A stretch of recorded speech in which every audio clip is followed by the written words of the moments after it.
Graphic audio. A movie in your ears.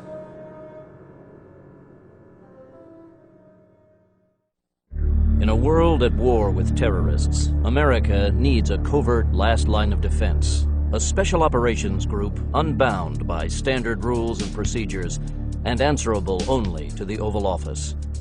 A team of battlefield commandos and cyber warriors takes the most direct approach, stemming the tide of global terrorism and high crime. As the court of last resort, they handle the dirty work no other government agency can touch. Graphic Audio presents Don Pendleton's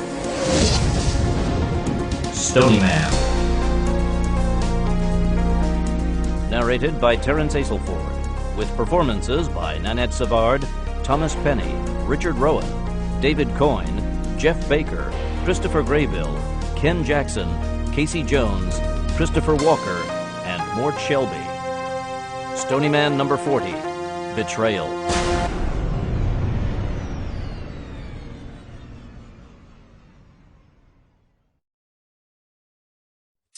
Kaliningrad, Russia. I knew there was a damn good reason why I should have stayed at the farm. It's supposed to be a tactical advisor, damn it, not a field grunt. You probably should have packed a bit more than just that trench coat then, Katz. I'm getting too old for this. Mac Bolan smiled. Springtime in northern Russia could be a bit brisk, even in a good year. The people who were wringing their hands about global warming had never spent a spring in Mother Russia. The town of Kaliningrad was an isolated outpost between Poland and Lithuania.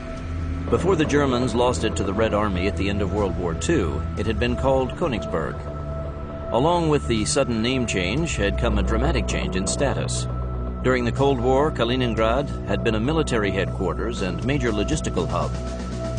Now that the Red Army was no more, and its democratic successor a mere shadow of its former might, the military had abandoned the town. The facilities that had once serviced a horde of tanks and armored vehicles now maintained commercial long-haul trucks. As a long-haul transportation terminal, Kaliningrad was a perfect place to conduct any kind of business, most of it legitimate. Now that Russia was open to Western Europe, trade was flowing both in and out. Most of the trade, though, was going in, and little other than raw materials was coming out. Russia wasn't known for the production of quality consumer goods that anyone else might want to buy, except of course for military hardware. Russian weapons had always been in demand. During the Cold War, the Soviets had generously equipped the armies and air forces of their ideological allies around the world. There was hardly a third world nation or People's Liberation Army that didn't have all the Soviet-made AK-47 assault rifles, RPG rocket launchers, and MiG fighters it could use. The end of the Cold War ended Soviet military welfare, but not the traffic in Russian arms. In fact, even more military hardware was leaving Russia now.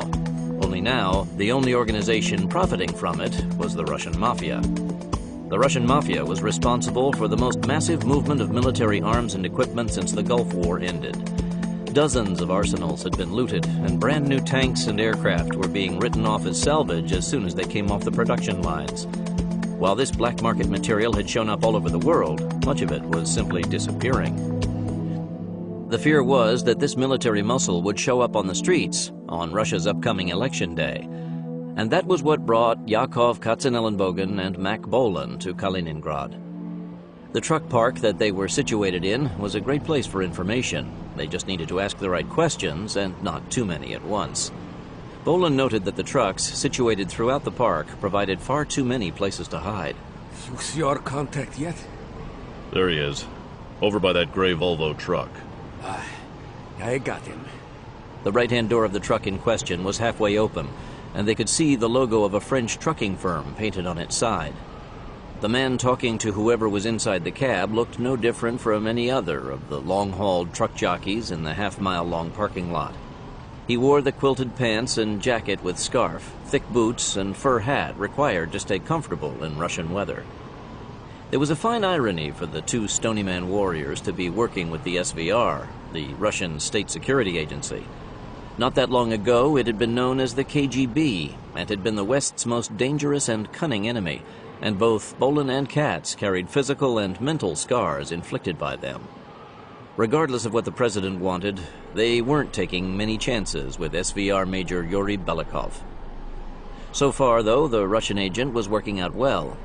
Both Bolin and Katz spoke Russian, though with an accent, and they weren't as in tune with the culture as a native would be.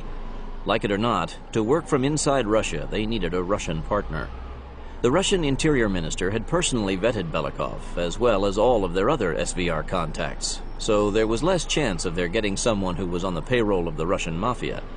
Even so, in Russia, one could never tell who was dirty. Leaning against the door of the gray Volvo truck, Yuri Belikov butted the strong Turkish cigarette he had been smoking against the bottom of his work boot. One of the best things about the fall of the Iron Curtain was that he could now get decent smokes. For this job, though, he was stuck with smoking dried Turkish camel shit. Smoking a Marlboro while posing as a man of the working class was too dangerous. Waving a farewell to the driver he had been talking to, Belikov casually walked over to where Bolin and Katz were waiting for him. Working with Americans was strange for him, too, particularly these Yankees. He had been briefed on what the commandos were in Russia to do, but not who they were. What did you find out? He said that he saw a convoy of tank transporters heading out of Kiev with T-72s on board. Katz noticed Belikov's lack of accent. With the death of the KGB, their Little America training center had been closed down. But now that Western TV programs and videos were readily available, an agent didn't need the specialized training course to learn to speak like a native-born American. How did the driver know that they were T-72s? He did his national service in a tank regiment. Did he say where they were going? They're going east. East. That's the third sighting. I think we're finally onto it. The "it," in this case, was a report that an entire Russian armored brigade had disappeared. Tanks, ammunition, support equipment, and all. Along, of course, with most of the officers and tank crews. Desertion was rife in the new Russian army, but that was ridiculous.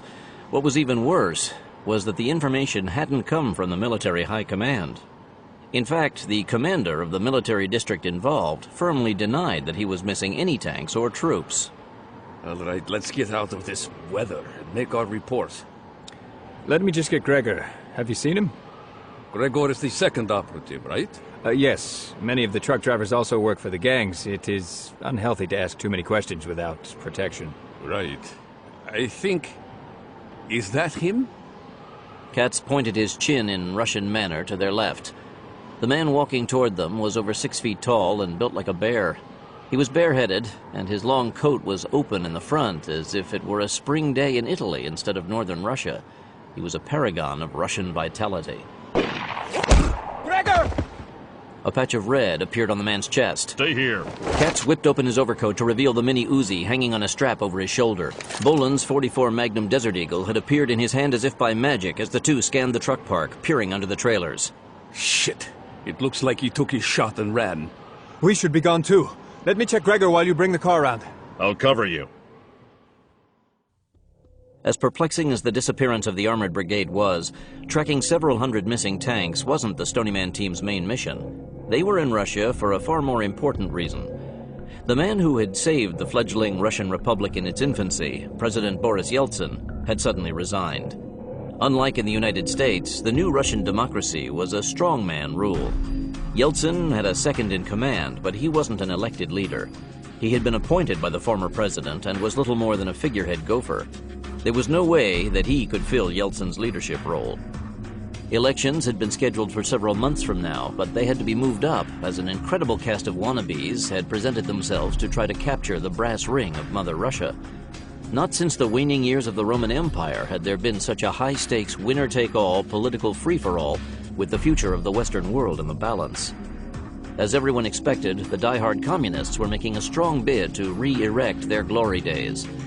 In their corner were all the other forms of Russian socialists, ranging from radical Marxists to lukewarm British-style laborites. Opposing that lineup was a mixed bag, including the free-market buccaneers who had learned to reap the joys of unbridled capitalism, those who wanted to create an orthodox religious state, and a racist whites-only party. The real contenders, however, were the ultranationalists of the so-called Progressive Party and their backers in the military leadership. Since the end of the Soviet Empire, the once proud Russian forces had fallen on hard times. Their ranks were depleted and their weapons rusting for lack of money to maintain them. Unit morale was at an all-time low, desertion was rife, troops sold their weapons to buy booze, generals rented out their men as laborers. The list was endless. The once mighty Russian bear was almost toothless. To gain the support of the military leadership, the nationalist candidates had vowed that they would restore the military to its former glory. And while that sounded good to the generals struggling to live on small pensions, it made the rest of the world nervous. With real peace in Europe for the first time since the end of World War II, a resurgent Russian army would again become a threat to the recently freed Eastern nations. No one wanted to see that happen, least of all the United States. That was why Stony Man was involved. David McCarter and T.J. Hawkins were at a political rally for a candidate from one of the pro-capitalist parties. Neither one of them knew enough Russian to follow the man's speech, but if you've heard one political speech, you've heard them all. The fact that this one was being given in Russian didn't make it any different than what they would have heard if they had been in Texas or Paris. No matter the language, crap was crap and all politicians were full of it. The fact that they couldn't follow the speech let the two Phoenix Force warriors devote all of their attention to guarding the speaker. Their eyes were scanning the buildings around the small square below, always alert to the growing crowd. Democracy was so new to Russia that every rally and political speech drew large crowds. Everyone wanted to hear the words that would magically make their lives better. I'm going to go down and work the crowd. It's getting a little thick down there. I'll stay up here. Hawkins exited the doorway of the two-story building and almost ran into a man holding an AK-47 at his side. Most of the candidate's security people were armed with 7.62mm subguns, so this guy stood out. Moving a few steps back, Hawkins cleared his silenced MP5 SD submachine gun for action and keyed his comm link. I think I got a live one here. Right in front of the building. He's packing an AK, and he badly needs a shower and a shave. Stay on him. I'll check to see if he has any comrades. When the gunman reached into his coat pocket and pulled out a ski mask, Hawkins knew he had a good target. The magazines for his silenced H&K stubby were loaded with 9mm Glaser safety slugs. They wouldn't go through the man and hurt anyone else, and they wouldn't ricochet should he happen to miss. When the gunman pulled the ski mask over his face and started to raise his AK, Hawkins beat him to the trigger. Nearby, another man, his ski mask only halfway down over his face, heard the weapon fall and spun, struggling to free his weapon from under his coat. Hawkins didn't give him a chance either. This wasn't a game where fairness counted. It was, however, a trickier shot. With two people between him and the gunman, he couldn't just point and shoot. He did have a headshot, however, and took it. Snapping the subgun to his shoulder, he took aim and sent a single shot into the gunman's forehead. At the sound of McCarter's M16, the crowd panicked. Half of them went to ground where they stood, while the other half frantically tried to flee. In the middle of a group of men, women, and children who had dropped stood yet another AK-toting gunman in a ski mask. Even though he was exposed, he still tried for a shot at the back of the panicked candidate as he rushed from the stage. But McCarter was quicker. With no more targets in sight, Hawkins slipped his subgun back under his jacket and retreated into the building. Even though they had get-out-of-jail-free cards issued by the Russian Minister of the Interior and countersigned by the head of the SVR, the Phoenix Force commandos didn't want to spend a night in the local jail while their credentials were checked. McCarter met him at the bottom of the stairs, and the two men made their getaway out the back door. By then, the square was almost clear except for the bodies on the ground, including the bodies of the failed assassins, as well as the people who had been trampled in the scramble to escape. Sounds like emergency vehicles. They could take care of this, you think? I think so. Let's check in. For a while at least, democracy was still alive in this part of Mother Russia. While their teammates were busy reconning and foiling assassins, Raphael Enciso and Calvin James were in Moscow on a buying trip. At least they had convinced their Russian mafia contact that was their intention. Now that Russia was no longer a training ground for worldwide terrorist groups, there were few Hispanics and almost no blacks in the country. The two men stood out in any crowd, and they would have a difficult time blending into the background to do the surveillance work. So when Katz broke the Stony Man team into 3 teams for the first phase of the mission, he gave them the task of making contact with the Russian mafia. The two commandos were posing as buyers from a Mexican drug cartel, wanting to place a large order for high-grade Afghan heroin. It was no news that the demand for the drug in the United States had skyrocketed, and new sources were hard to come by. The traditional producers in the Golden Triangle had fallen on hard times, and their output wasn't what it had once been. With the demand up and the supply short, it wasn't surprising that a Mexican cartel would be interested in what the Russians had to offer. Nonetheless, in a country where they didn't speak the language, and without the executioner and the rest of Phoenix Force standing by as backup if anything went wrong, they would be walking a finer line than they liked. If they screwed this up, all Bolin and the other guys could do to help was to find their bodies and send them home for burial. Able teams should be handling this gig. They specialize in this kind of thing. Rafe, remember what happened to them the last time they tried to do something like this? They were damn lucky to have survived that one. That's what I'm afraid of happening this time. These bastards just don't know how to conduct business. If the minister's information is correct, they're doing a lot of business in this shit. That's not what I mean. They don't know that there's supposed to be honor among thieves. That's because they're drug dealers, not thieves. Oops, here's our man, exiting the subway station. And he's on time. That's a good start. An hour and a half later, Enciso and James got out of a Mercedes sedan at what looked like a deserted warehouse. 4 AK-toting gunmen walked out of the building and positioned themselves on either side of the door, their weapons at the ready. When the two men approached, one of the gunners stepped forward. Without waiting to be told, the Phoenix Force commandos stopped and put their arms out to be searched. Both of them were packing pistols under their jackets, but considering the roles they were playing, that was to be expected. It was also expected that they would be relieved of their hardware. When the thug pointed at the briefcase Enciso had laid at his feet while he was frisked, he slowly reached down and picked it up. When he snapped it open and raised the lid, the Russian's eyes bulged. Even in the world of the Russian mafia, 1,000 US $100 bills in neat stacks was quite a sight. The thug waved his AK to the door, and they went inside. David McCarter and T.J. Hawkins returned to their makeshift command post that had been set up in one of the SVR safe houses. Gary Manning was waiting for them. You guys did a good job. Gary, any decent VIP protection detail could have done just as well. Those guys were thugs, not pros. It was routine work, and the worst thing is that we were being forced to react instead of act. We're never going to turn this thing around if we have to keep doing that. Plus, we're going to go into the bag ourselves if we're not careful. Any halfway decent VIP security team would have taken us out. But since they were standing around with their thumbs up their asses and their minds in neutral, we're here to tell the tale. Actually, I think they were bought off. That poor bastard candidate might as well have had no protection at all. Hell, it didn't even look like he was wearing body armor. The whole thing is a scam. All the political parties are so riddled with mafia that they're never going to be able to protect all the candidates. We got lucky this time, but there's no way we can keep it up until the election. All right, what do you want me to tell the farm? Let's wait until Katz and Stryker get back.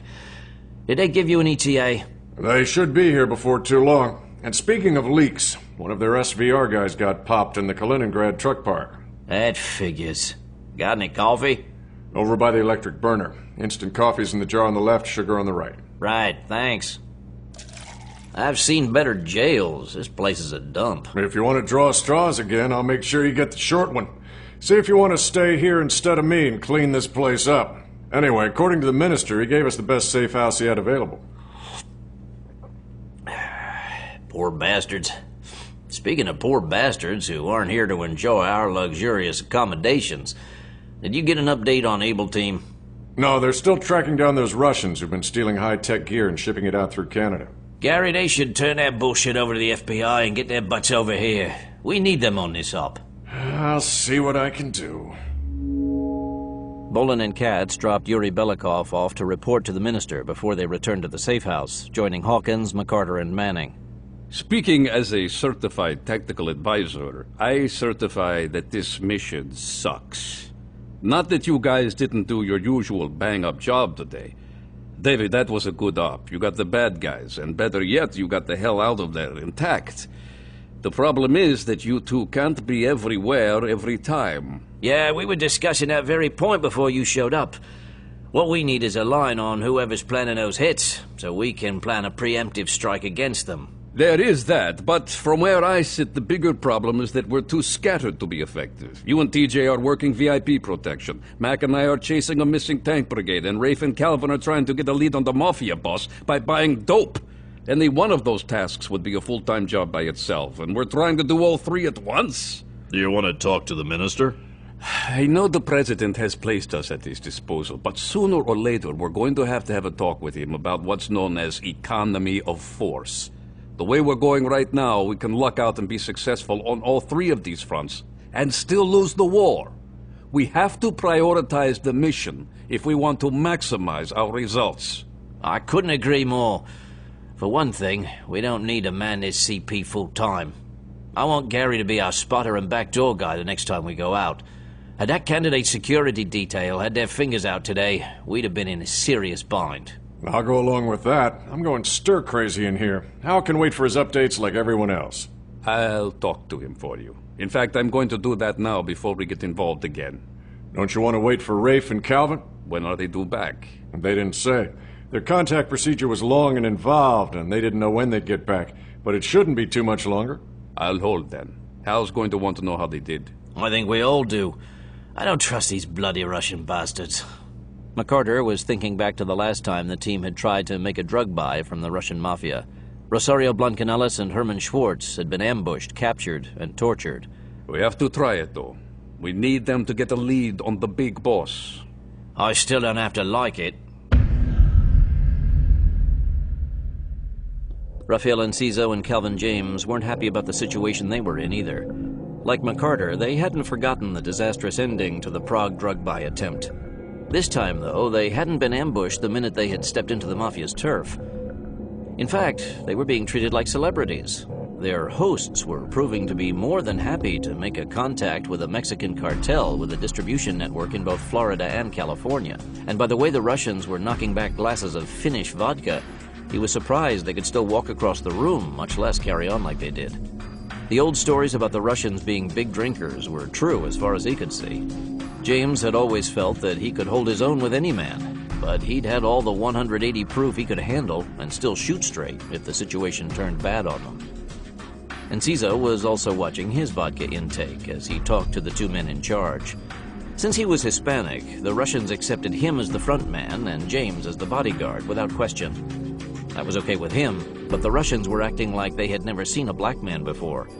3 of them ringed James, and they hadn't taken their eyes off him all night except to refill their glasses. Okay, my friend. As the Yankees say, we have a deal. I am glad. We shall drink to our new... No, thank you. We need to go back to our hotel. You have a hot date? The girls at your hotel are ours too. Let me know which one you like, and I'll give her to you. No, thank you. It's best not to overexert ourselves while we are getting over the jet lag. Jet lag? What is this jet lag? You never heard of it? No, it sounds terrible. Oh, it is. You see, when people travel across the world, their internal clocks are completely broken. The sun comes up when you expect it to come down, your head throbs, your stomach turns, and soon you start seeing spots. These symptoms are all signs that your circadian rhythm is breaking down. Circadian? That sounds painful. Oh, it is. Your whole circadian system can simply shut down, and your organs are soon to follow. Renal failure is just the start. Your pancreas, gallbladder, and lymphatic system go next. Before you know it, jet lag has turned you into a babbling, pissing vegetable. Oh, my God. As far as jet lag is concerned, there is no God. So, my friends, we have to go now. Oh, of course. Please do. We don't want you to get this terrible jet lag. My best wishes to a speedy recovery. Outside the warehouse, the 2 Phoenix Force commandos were given back their hardware before they were driven away in the same black Mercedes that had brought them. Again, the driver had taken them on a circuitous route before dropping them off at the metro station several blocks from their hotel. Where to?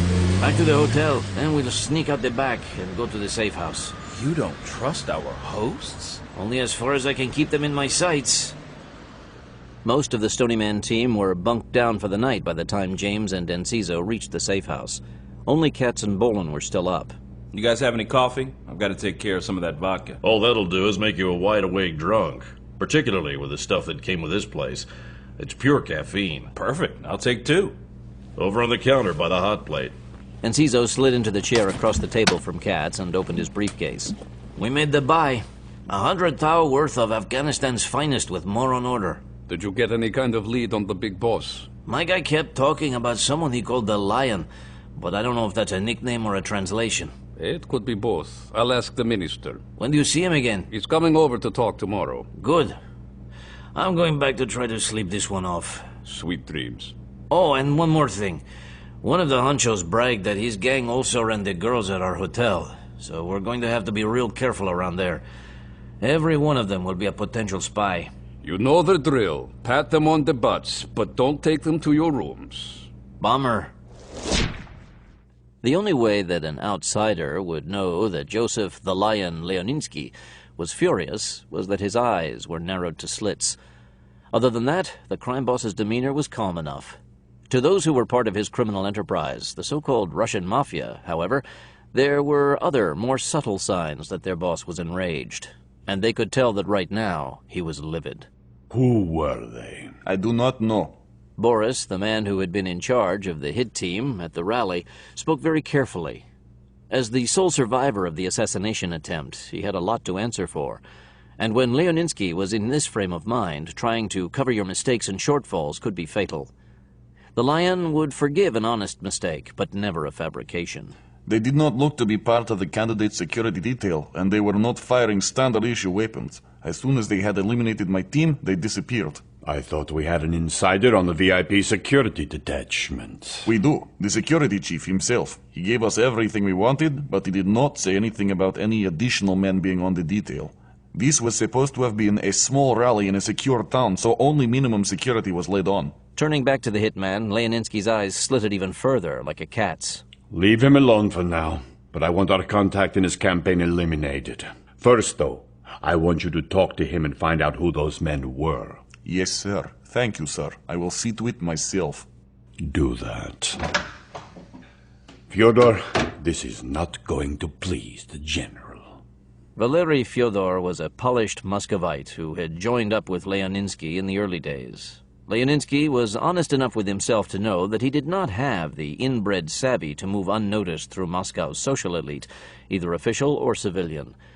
He was a man from the fringes of the old Soviet Empire, and he would always carry his outsider status with him.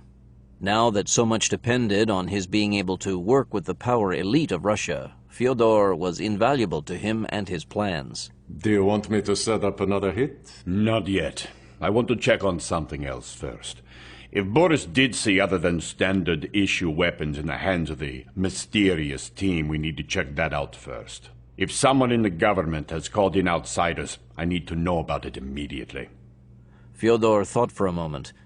In the current crisis, any political party calling upon Western powers for aid would be seen by the voters as committing out-and-out treason. Even the government ministers would be leery of taking such a step. Except, of course, for one man. A man who had close ties to the United States. That minister had called upon the Americans before to deal with internal Russian matters, and he could be doing it again. I think I should have a close look at the Minister of the Interior. He's the only one of them who might have called in outsiders, and if he did, they will be Americans. You said that Interior is the one ministry we do not have access to. Right now, that is so. But things like that can change if the right pressure is brought to bear. We've been trying to use bribes, but now I think we need to apply pressure. Do you have a target? Let me go through my files. Don't take too long. Joseph Leoninsky was a formidable man. His youth had been spent in Gori, his namesake Stalin's old hometown in the Georgian Republic. There, toughness, a quick mind, and a streak of ruthlessness had made him the leader of the region's most vicious criminal gang before he was 20 years old. His nickname had been bestowed on him for the way that he dealt with anyone who got in his way. He had shifted his operations to Moscow, but he hadn't dropped the attitude that had made him what he was. If anything, it had only hardened. His graduation to the big time had come when the Soviet Union dropped into the dustbin of history in 1991. In the chaos that resulted, opportunities abounded for anyone who had the courage to reach out and grab them. That so many of those opportunities were outside of the law hadn't been an obstacle to him. For all of its value, democracy also has its drawbacks, and one of them was that gangsters came with the territory. The first of the many opportunities that he seized upon in the Russian capital were in the sex, guns, and drugs arena. Those were the old standbys of criminal gangs, as they were the top three things that a newly freed people wanted as soon as they could afford them. The girls had been the easiest part of that mix. There was no shortage of young, slow-eyed Slavic beauties who realized that they could make a month's pay in a night or two, and that the fringe benefits of the life were great as well. The guns were also easy. Russia had never been known for producing quality consumer goods, but their military-industrial complex had always produced world-class small arms. That they were well-made, rugged, dependable, and simple to use had been proved on battlefields all over the world. In the hands of various freedom fighters, they had made their mark on several continents, killing more people than the Black Death and Attila the Hun combined. The drug part had been the most difficult to put into operation because of all the competition from the established gangs. But by recruiting several Afghanistan war veterans, he created a pipeline to the poppy fields of the Middle East. Heroin was the drug of choice in Russia, and he soon had all that he could sell. The best part was that most of the heroin in Afghanistan was paid for by guns that were purchased with the drugs in Russia. It was a win-win situation that was making him more money than anyone else in Eastern Europe. Within a few months of his getting established in Moscow, Leoninsky started to draw men to his organization. Nothing succeeded like success, and he was successful from the start. The word quickly spread that there was a new man in town who was moving up fast. The word also went out that this new man shared his successes instead of setting himself up as a king.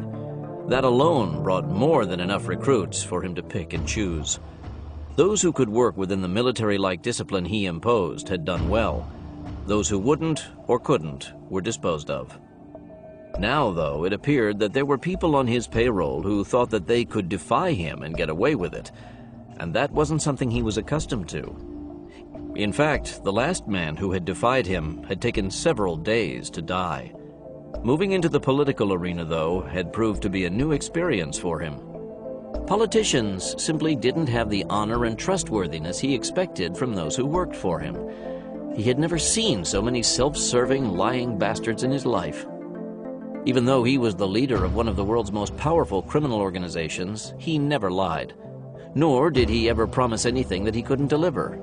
Like any intelligent man, he had always known that politicians weren't the best or brightest men in his country, communist or not. He had always felt that for the most part, they were weak, lying dogs. Now that he was on the inside, he was finding that to be more than true. Nonetheless, the sudden resignation of Boris Yeltsin had almost forced him to get into politics. Though he wasn't a political animal, he was well aware of its value. Now that Russia was on the brink of extreme change, having the right men in office could make his plans much easier to implement. The wrong ones could cause him no end of trouble. After studying the situation, he allied himself with the Progressive Party, the ones the foreign press were calling the ultra-nationalists, and its leader, retired General Pavel Zarinov. What was wrong with wanting his nation to regain its place in the world? Nothing. And, as his namesake had proved so well, nothing made a nation strong like a strong military. With Zarinov as president, Leoninsky's empire would prosper as no other criminal enterprise in history had. The general wasn't the most intelligent man in Russia. He was, however, handsome, well-spoken, and photogenic, a perfect front man. And that was what he would be for Leoninsky. The lion would call the shots, and Zarinov would make them sound like they were his own decisions. As long as the military got what they wanted, their alliance would work well. Leoninsky knew that there wasn't enough money in all of Russia to satisfy him. But when the election was over and he had his power base secure, he planned to move his operations into the rest of Europe where the real money was. An earlier would-be Russian crime lord had already set that process in motion before he met a mysterious death. He would simply take what was left of the earlier operations and expand them even more. First, though, he had to secure the outcome of the election. The Russian Interior Minister read the report on the thwarted assassination and the death of one of the agents assigned to work with the American-based team in Kaliningrad. Part of his job was to oversee the SVR, and one of his agents at the rally had made a report on the outsiders' actions there. He was glad that the foreign team had been able to prevent another political death, but he knew that the 7 of them couldn't be everywhere and stop every attempt. And even if they could, the damage to the democratic process was being done anyway. Already 5 candidates had dropped out of the race for parliament, and one of the presidential candidates had resigned. If this continued, only General Zarinov and the ultranationalists would remain on the ballot. And if that happened, Mother Russia would become a mafia whore. There had to be some way to save the country, but he was damned if he could think of it. The Americans had done such a good job before, but this was an entirely different problem, and he didn't fault them for not being able to make it right. It was a Russian problem, but the fledgling Russian democracy was simply not strong enough to deal with a criminal conspiracy of this magnitude. The problem was that in a nation where the gap between the rich and the poor was growing too fast to even document, mafia money spoke louder than democratic ideals. The fact that it was money gained by selling drugs, guns, and women didn't matter to people who were starving. The mafia paid well enough that it was easy for men and women to sell out their only chance to be really free. Had everyone been starving equally, as had been the case right after the Russian Communist Revolution, that would have been one thing. Now, however, the people clearly saw that the misery wasn't being shared. Too many people were driving expensive European cars, wearing furs, and eating caviar, while working families struggled to make do with public transportation, wore rags, and ate cabbage soup. Not for the first time, he was ashamed for his country. The minister had always been a closet Democrat, and he had been secretly overjoyed when the Communist Party finally collapsed. Its brutal 70-year rule had brought only tears to the Russian people for their hard work. Like so many other Russians, he had hoped that the new democracy would finally allow the Russian people to take their rightful place in the modern world. That might still come to pass, but not if the Russian mafia became the dominant figure in the election. Glancing up at the wall clock that showed Washington, D.C. time, he decided to make another call to his friend, Hal Brignola. Stony Farm, Virginia. In the computer room of the Stony farmhouse, Hal Brignola fumbled in his pocket and drew out a bottle of antacid tablets. Twisting off the cover, he shook several into his hand, then popped them into his mouth and washed them down with a gulp of room-temperature coffee. After all this time, he was still undecided if Aaron Kurtzman's coffee tasted better hot or cold. When it was right out of the pot, it scalded the taste buds, lessening the impact at the price of blisters. But when it cooled, a film of oil formed on the surface.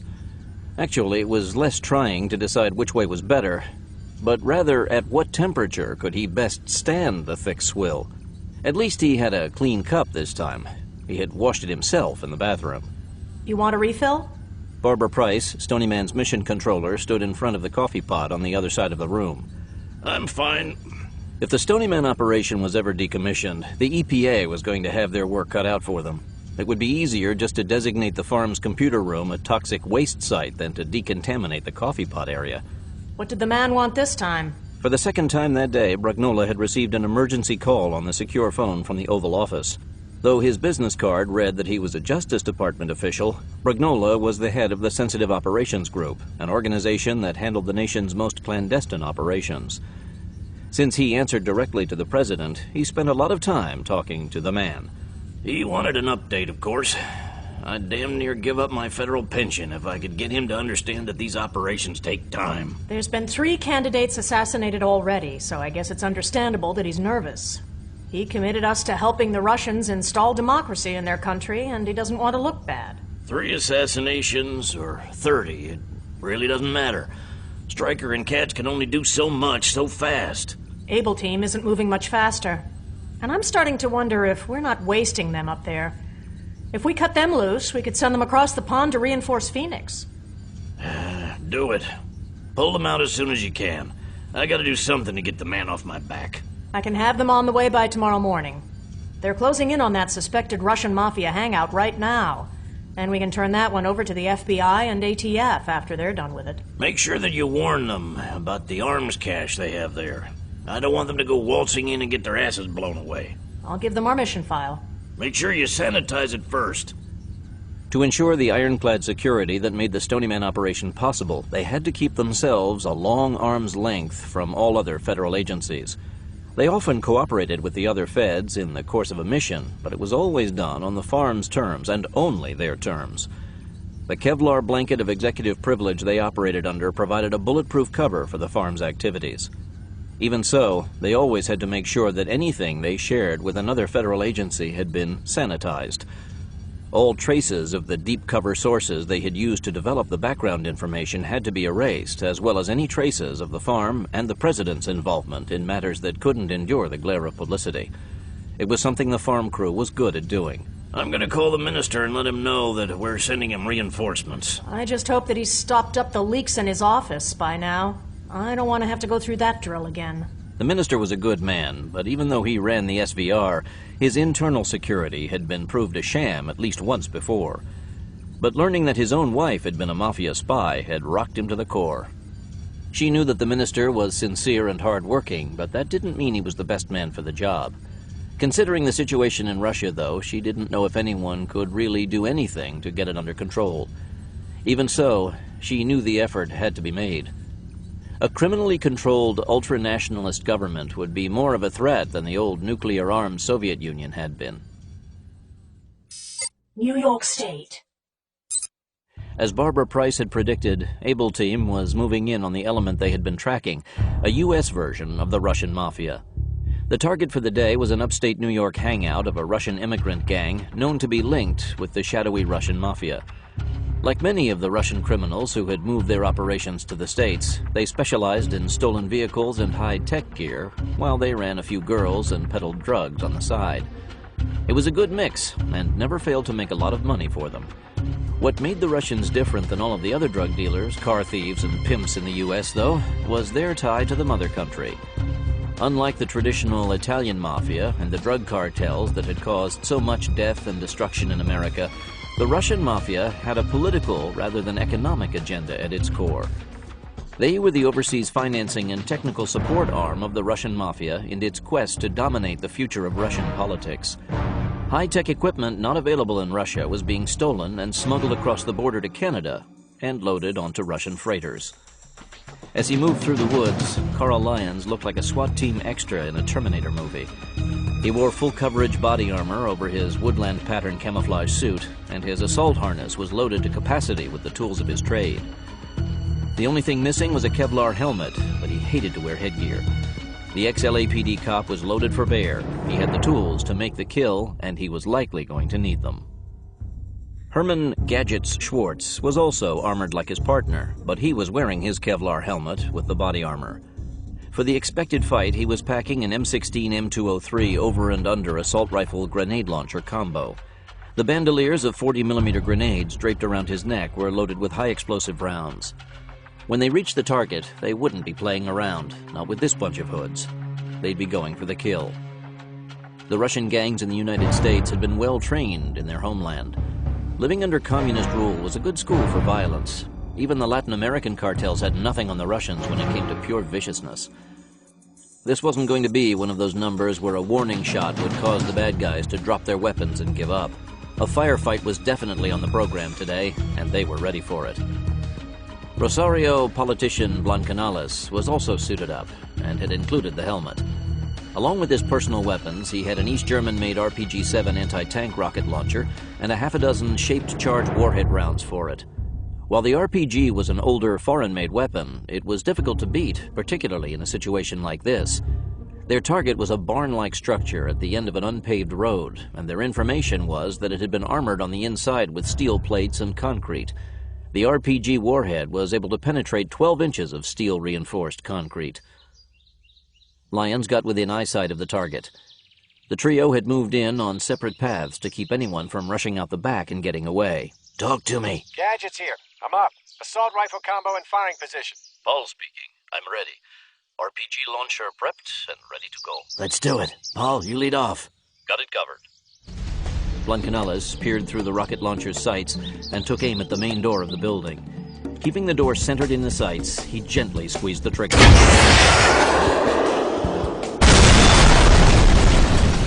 Not only did the blast of the shaped charge blow a hole in the door, the force of the detonation tore it from the frame and sent it flying into the building.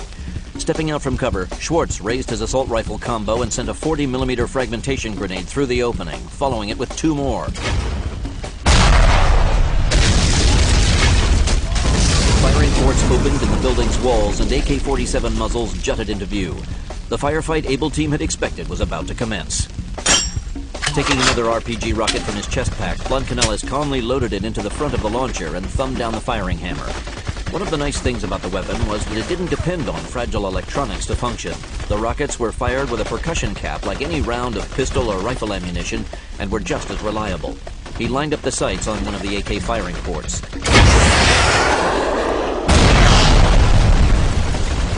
This time, the detonation peeled away a section of the building's sheet metal siding, revealing the steel plate behind it as it punched through.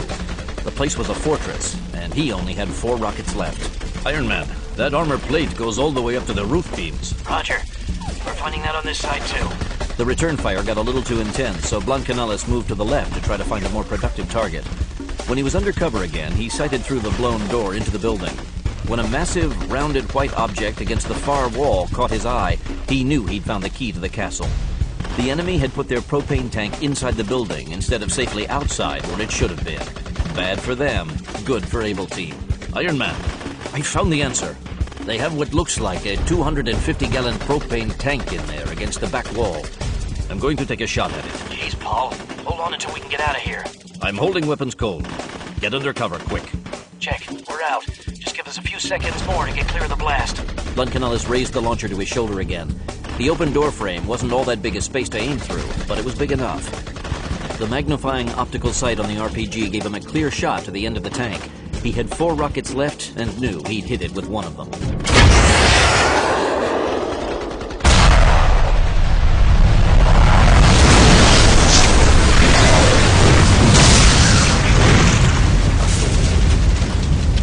When Bluncanellis looked up, only one wall of the building remained standing on the concrete slab. The other 3 walls, as well as the roof, had vanished, along with whatever remained of the men inside and the vehicles they had been working on. Scraps of sheet metal littered the branches of the trees that hadn't been blown over. Smaller pieces of wood, paper, and what might have once been gangsters added to the chaos. From the air, it would have looked like God had emptied a giant garbage container in the woods. It would have been nice to know what they had in there, Paul. Don't worry about it, Iron Man. We can just call in one of those ATF forensic units to comb the woods for evidence. I'm sure they can piece it all back together. Let's get the hell out of here before someone comes to see what all the noise was about. And the cloud of smoke. And it's gonna start raining Russians before too long. But I guess that's good for the environment. They're certified organic, you know. Gadgets, you are sick. It's true, though. Arlington, Virginia. In a motel room rented for this purpose, Stony Man Farm Security Chief Buck Green ran through the pile of applications on the desk one last time. Choosing new black suits for the farm wasn't an easy task, and the level of security surrounding the interview process made it only more difficult. But that was why the system worked as well as it did. Unlike most security force operations, guarding Stony Man required more than a bunch of overweight retired street cops or MPs hanging around the farm. Being a black suit was more than a 9-to-5 job. The guards were on duty 24 hours a day, and when they weren't working the land during the day, they were patrolling the grounds at night. A task like that required more than 3 shifts of men who went home when they weren't on the job. Each and every black suit on the force was single, divorced, or widowed. They worked on site in a 30-day on, 30-day off, 30-day on standby rotation. It wasn't the life for a married man. Each 28-man crew worked a 12-hour day and wasn't allowed to leave the farm during that 30-day period. On the 15th of each month, half of the crew was rotated out and half of a new crew came in. This allowed an overlap so that the new crew could come up to speed with any changes that might have taken place since their last tour of duty. After going off duty, each crew was given a 30-day R&R, or I&I as the black suits call it, intoxication and intercourse. When they came off that, they went into a standby phase at another location an hour away, where their movements were restricted, but they weren't locked down. On standby, their job was to be ready to reinforce the farm within an hour of any alert. After 30 days on standby, they went to the farm for their on-site duty tour. It was a rough life, but the pay was good, and each black suit knew that he was making a real contribution to keeping his country safe. After Stony Man, Brignola always found the retired black suits high-paying employment as a reward for their faithful service. Oftentimes, active servicemen were rotated in for a tour of duty. Their turnover rate, if officially tracked, would have been the lowest in the entire United States government. So Green, the security chief, didn't have to interview men for his force very often, and when he did, he was very careful about who he chose to join. One rogue agent or slip of the tongue could destroy the nation's most secret organization. Along with the usual federal background checks, he ran all the candidates through the FBI's and CIA's systems. When that was done, those who were left were given lie detector and other psych tests. Those who survived that step had their military skills tested in a 3-day exercise conducted by the Army's Delta Force. Then and only then did he talk to them himself. As Green went over the remaining applications, he lit up his post-lunch cigarette in preparation for the final round of interviews. He had 6 applications in front of him, and he only needed 4 people to fill his vacancies. He and he alone would decide who would make the cut, and he would do it based on his gut feelings about each of them. What it boiled down to was, did he want to put his life on the line beside the applicant in a firefight? It was as simple as that. Waiting until the cigarette had burned down to the filter, he butted the smoke, rose, and walked to the door connecting his room to the one next door and opened it. Dillard? One of the candidates stood and walked toward him. Have a seat. At the end of the 6 interviews, Buck Green sat back and savored an unscheduled extra cigarette with a cup of coffee. All of the candidates were good this time, and he didn't have a bad feeling about any of them. More and more, that's the way the selection process had been going lately. All of the questionable candidates had been weeded out before it came to his final interview, and now it was all up to him. Butting the smoke, he picked up the first file on the pile, James T. Gordon, currently a U.S. Marshal. He had a good rap sheet based on almost 10 years of federal service. He wasn't a top-of-his-class kind of guy, but he had never been far from it. His home background was solid, the son of the great American middle class. Sometimes he was concerned when a candidate's parents were too left-wing, but Gordon's insurance salesman father was a registered Republican and his mother was a Democrat. Neither one of them had been involved in radical causes or fringe nut groups of either side. His federal training scores were good, and he'd had some good live fire experience with the Marshal's Service. He'd been in 2 shootouts in his 10-year service. That wasn't too much to make him think he was a top gun, and it was certainly better than his being a virgin. Making a final gut check, Green signed off on James Gordon's application, put it aside, and reached for the next one. When he had made his choices, he gathered up his material and locked it in his briefcase. Before he informed any of the men of the results, he always ran them past Hal Brignola, as more of a formality than anything else. The Justice Department officer had never questioned any of his choices. Grabbing his jacket, he headed for the door to make the trip back to the farm. Brignola was on site, and he wanted to get his approval on these candidates so that he could bring the new men on board as soon as possible. He didn't like to have black suit vacancies at any time, but certainly not while there was an operation going on. It was true that the action was taking place overseas this time, but that didn't mean that he could afford to relax his vigilance at the farm. Not now. Not ever. Stony Man Farm, Virginia. Aaron Kurtzman and his computer room staff weren't exactly sitting on their hands, but almost. This was one of those missions where cyber sleuthing wasn't playing a large part of mission support. This was an old-fashioned hit-the-bricks operation where eyeballs and gut instincts were trumping Cray mainframes and wizard programming. Nearly everything they had on the target had been provided by the Russians. Kurtzman had put Hunt Weathers to working the edges, particularly looking for evidence of renewed Russian mafia activity in Western Europe, but that was it. Kurtzman himself was trying out a new program for translating the long-dead Hittite language, and Akira Tokaido was looking for evidence of plagiarism in acid rock music. Beyond keeping the communication connections open and taking reports, the computer room was like a tomb. When Barbara Price wandered in, she automatically stopped off at the coffee pot for a shot before going to Kurtzman's workstation. Anything new? Nothing. When's Hal coming back? He said he would be spending the night in town. It was a good thing that they had independently decided to cut Able Team loose to go to Russia. The minister had called the Oval Office, and the first topic on the agenda had been reinforcements. Brignola had been able to tell the man they were on the way. Pulling up a chair, Price leaned back, holding her cup in both hands. What's your take on this? Well, I think that we're urinating into the wind, as TJ would say. Pissing. Whatever. I'm not sure that it's going to work out for the minister this time. For one thing, our guys aren't calling the shots. Using them as VIP protection teams is a waste of good manpower. The SVR should be taking care of that, so our guys are free to do what they do so well. The minister said that would send the wrong message to the Russian voters. What does he think the voters are going to say if they find out that Americans have been involved with the election?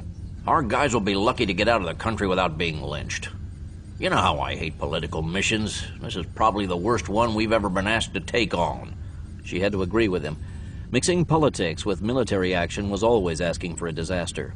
Theoretically, Stony Man was only to be called in to set things right after the politicians had completely screwed it up.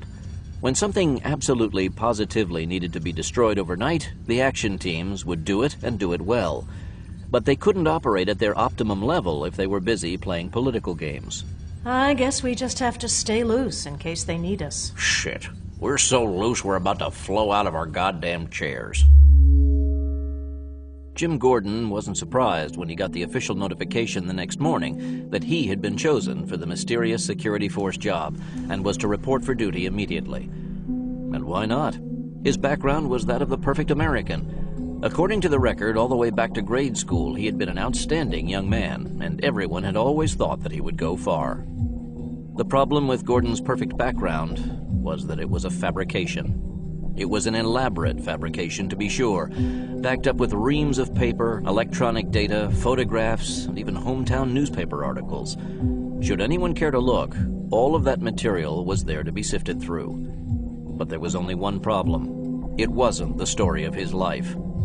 It was the life story of a man named Jim Gordon. His real name was Dmitry Shpatkin, and he had been born in a small town not far from Leningrad in what had then been the Soviet Union. His real father had been an officer in the KGB, not a State Farm insurance agent in Eugene, Oregon, and his mother had been in the Bolshoi, not the PTA. There had been a real Jim Gordon, and maybe there still was. He didn't know. All he knew was that the summer when Jim Gordon graduated from high school, Dmitry Shpatkin crossed the Canadian border at a small town in British Columbia and drove straight down I-5 to Eugene, Oregon. That trip had been his final examination in an education process that had started when he had been 6 years old. His KGB father had placed him in a special school outside Moscow with the mission of his becoming a deep cover agent.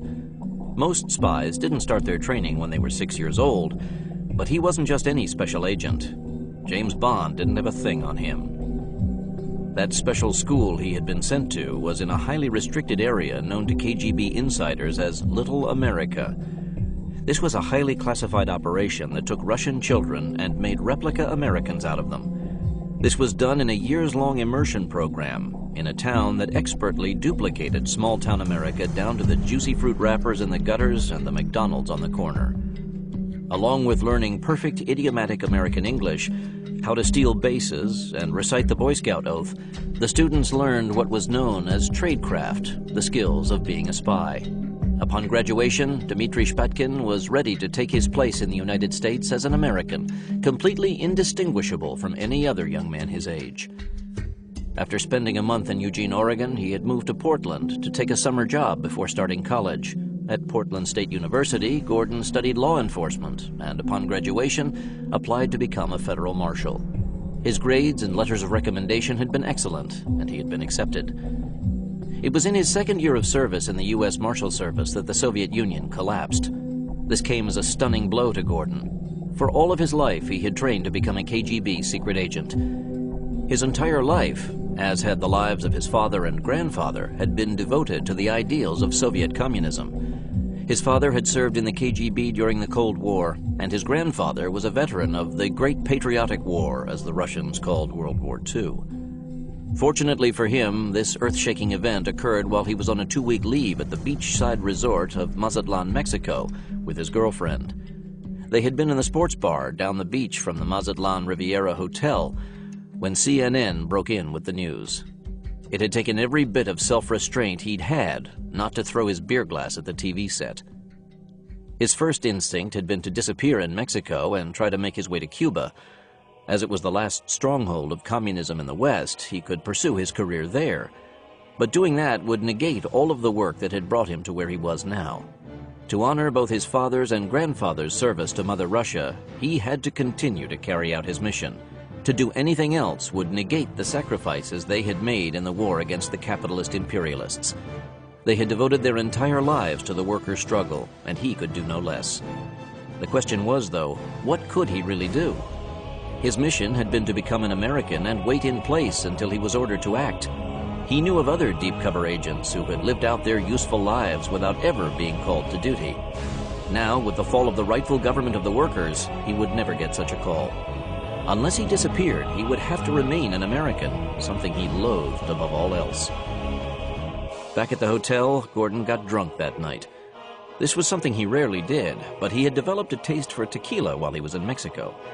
When he woke the next morning, his girlfriend was gone, and a note on the desk told him that she was returning to California. She had a thing about men getting drunk and yelling like her stepfather had done, she wrote. Seeing the note, he knew that he had made a serious mistake. A deep cover agent could never afford to step out of character like that for any reason. Mexico would be the excuse this time, but he could never allow it to happen again. And as far as the girl went, he had become entirely too comfortable around her. He had enjoyed the easy sexual morals of the Americans, but in that path lay danger. He knew too well the pitfalls of sexual attachment. The girls in Little America specialized in that aspect of tradecraft, but the boys had been trained in it as well and had practiced on the girls. In the future, he would cut out the women, except for one-night stands, and put the energy into his vengeance. As he nursed his hangover with strong coffee in a cabana beside the pool later that morning, he decided that he would stay on as a federal marshal and look for the chance to dig deep under America's defenses and find the one place where his skills could do the most damage. His search led him to where he was now, a security guard at America's most clandestine action base, and the perfect place for him to extract vengeance for his old homeland. When this was all over, Jim Gordon swore he would make one last strike against the Soviet Republic's bitter enemy.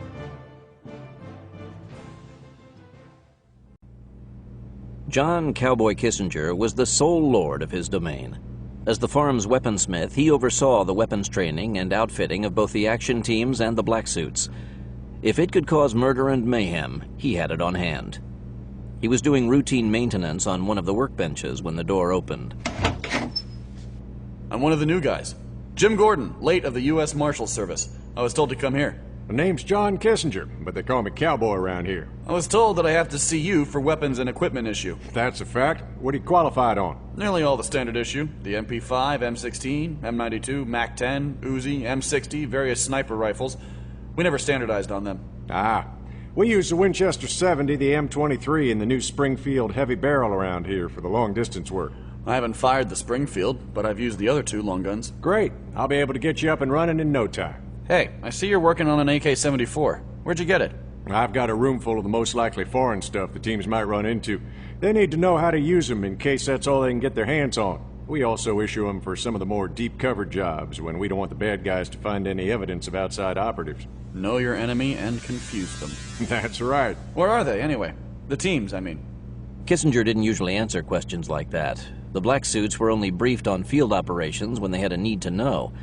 Sometimes when Able Team was operating in the United States, the black suits were put on alert in case the mission exposed the farm to retaliation.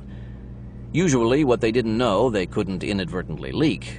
But since this guy was a new guy, he was naturally curious.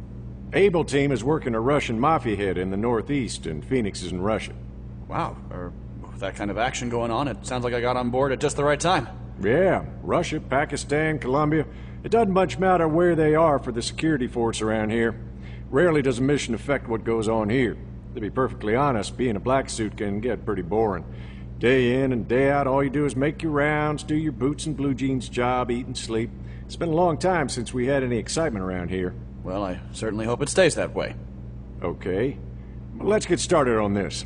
I want you to be checked out on at least the MP5 and the Beretta 92 today so you can start tonight. I'm qualified on those two weapons. I'm not doubting your qualification, but around here we do our own just to make sure. Since there's so few of you guys, if the shit ever hits the fan, we need the best shooters in the country protecting us. And don't feel bad, I even requalify the guys we get from Delta Force and Blue Light, too. Oh, well, if that's the drill, let's do it. Good to hear it. We'll start with the Beretta. Time to reload. Stony Man is continued on the next CD. It took 2 hours for Kissinger to run Gordon through the weapons qualification course. The new black suit had wondered how it was going to be done because he had not seen any firing range on the grounds. The short-range work had been done on a 100-foot indoor range. The rest of it had been done on a weapons simulator. But this wasn't like any simulator he had ever seen before. For one, the weapons were loaded with live ammunition, so the recoil could be taken into account. Not only did the computer-generated holograms move in 3D, they fired back, and the computer made adjustments for Gordon's weapon trajectory. It was so real that after the first few seconds, he thought he was really in a firefight. Each of the mini-battles lasted only a few minutes, but he had to change magazines, prioritize the targets, and take cover when they returned fire. Not bad. You're not Top Gun around here yet, but keep that up and you'll get a gold star on your report card. You have a program like that for all your weapons? Everything except artillery, and I'm working on that one myself. That's amazing. You should let the feds borrow that to replace the crappy simulators they use. No way, Jose. This is strictly a base exclusive. Where'd you get it? I've never seen anything like that on the market. Our computer staff cooked this up in their spare time. We do a lot of our own development work around here. We have surveillance gear that not even the CIA can get their hands on. And anything any other government agency has, we have as well. You know that electronic security lock code cracker the U.S. Marshals were just given? Yeah? Came from here. I'm impressed. We're not a big group, but we do okay. Gordon glanced at the simulator.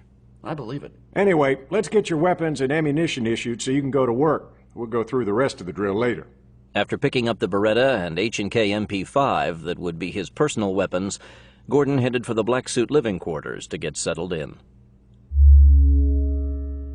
Buck Green looked over the duty rosters on the screen of his computer and noted where the new men had been placed. For the first 2 cycles, they would be probationary in that everything they did or didn't do would become a matter of record. Even though he was confident that he had picked the best of the candidates, sometimes a man simply didn't work out. It wasn't a measure of the man as much as it was the nature of the job. A good black suit had to be able to endure an endless regimen that was completely unlike other security jobs. There weren't too many security positions that required that a guard pick peaches, repair fences, or drive a tractor pulling a plow day after day. Since all of the probationary guards this time had rural backgrounds, though, he thought they would all make the transition with no problems. He would, however, keep a close eye on them, as he always did. The security of Stony Man Farm required no less.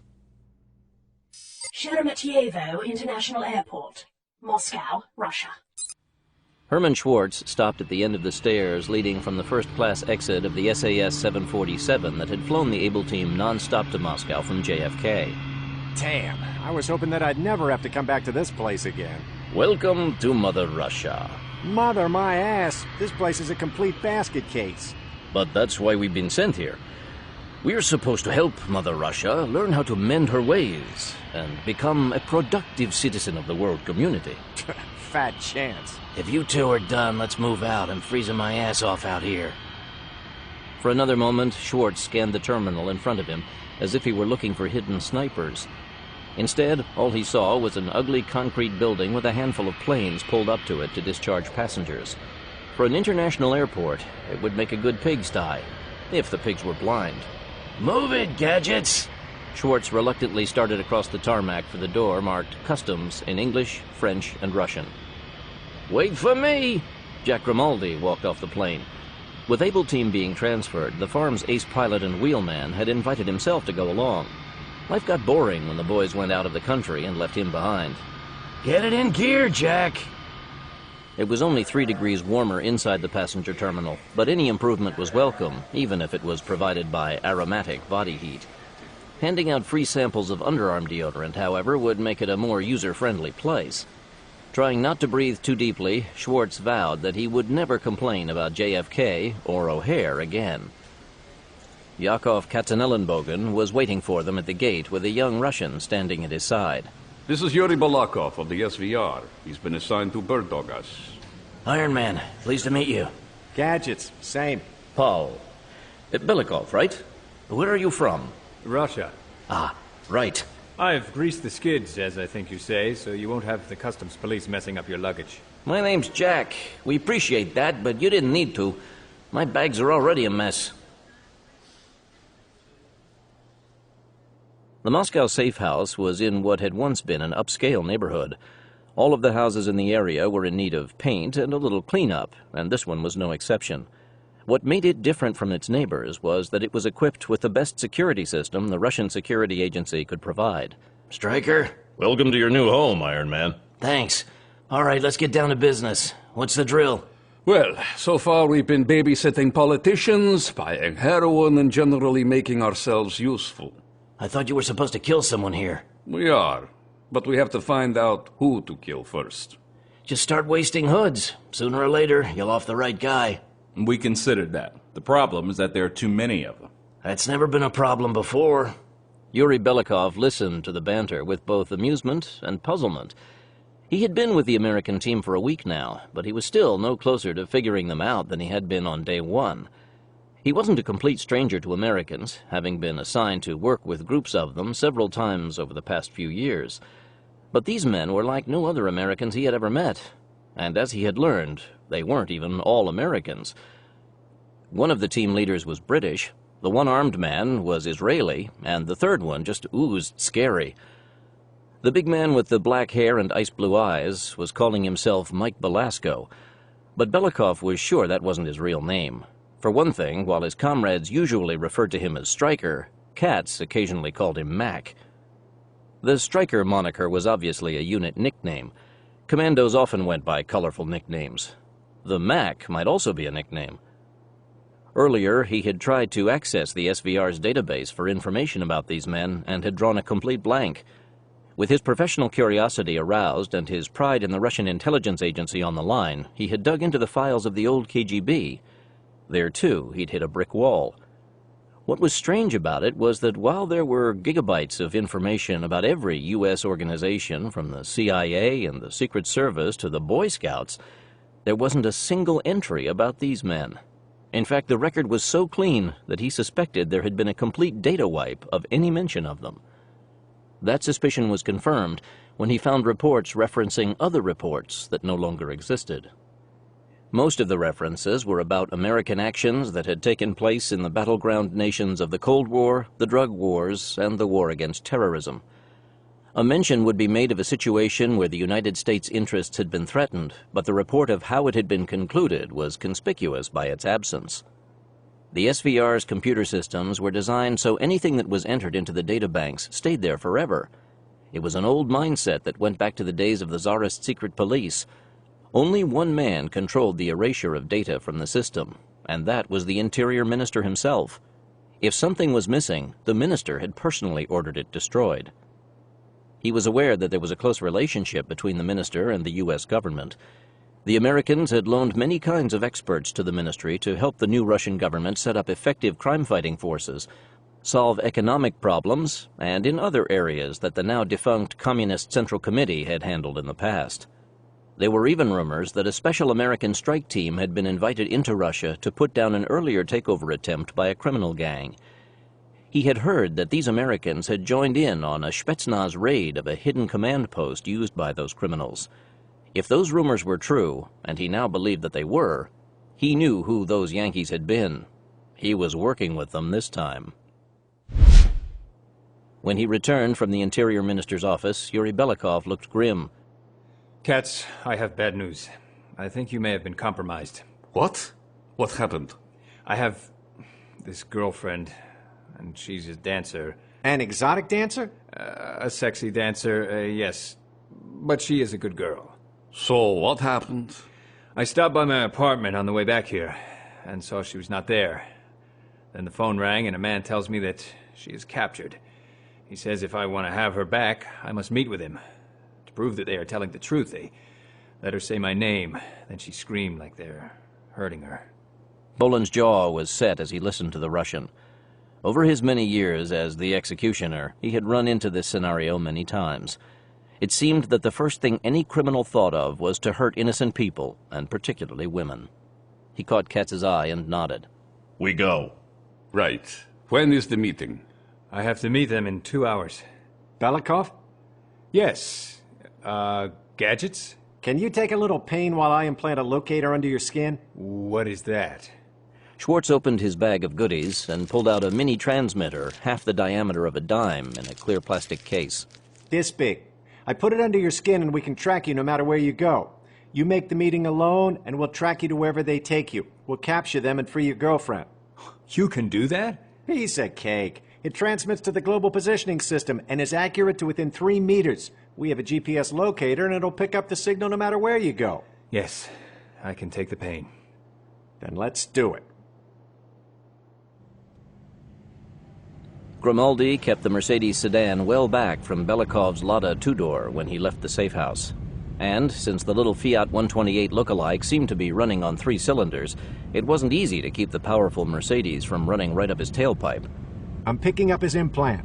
Katz and Bolin responded via radio in their follow-on car, another Mercedes.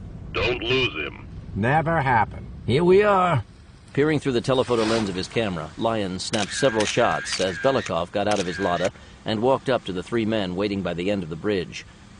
He held out his arms to be frisked, then allowed himself to be led away. As soon as Lyon saw Belikov and the 3 thugs get into the car, he snapped a final shot of the license plate. It's a black Mercedes. I wish I had the Mercedes franchise in this town. Everyone drives one of the damn things, including us, which means that they shouldn't spot us following them. When the gangsters' Mercedes headed out of the center of town, Grimaldi was forced to hold well back again. The suburbs were almost devoid of traffic, and they were obvious. I'm afraid I'm gonna have to let them go before they spot the tail. Wait till they hit the turnoff and then drive past. I've still got him and can vector us in. As if on command, the gangsters' Mercedes turned right into what looked like a deserted factory area. Schwartz had a flashback to Prague when he and Blancanales had gone to a meeting in a deserted factory on the outskirts of town. This time, though, he wasn't going to be walking into a trap unarmed. He keyed his comlink. Stryker, they turned off to the right into what looks like an industrial complex. We drove past the turnoff and are parked on the side of the road 100 yards down. Flash your lights when you spot us. Roger. Yuri Belikov blinked when his blindfold was removed. He had been taken to some kind of factory and was surrounded by at least 8 men. From the looks of them, they had to be mafia thugs. Where's Karina? I want to see her. You'll see her, all right. But don't be in such a hurry, Belikov. We have to talk first. I'll talk to you after I've seen her. That's what I thought. You'll talk now, or you'll join her sooner than you thought you would. Fuck your mother! This night just gets better and better. This can take as long as you want, but you will talk.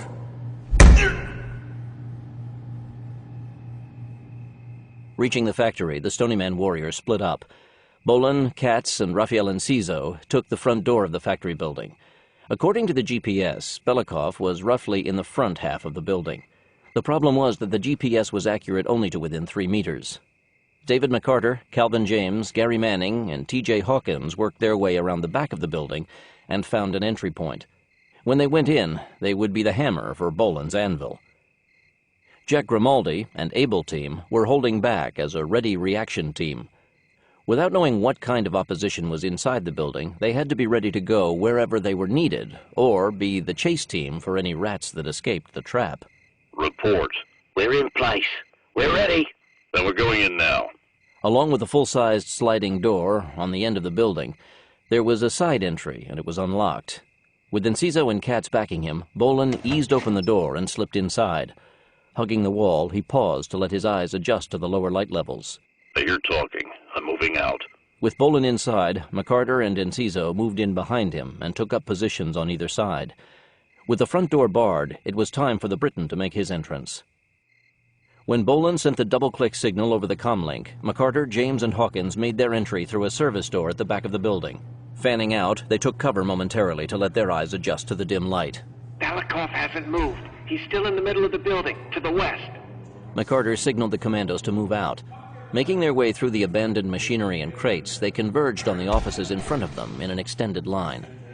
Hear that? Yeah, sounds like he's getting his ass handed to him. He's just waiting for us to... Shit! With the loss of surprise, the assault team rushed the office area. At the first shot, Belikov was instantly forgotten. When the kidnappers left him, he dropped to the floor and rolled against the base of the wall. Out of the line of fire, he started to work on the rope, binding his hands behind his back. Outside, the gang fired wildly into the cluttered floor of the factory. They weren't marksmen, and they were panicked. You got a clear shot? Let me check. Yeah, I guess I did. One by one, the gunmen went down to men who knew how to shoot to kill. Every move they made was countered by a hail of accurate fire.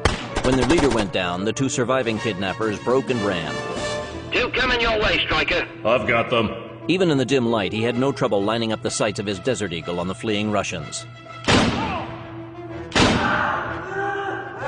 Shut up. I've got a live one. Tagged him in the leg. That was the last of them. Thanks, Striker. Enciso and Katz quickly moved out to secure the prisoner Bolin had tagged. With the bullet in his leg and the growing lump on his head, the Russian wasn't in a frame of mind to resist. He was bandaged and had his hands bound behind his back before being dragged away. Now that the battle was over, Belikov struggled to his feet to look for his girlfriend. The SVR agent found her in the first place he looked, the factory's old main office. Her body was face up on a blanket on the floor, her clothing torn away and her face bruised. The impossible angle of her head was the obvious cause of death. Her neck had been broken. Even so, he knelt beside her and laid his fingers on the side of her neck to check for a pulse. There was none, and her body was already cool. He paused over her briefly, his head down, before pulling her blouse and skirt back in place and folding the blanket over her. James laid his hand on the Russian's shoulder. I'm sorry, man. Thank you. We'll help you take her out. Carefully carrying the woman's body, the Stony Man warriors and Belikov took her to Able Team's van. There was little to say at a time like this, and the trip back to the safe house was made in silence. Even when the prisoner was in the safe house, his blindfold was left on. Part of any good interrogation was disorientation, and blindness went a long way toward achieving that. The gag in his mouth and the shooter's earmuffs were part of it as well. Until Calvin James was ready to talk to the man, the gangster would be completely cut off from the outside world. Belikov was in a blind rage and didn't even want to be in the same room with the man unless he had his hands around his throat. I know you want to get your hands on that guy, but this is not the time for that. We need him intact, and we need you to translate for us. I don't think my Russian is good enough to handle the street slang. He must pay for what they did to Karina. He will, I promise you that, but the best way to avenge her death is to take the bastards out, all of them, and he's the key to doing that. If you'd like, when we're done, I'll give him to you to do with what you want. But we have to talk to him first. And I do not want this reported to your boss. Why not? The last time we did a job for the minister, there was a spy in his office, and 2 of my men were captured. I know the minister swears that his stuff is clean now, but I can't risk it. Too much is at stake this time, both for your country and for mine. Ah, I see. I will not tell him. I'll go get the bag, and we can get started on this guy. Applying pain to entice a man to talk was the traditional method of interrogation. But as with all traditions, there came a time when the old had to give way to the new, and that was the case here. The Stony Man team wasn't averse to using pain as a tool, but in all too many cases it was inefficient and time-consuming. Chemical interrogation was much quicker, as well as being much more reliable. Even in great pain, a man could lie, but he couldn't lie if his brain wasn't under his control.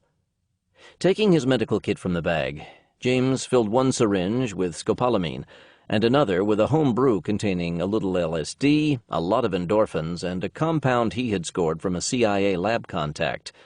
It was a foolproof mixture, and unlike some of the earlier chemicals that had been tried, beyond a major hangover headache, it didn't have any serious side effects. Hold his arm.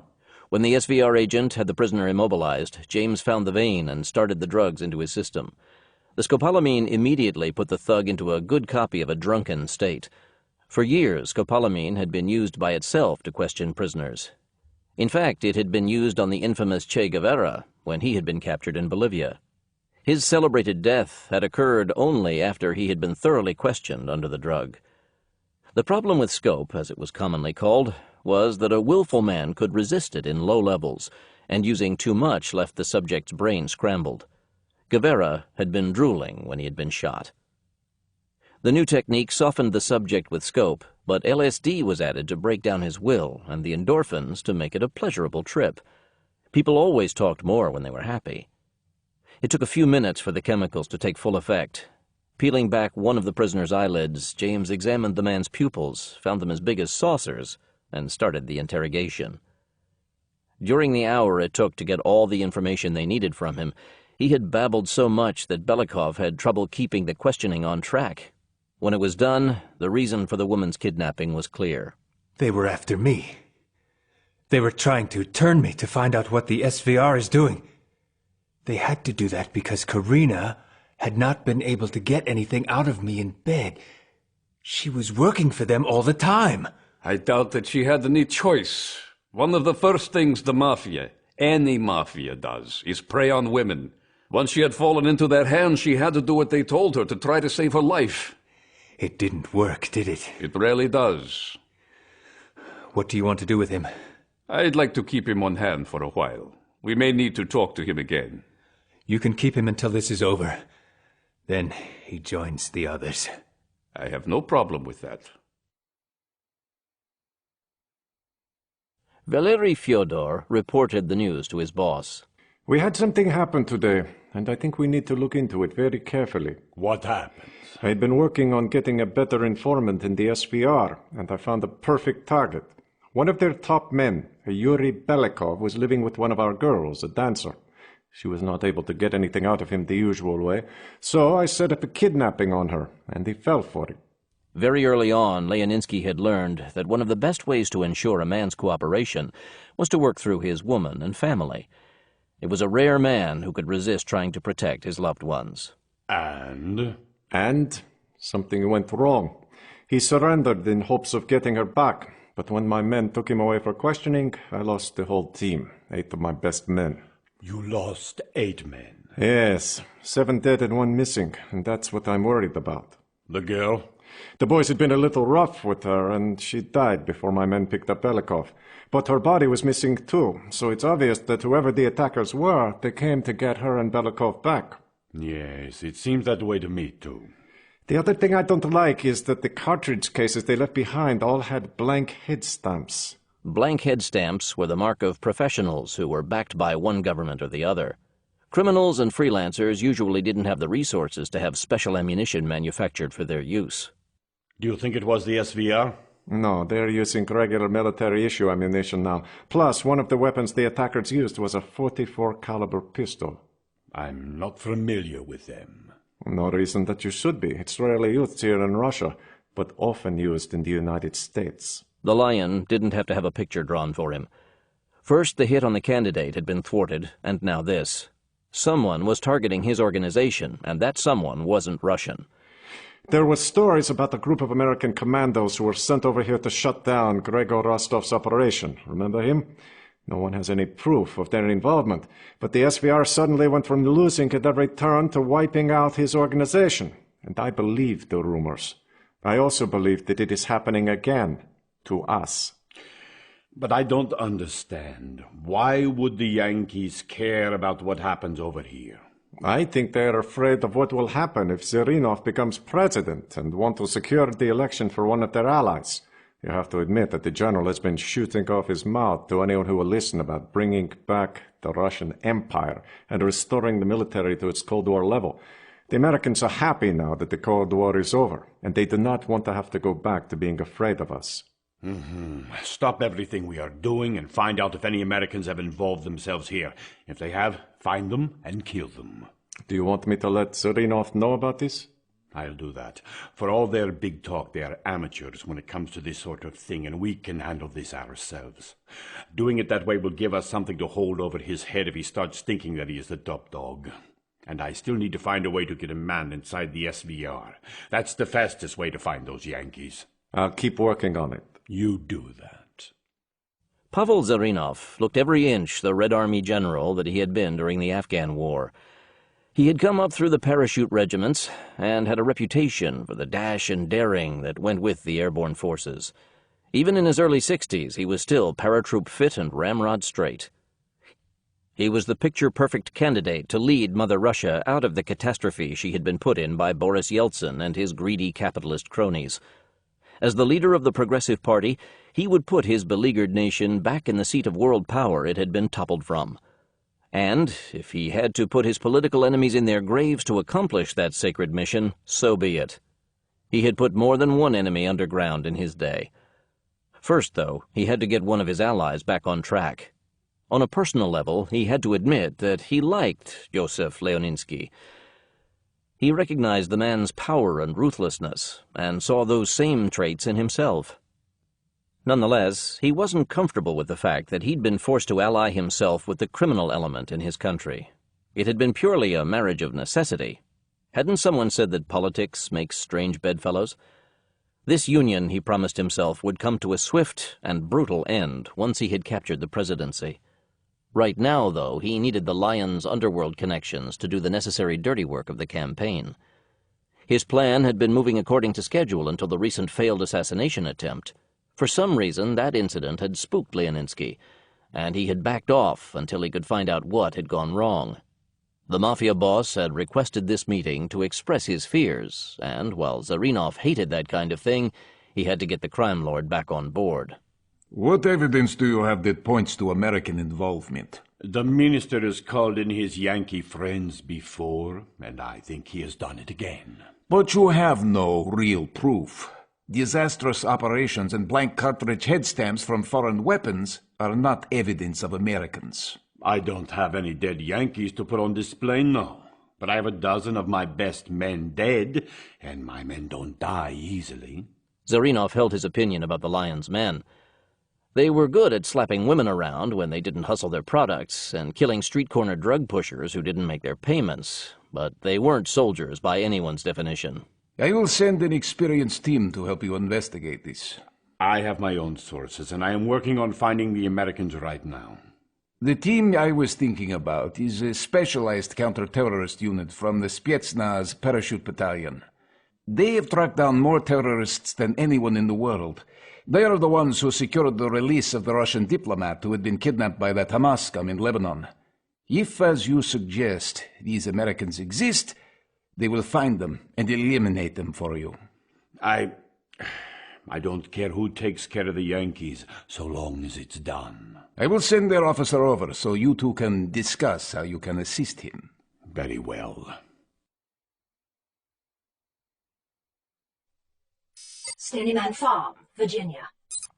Barbara Price glanced at the updated black suit duty roster, initialed it, put it in her outbox, and moved on to the next item in the pile on her desk.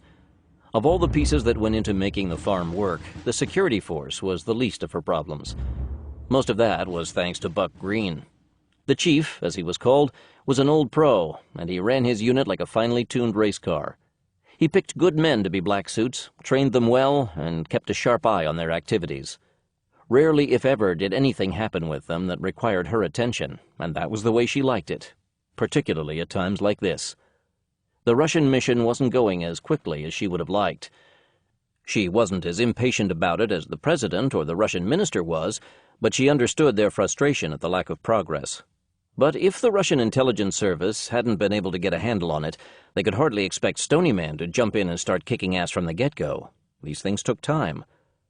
Stony Man's earlier experience with the Russian mafia had shown how deeply woven it was into all levels of Russian society, and it wasn't easy to unravel. The teams were going to have to work it from the edges like a tightly woven fabric until they could work a thread loose and follow it.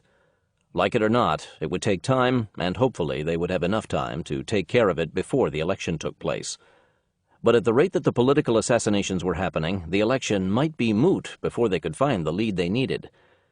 At least, they had stopped short one assassination attempt. Hopefully that would slow things long enough for them to get that one vital lead. It was so much easier when all the Stony Man commandos had to do was drop into some remote location and blow it up to solve the problem. But this situation required a more delicate touch, and more than a little bit of luck. That was why Stony Man might actually lose this one.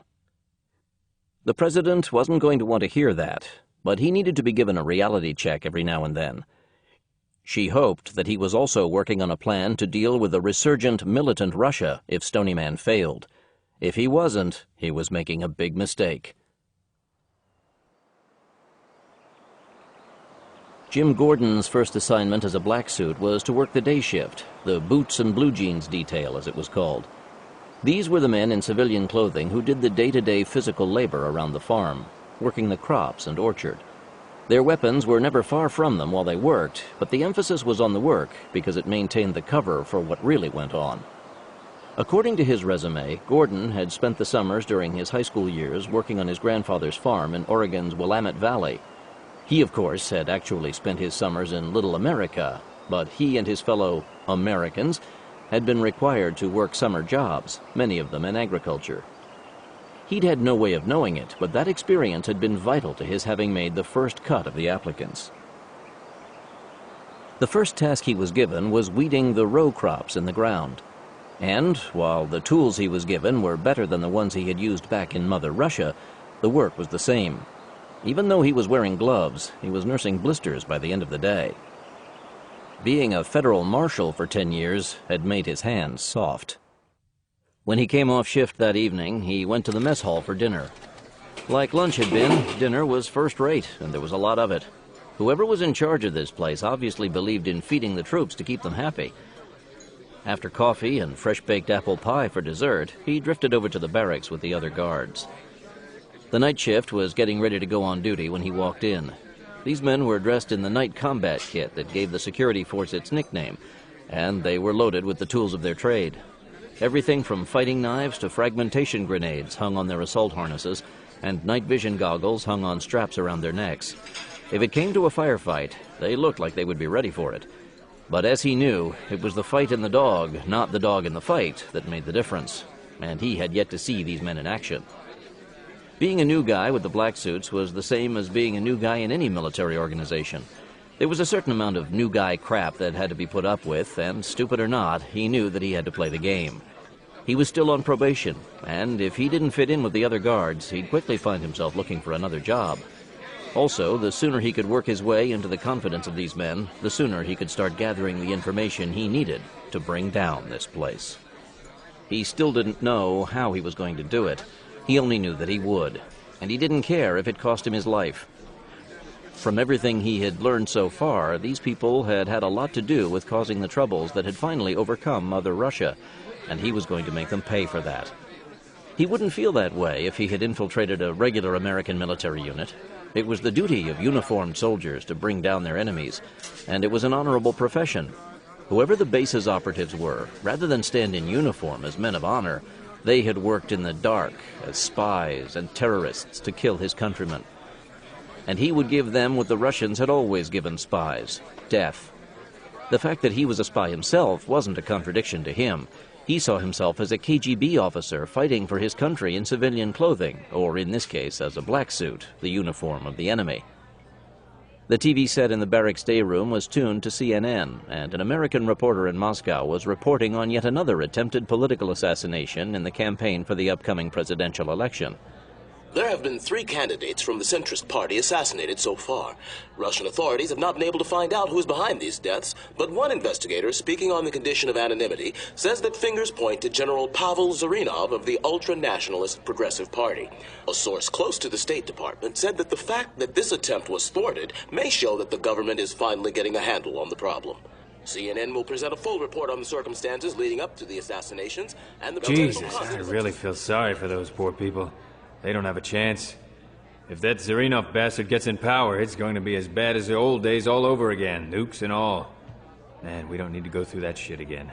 Is that what the action teams are doing over there? Trying to take him out? Damned if I know. You know how it is around here.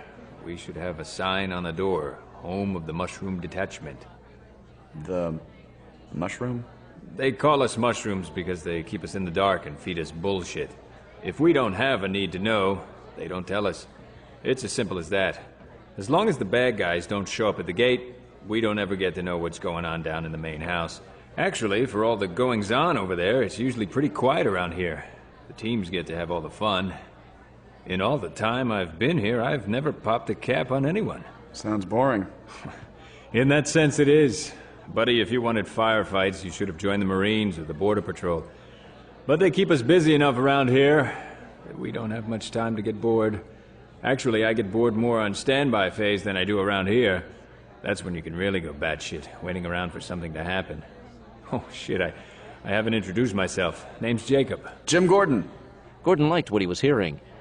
Nothing bred laxity in a situation like this more than a static environment. From what he had seen so far, the black suits were more concerned about working the crops than they were about guarding the perimeter. But if the perimeter was never challenged, that was to be expected. So far, this was looking pretty good. As part of his familiarization with his area of operation, Jim Gordon was next assigned to a crew that was cleaning the weeds out of the perimeter fence on the north side of the farm. It was the kind of make-work task that seemed to take up most of the time of the farmhand detail. There just wasn't enough legitimate farm work to keep them all busy during the day. When he started working on the fence, he saw that, like everything else about this place, it wasn't what it appeared to be at first glance. The split-rail fence posts looked like they were wood, but when he hit one with his sling blade weed whacker, he found that it wasn't. Looking closer, he saw that it was molded out of some kind of plastic. It sure looked like wood, and it even felt like wood, but it was some kind of artificial compound. This particular post was out of alignment, and he grabbed the top to try to bring it back into line with the others. You'll never get that straightened, Gordon. There's a 6-foot steel pole embedded in concrete holding it exactly where it is. It's off true to give the fence that authentic look. But it's plastic. Yep. That lets us run current through the fence wires without having to have insulators showing and giving it away. Wait, the picket fence is electrified? Not the shock, but to run the sensors. Anything touching the wires alerts the guys in the security center. That's why we're cutting the weeds. If they touch the wire, they give false readings. A little farther, he was kneeling at the base of one of the posts when he saw a camouflaged coax cable running back into the orchard behind him. On pure impulse, he picked up a sharp rock chip and started tearing at the sheathing of the cable. When he exposed the outer conductor, he cut at it a few times before stopping. Rather than cut the cable, he wanted it to look as if an animal had gnawed on it. It was a small sabotage. The bare conductor should short out as soon as water reached it and take out a sensor or two. It would be easy enough to repair, but it would be a good test of the security center's vigilance and response. He wanted to see how long it took them to notice that something was wrong and how quickly it would take them to fix it. A soft rain was falling when Gordon headed for the mess hall at the end of the workday. After another first-class meal, he went to the day room to clean his equipment. It was mindless work, and he hadn't even gotten his gear dirty yet, but equipment maintenance was one of the essentials of military life, and it would look odd if he didn't do it. He was putting a second coat of polish on his go-to-town boots when it happened. Suddenly, what had been a peaceful scene exploded into a frenzy as guards dropped whatever they had in their hands and leaped to their feet to grab their weapons and equipment. Jacob, what's going on? Don't know. What am I supposed to do? Get suited up and wait here with the other new guys. We'll call you if we need you. Gordon secured his weapon, then put on his night combat suit. After checking everything twice, he waited in the darkness by the door for further orders. He would have loved to go out and see how the black suits were reacting to this emergency, but he had been ordered to stay put, and following orders was important for a probationary guard. The men started coming back within half an hour. What happened? Goddamn tree rats. A squirrel chewed on one of the coax cables and knocked out one of the video cameras. Does that happen often? Too often. Even with an ongoing mission, Barbara Price still had to take care of day-to-day chores that went with running the farm. Brignola had once offered to create another position on the staff to take care of these details, but she hadn't wanted to do that. The farm crew was big enough as it was, and she hadn't wanted to have to make room for another warm body in the house. Plus, when things were slow like they were right now, it was a relaxing way to spend an evening. Price. Barbara, it's Buck Green. We have a problem. What's that? An entire bank of surveillance cameras has gone down. What? Let me see. My God, what happened? It looks like one of the coax cables was chewed through by a squirrel or something. I thought those were protected with a chemical deterrent in the outer sheath. So did I. Get on it immediately. We already are, and we're doing a sweep to make sure that it wasn't an intrusion. Price didn't think that was very likely, but it never hurt to check anyway. It also broke the monotony and kept the black suits on their toes. One of the biggest drawbacks to their doing their job so well was that there was so little for them to do most of the time. Well, keep me informed. You know it. Barbara Price polished off the last of her paperwork, checked her watch, and left for the computer room. Brignola had a mission meeting scheduled, and she wanted to check out the latest reports from Moscow before she talked to him. The president was pressing him, and she wanted to make sure that she was doing everything she could to get the man off his back. As frantic as things got at the farm, she wouldn't take Brignola's job for any amount of money. Jim Gordon had learned a lot by watching the black suit reaction to his sabotage. Even though most of the security force had a laid-back attitude, they had reacted with startling swiftness to what they saw as a threat. Under the cover of a peaceful rural setting, this place wasn't as serene and bucolic as it looked. It was guarded like Fort Knox, and the black suits were deadly serious about their job. It was a good thing that he had tried this little exercise before he tried to do something more serious. It had made him see that he was going to have to find a foolproof way to take the organization out. And he now saw that a series of pinprick events wasn't going to do it. To take this place down, he was going to have to do something serious, and he might not be able to do it alone. But by the time he finished his first tour of duty, he should know what it would take. And while he was on his R&R time, he'd contact the Russian Mafia if he thought he needed more manpower. Moscow, Russia. Ex-Red Army Major Vasily Lebedev looked uncomfortable in the gaudy but plush surroundings of Leoninsky's headquarters. He looked exactly like what he was, a veteran paratroop officer wearing shabby, ill-fitting civilian clothing. One pair of the Mafia boss's shoes alone cost more than Lebedev's entire wardrobe. The dozen men with the former major were a little better dressed, but no more comfortable being out of uniform. But with the Russian army fallen on hard times, it wasn't uncommon to see such men working menial jobs in Moscow. In fact, it wasn't unknown to see the wives of serving officers working as maids for wealthy businessmen to supplement their husbands' meager incomes. Some of the younger wives even worked the tourist hotels, making more in one night than their husbands did in a month. Lebedev and his men, however, hadn't fallen that low. After their counter-terrorist unit had been broken up, they had stayed together, living in the same fleabag apartment and sharing what little they had in between the jobs Lebedev found for them. Their work now was in what was called executive security. They were bodyguards for the capitalists and were available for wet work when it was necessary. Business practices in the new Russia weren't what they were in the Western world. Hostile takeovers were usually accomplished with AK-47s rather than lawyers in expensive suits. Buying a businessman's holdings from his heirs was considered a good move in the Moscow market. Lebedev's price for his services was high, but he always came through with the goods. Lebedev didn't like Leoninsky's thugs any more than he had liked the Afghan bandits he had hunted and killed during the war. But he lived by the soldier's code, and he would follow the general's orders to the death if it came to that. When this whole thing was over, however, he was going to take great pleasure in killing this bunch of pimping, thieving, drug-dealing scum, starting with this so-called lion. What do you want my men to do to help you? Lebedev kept a straight face and didn't say that they could cut their own throats for all he cared. Right now, nothing. As soon as we have located these mysterious Yankees, I may need to use some of your men. Right now, though, my veterans work best alone. The crime boss saw the insult implicit in the major's insolent stance, as well as his words. But he knew that he couldn't afford to have his people take this tin soldier out and beat him to death. He was one of Zarinov's pets, so he would have to put up with him for now. But if he didn't deliver on the Americans as he promised, his time would come sooner rather than later. The lion hadn't gotten where he was by ever forgetting an insult. How are you going to go about doing this? I will do it the same way I did when I hunted the Dushman in Afghanistan. Track them down. If they exist, no matter who they are, they will leave tracks, and my men are good trackers. Once they have been found, they will be killed. It is as simple as that. Get to it then. I cannot do what the General wants until they have been eliminated. It will be done then. Good. Major Yuri Belikov reported back to Katzenellenbogen after his morning meeting at the Interior Ministry. The SVR officer still showed the effects of the kidnapping and the loss of his girlfriend, but he was doing his job like a good soldier. For extra security, he was handling all of the contacts with his boss himself so that no one would spot the Americans at the ministry building. The minister sends his congratulations on your handling the kidnapping operation. He's concerned about the missing armored brigade, though. Word about it has gotten out, and it's causing panic. I can understand that.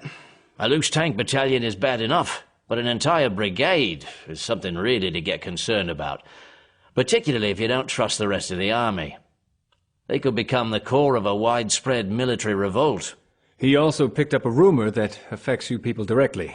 What's that? There was a Spetsnaz parachute battalion during the Afghan war that specialized in counter-terrorist duties. They were disbanded as part of the reduction in forces that took place after the fall. And? And one of the better assault teams, the Wolverines, stayed intact after they were disbanded. And now they work for General Pavel Zarinov, the would-be savior of Mother Russia. How did you know? It's our luck. We've heard that story a couple of times before. The general might have signed on the Mafia to help with his campaign, but the only men he really trusts are his old Red Guard comrades in arms. And now you're going to tell us that they've been given the mission of exterminating us. How many of them are there and who's leading them? There are a dozen Wolverines, and they are led by an ex-major Vasily Lebedev. Who was a brave, highly decorated officer who leads his men in person like he did during the war. We know the type. Can you deal with him? It's going to be quite different than going up against the Mafia scumbags, but it's not like we haven't dealt with his kind before. I'll let you know more after we learn more about them. That's not going to be easy. The records for many of the Army's special units were destroyed when the new government took over. That too was expected. But never fear, we have our own sources. We don't let you guys run around for 70 years without keeping a real close eye on what you were doing. Remember the Cold War? I was just a young officer back then, and I was stuck in a desk job. Well, the way this thing is going, maybe you should have stayed there. Not a chance. As I think you say, I have a dog in this fight now. That you do, lad. Now that Belikov had returned, Katzenellenbogen called a team meeting. So far, they had been taking pot luck, reacting to events as they had happened. But now that Able Team was on board, it was time to plan a conclusion to this operation. All right.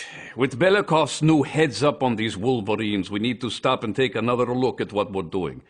Fortunately, with Carl and his boys here now, we'll have a little more flexibility, but we need to change our modus operandi. Belikov, the first thing is that you can tell the minister we're out of the VIP protection business, effective right now. What? But tell him that we just can't afford to waste the personnel, not if he wants us to find that missing tank brigade, as well as deal with these Wolverines. Either mission will be a full-time job for us. Right, I see. Next up, Enciso, as soon as you can arrange a meeting with your drug contacts, Rosario and Carl are going to take over the buy operation with Calvin. Rosario will pose as the principal sent over to take the deal into its next phase. Can do. Thanks, Katz. I hate drug deals. Give me a firefight over that any day of the week. Speaking of drugs, Belikov, what does your agency know about this Lion Leoninsky that our prisoner mentioned? I'm not familiar with the name, but I'm not a Mafia specialist. I've been tasked to the America desk, assigned to keeping track of you people. You've been wasting your time, Yuri. We're much too slippery for you. But I sure would like to read up on the U.S. through your eyes. Always makes for good reading. So what are we going to do about these Wolverines? We have too much on our plates as it is to have to mess about with them, as well as try to deal with all the rest of this crap. Well, the way I see it, we have two options. We can continue on our original track and wait for them to come to us, or we can go into a preemptive strike mode and take them out first. I say we... MacArthur, I already know your vote. And mine. But what do I tell the minister? All he can talk about is finding that tank brigade to keep it from affecting the election, and we have to keep the candidates safe. Both of those things are only part of the greater question, and that question is, who is behind all of this? If someone has decided to send a hit team after us, then we're doing our job well enough to worry him. Now, since we didn't sign on for a suicide job, we have to protect ourselves. We won't be able to do anything for your minister if we're dead. Belikov could only agree with that. And he almost felt sorry for the Wolverines. The job these commandos had done on the kidnappers was firmly etched in his mind. He had never seen anything like that, even in the American action movies he loved. What do you need from me? Since your agency's files on the Wolverines have been dumped, I'm not sure. We'll use you as a resource guy and run our plans past you in case we've missed something only a Russian would notice. I understand. But when the time comes, I want to be included in the assault team. I owe them. Sounds good to me. Mac? We can always use another gun. Thank you. Stony Farm, Virginia. Having something useful to do always put Aaron Kurtzman in a much better mood, particularly something that required as much digging as finding out about the Wolverines did. Since he didn't feel like messing around with reprogramming recon satellites, he had given the task of finding the missing Russian tanks to Hunt Weathers and Akira Tokaido. He was up for a manhunt conducted the old-fashioned way, with a cyber search. He had a lot of information that had been compiled during Russia's disastrous war in Afghanistan, but it had been several years since he had worked with it. Using Major Vasily Lebedev's name as a key word, it took half an hour before the first notation came up. Someone had found a citation for the award of the Hero of the Soviet Union medal, merely saying that he had defended the motherland from bandits and counter-revolutionary forces in Afghanistan. There was no mention of his unit, nor its designation or members. A second notation came up regarding a classified report on the suppression of Afghan guerrilla groups. Again, there were no details. And searching for the keyword Wolverine came up with nothing more than isolated animal attacks and bootlegged comic books. The problem he was having was that the work of the Russian Army's counter-terrorist teams was highly classified as that of the old KGB's hit teams had been. The second half of the problem was that they'd never had the good sources in the Red Army that they'd had in the KGB. As a general rule, professional soldiers were less willing to betray their country than spies were. There were, however, exceptions to that rule. Calling up his source menu, Kurtzman scrolled through it until he found the name he couldn't quite remember. Ex-colonel of the Russian Special Forces, Nikita Kalkin. As a Spetsnaz commander, Kalkin had run successful insurgency and counter-terrorist operations in several nations. When the communists fell, he had seen the writing on the wall and defected to the United States, while the information he had was still worth selling. After months of cooperating with American intelligence agencies, he had been given a generous pension and was living comfortably in Florida, where he played chess at a professional level and was popular in his retirement community. Nicky, as he liked to be called, was doing a lot better here than he would have done at home and had no regrets. He also was cleared to be an SOG asset, so he gave him a call. Hello? Is this Nicky? Depends. Are you going to try and sell me something? Not today, Nicky. This is Aaron. Aaron! Have you decided to match your infernal machine against me again? Not yet. I'm still working on a new program. To what do I owe the pleasure of your call, then? I need some information, Nicky, at your usual rates, of course. What do you need? Major Vasily Lebedev and a parachute unit he led called the Wolverines. He's a nasty piece of work, that man, and his troops are even worse. I recommend that you take extreme caution with him, Aaron. He is truly dangerous. It will be best to kill him as soon as you see him. We intend to. But first, I have to find him. There is a veterans club on Pogorny Street you might want to look into. He has a business interest in it. Most of the members are old farts from the Great Patriotic War, but it is a front for bad boys from that nasty business in Afghanistan. What do you mean? It is what you Americans would call a mercenary clearinghouse. If you want someone killed, you go to Pogorny Street and hire a killer. If you want to hire an entire unit, you can get that there too. If you want to buy weapons, you go there, or even if you want women. Although, I must say that the women I saw there were not really first class. They were slovenly. I'll keep that in mind. So you think I'll be able to find Lebedev there? Maybe not him, but they will know how to contact him there. And Aaron. Yes? Don't send some CIA college boy looking for him. He will not last the day out. They will eat him for lunch. Don't worry, I'll be careful. I'm sure you will. Oh, and Aaron. Yes? Call me when you and your machine are ready to be defeated again. I will. Kurtzman smiled when he thought about the picture Nicky Kulkin had of who he was. The Russian emigre was sure that he was a field operative for the CIA, not a computer hack stuck in a wheelchair.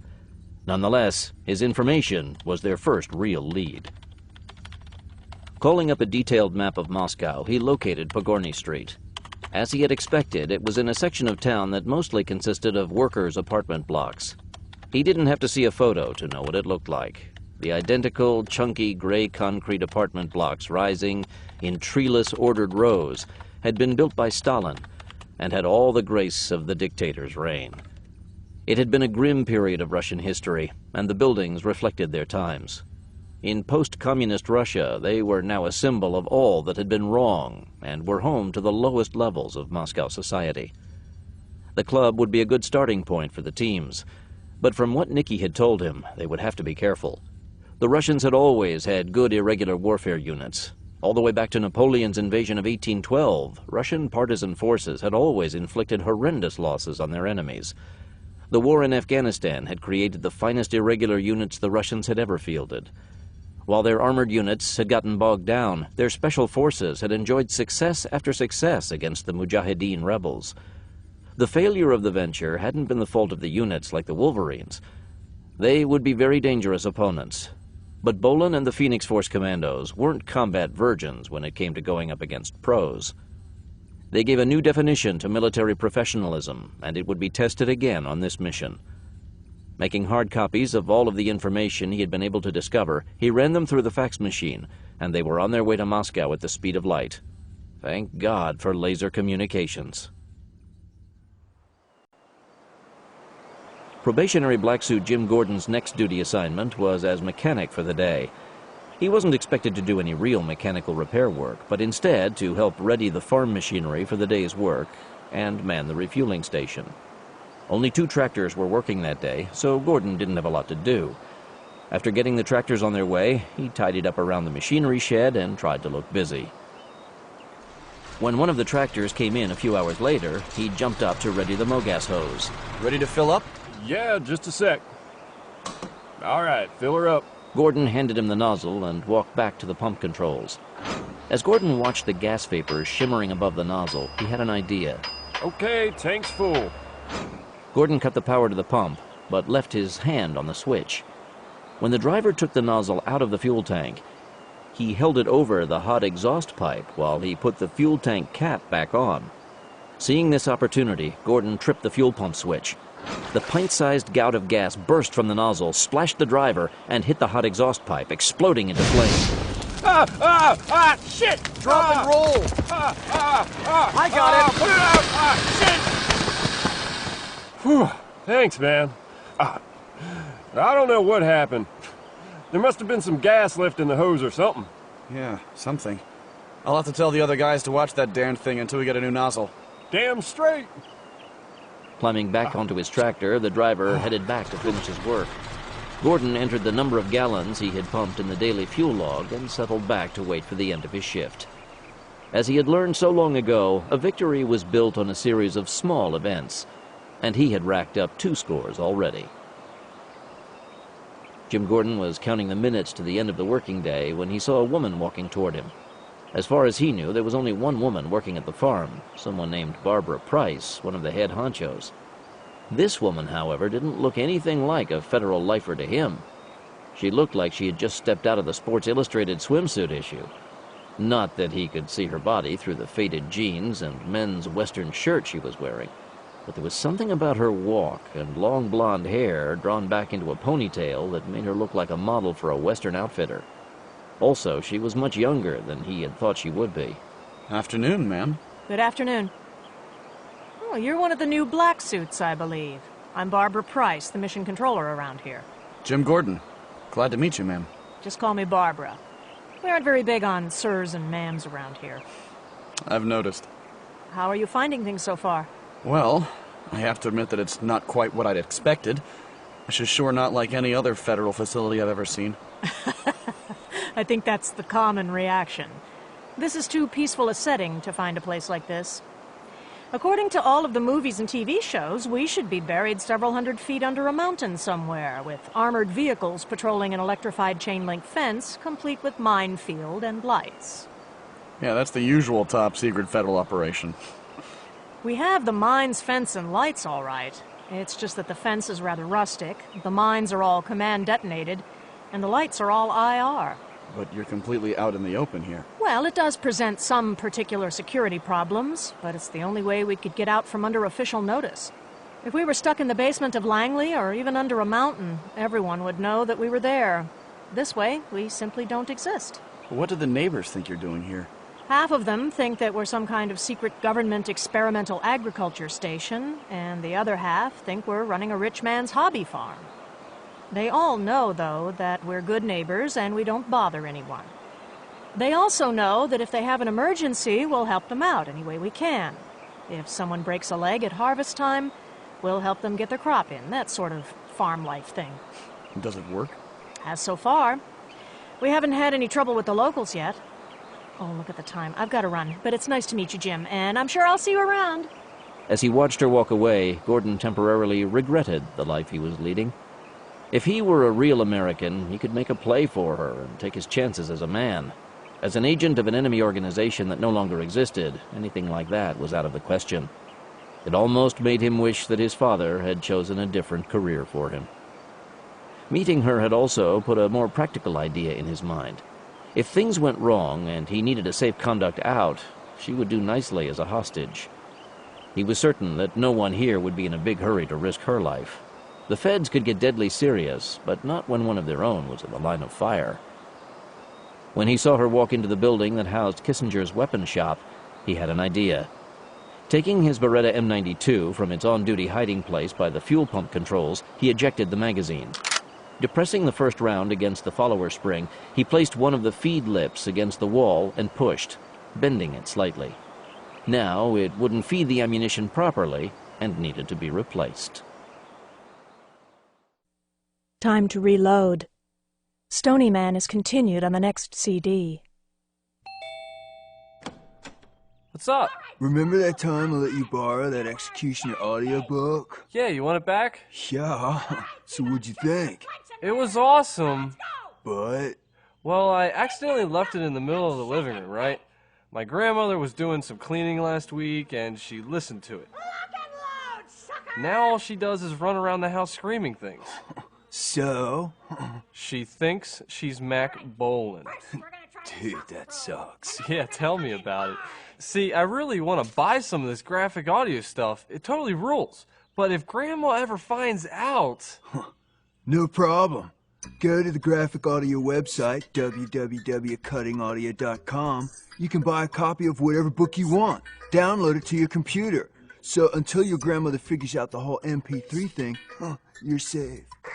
Attention! We are out of brand cereal! Repeat! We are out of brand cereal! Over! Oh, snap! Run for your life! I'll come back another time.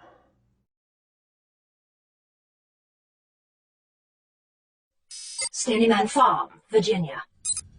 Hunt Weathers was towering over Aaron Kurtzman's wheelchair. You realize, of course, that you have given Akira and me quite an impossible task.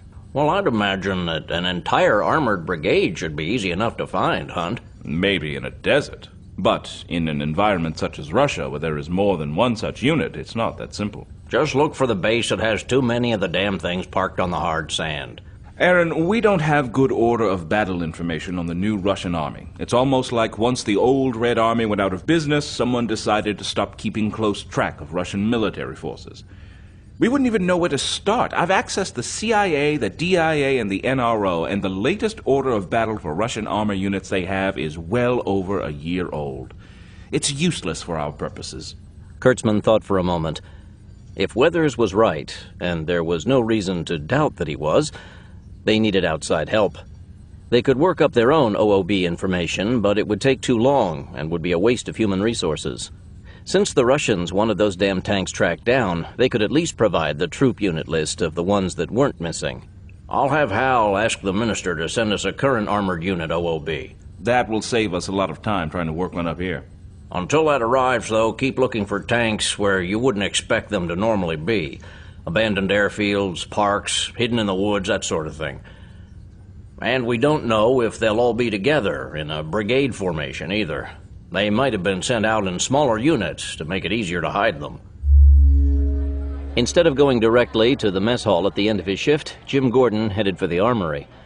He hadn't seen Barbara Price come out yet, and she might still be on the range. Any woman who practiced her marksmanship would be someone to be reckoned with if he wanted to make her an essential part of his emergency exit plans. Cowboy Kissinger had been a talkative type at their first meeting, and maybe he could get a better feeling for her from the armorer. When he walked into the weapon shop, Barbara Price was handing a Beretta 92 pistol back to Kissinger. Oh, thanks for the workout, John. I know I need to come in here more often, but I just never seem to find the time. Any time for you, Barbara. If all you can get are late night hours, let me know, and I'll run the simulators for you after hours. Thanks, I appreciate that. Anytime. Both men tracked her with their eyes as she walked out. Does her shooting look as good as she does? Better. What can I do for you? Oh, I've got a bent magazine and I'd like to exchange it. Reaching behind him, Kissinger took a new Beretta magazine from a bin and handed it to him. Thanks. Don't mention it. Gordon was well into the black suit off-duty routine now. It was actually rather simple, and he'd been able to come up to speed quickly. The evenings in the black suit's day room were starting to become comfortable for him. Watch a little TV or read a book, clean some of his gear, and go to bed. It was mindless, but it was the essence of military life. The other guards had started to ease off giving him the new guy treatment. The fact that he was losing consistently in the nightly poker games was a large part of that. He didn't lose too much, which would get him tagged as a fish, but he never seemed to win either. Since he had struck out with Kissinger, he'd try his luck interrogating his fellow poker players. So, what's the story on Barbara Price? She introduced herself to me today, and, well, she's quite a looker. What? Price, you say? Yeah? Wilkins. Yeah? You owe me $50. Barbara struck again. What? Oh, shit. What the hell are you talking about? It's a pool we run every time one of the newbies comes on board. I had $50 that you'd trip on her today. You bet on my seeing Price and... It's okay, man. We do it every time we get a new guy in. You're not the first guy who's fallen at her feet. She has that effect on damn near everyone who meets her.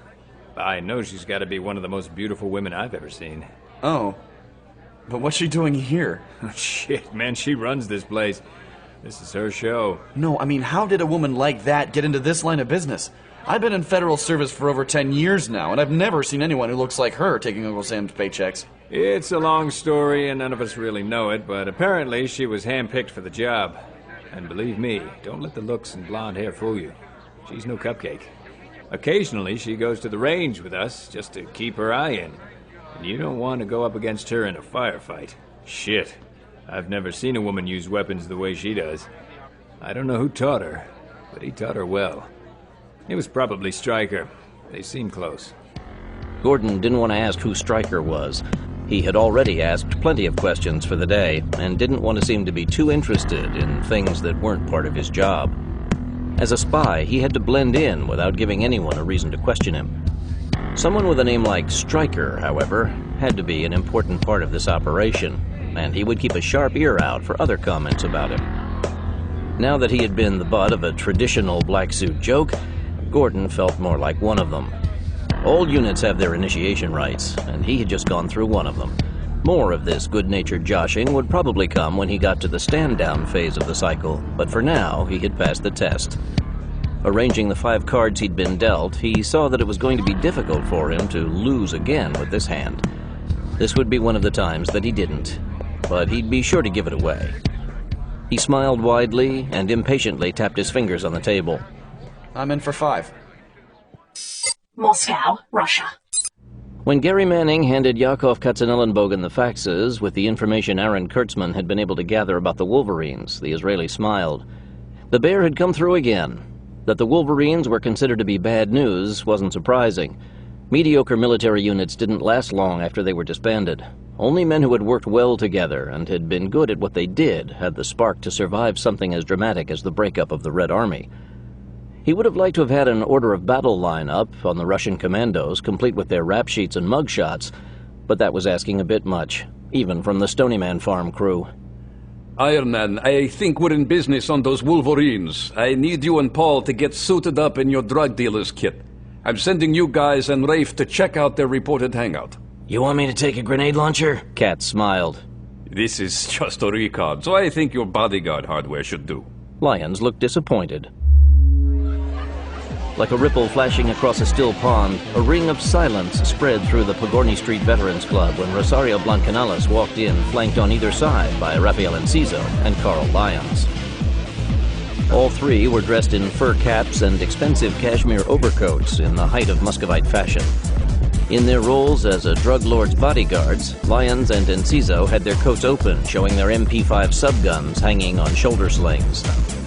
It wasn't every day that well-dressed foreigners dared to venture into a place like the Pogorny Street Veterans Club, particularly openly armed foreigners.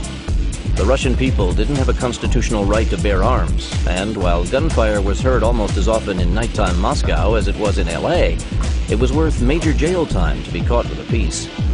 For a man to carry one openly meant that he had connections in high places.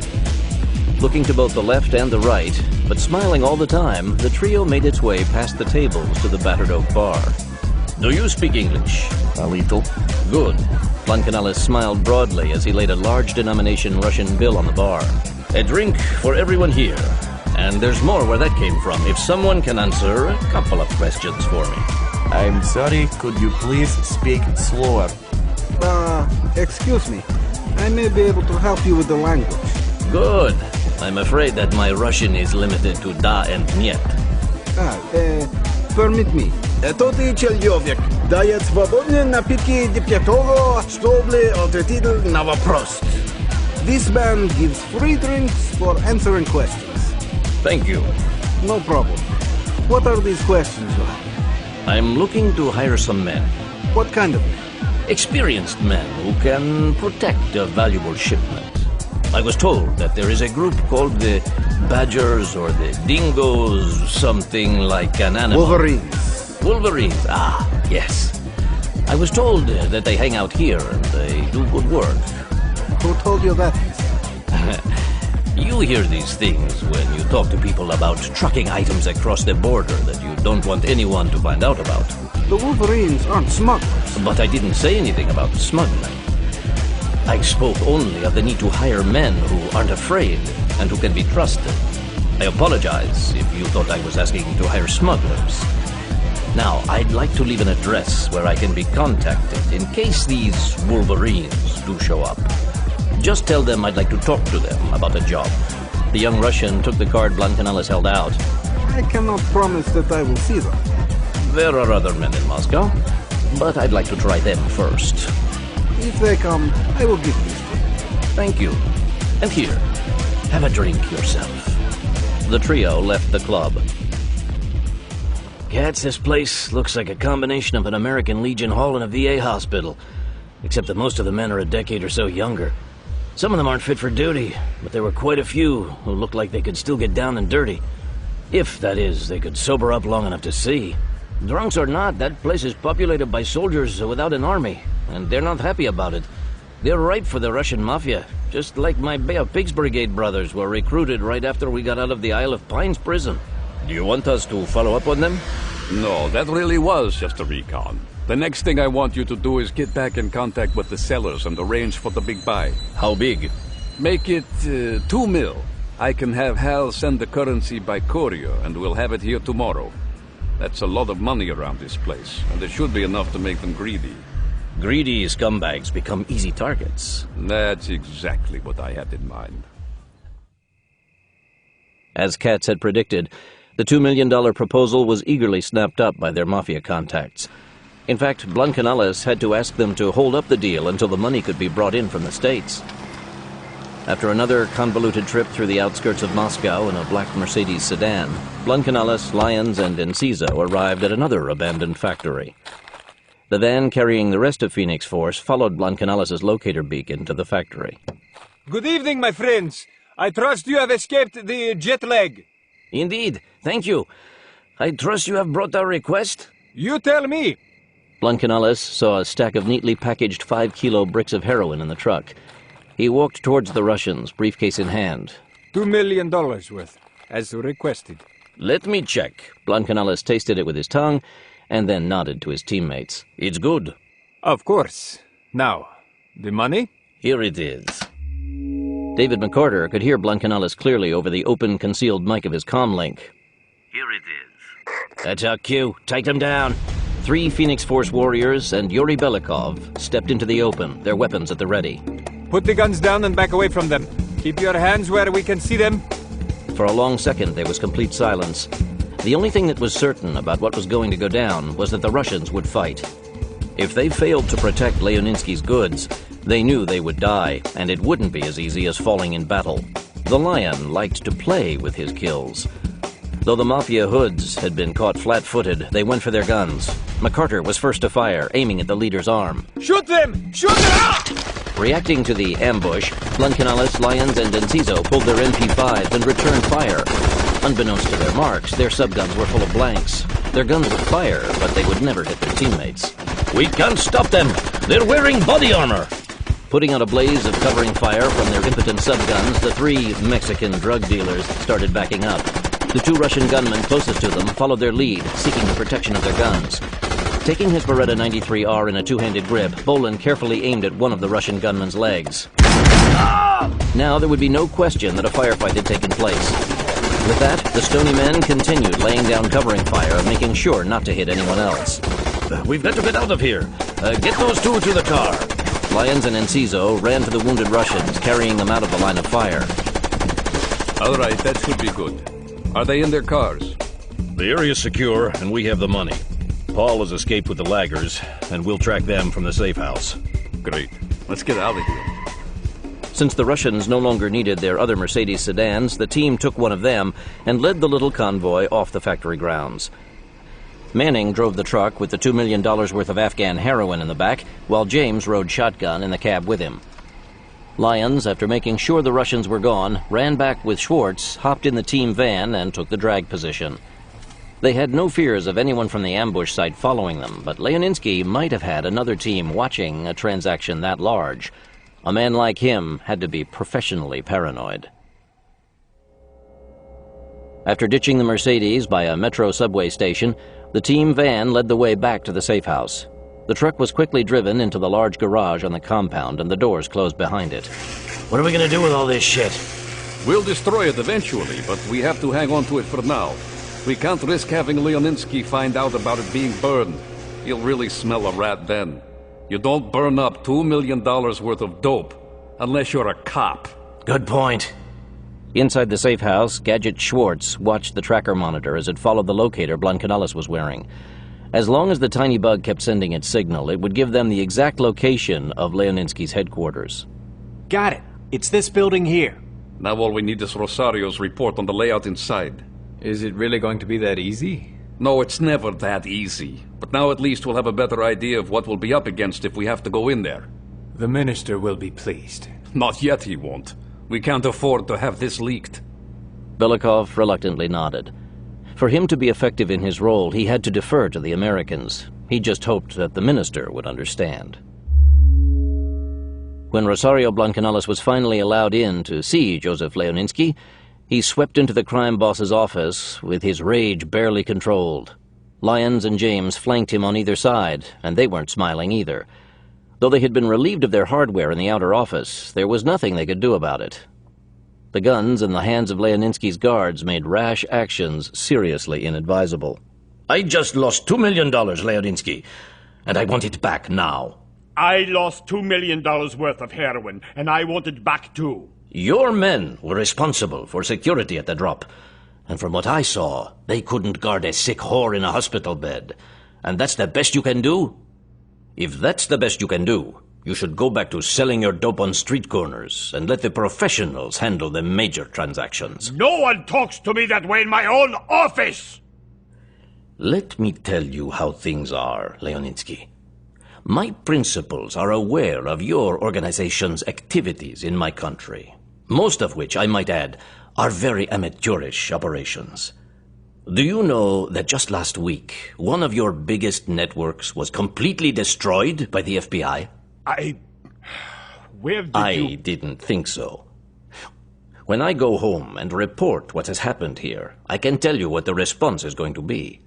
My bosses are going to order a war on your remaining operations in the States. We will shut them down completely and will never allow them to start up again. The only way to prevent that is if I get my money back or the product I bought immediately. And I expect to be paid in US dollars, not your worthless rubles. Before anything is done, I have to investigate this incident. If I find that you have not played any part in this, you'll get your money back. Don't take too long.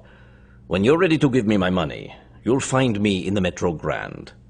I know where you're staying. But I don't expect to be there long. My bosses will probably call me back as soon as they hear what has happened. Joseph, what are we going to do?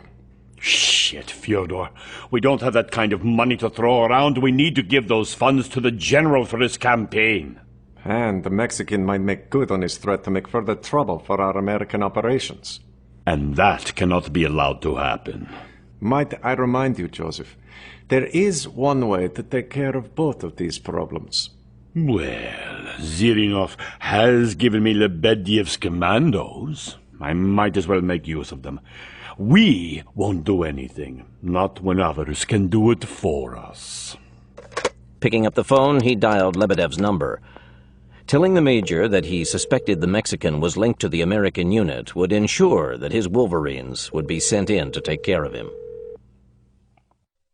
Stonyman Farm, Virginia. Hal Brignola read through the latest stack of reports from the teams in Moscow. Katzenellenbogen and Bolin were doing their usual good job, and they were starting to make real progress. But it was a slow process, as these things so often were. He understood where Katz was coming from, but it wasn't raising Brignola's personal stock in the Oval Office. The president wanted action, and he wanted it now. Apparently, the Russian minister's expectations weren't being met quickly enough. The heroin buy gambit had been a typical Katz operation, which was to say brilliant, and it had been flawlessly executed. It had gotten the Stony Man warriors in to see the big man himself, and now they knew exactly what they were up against.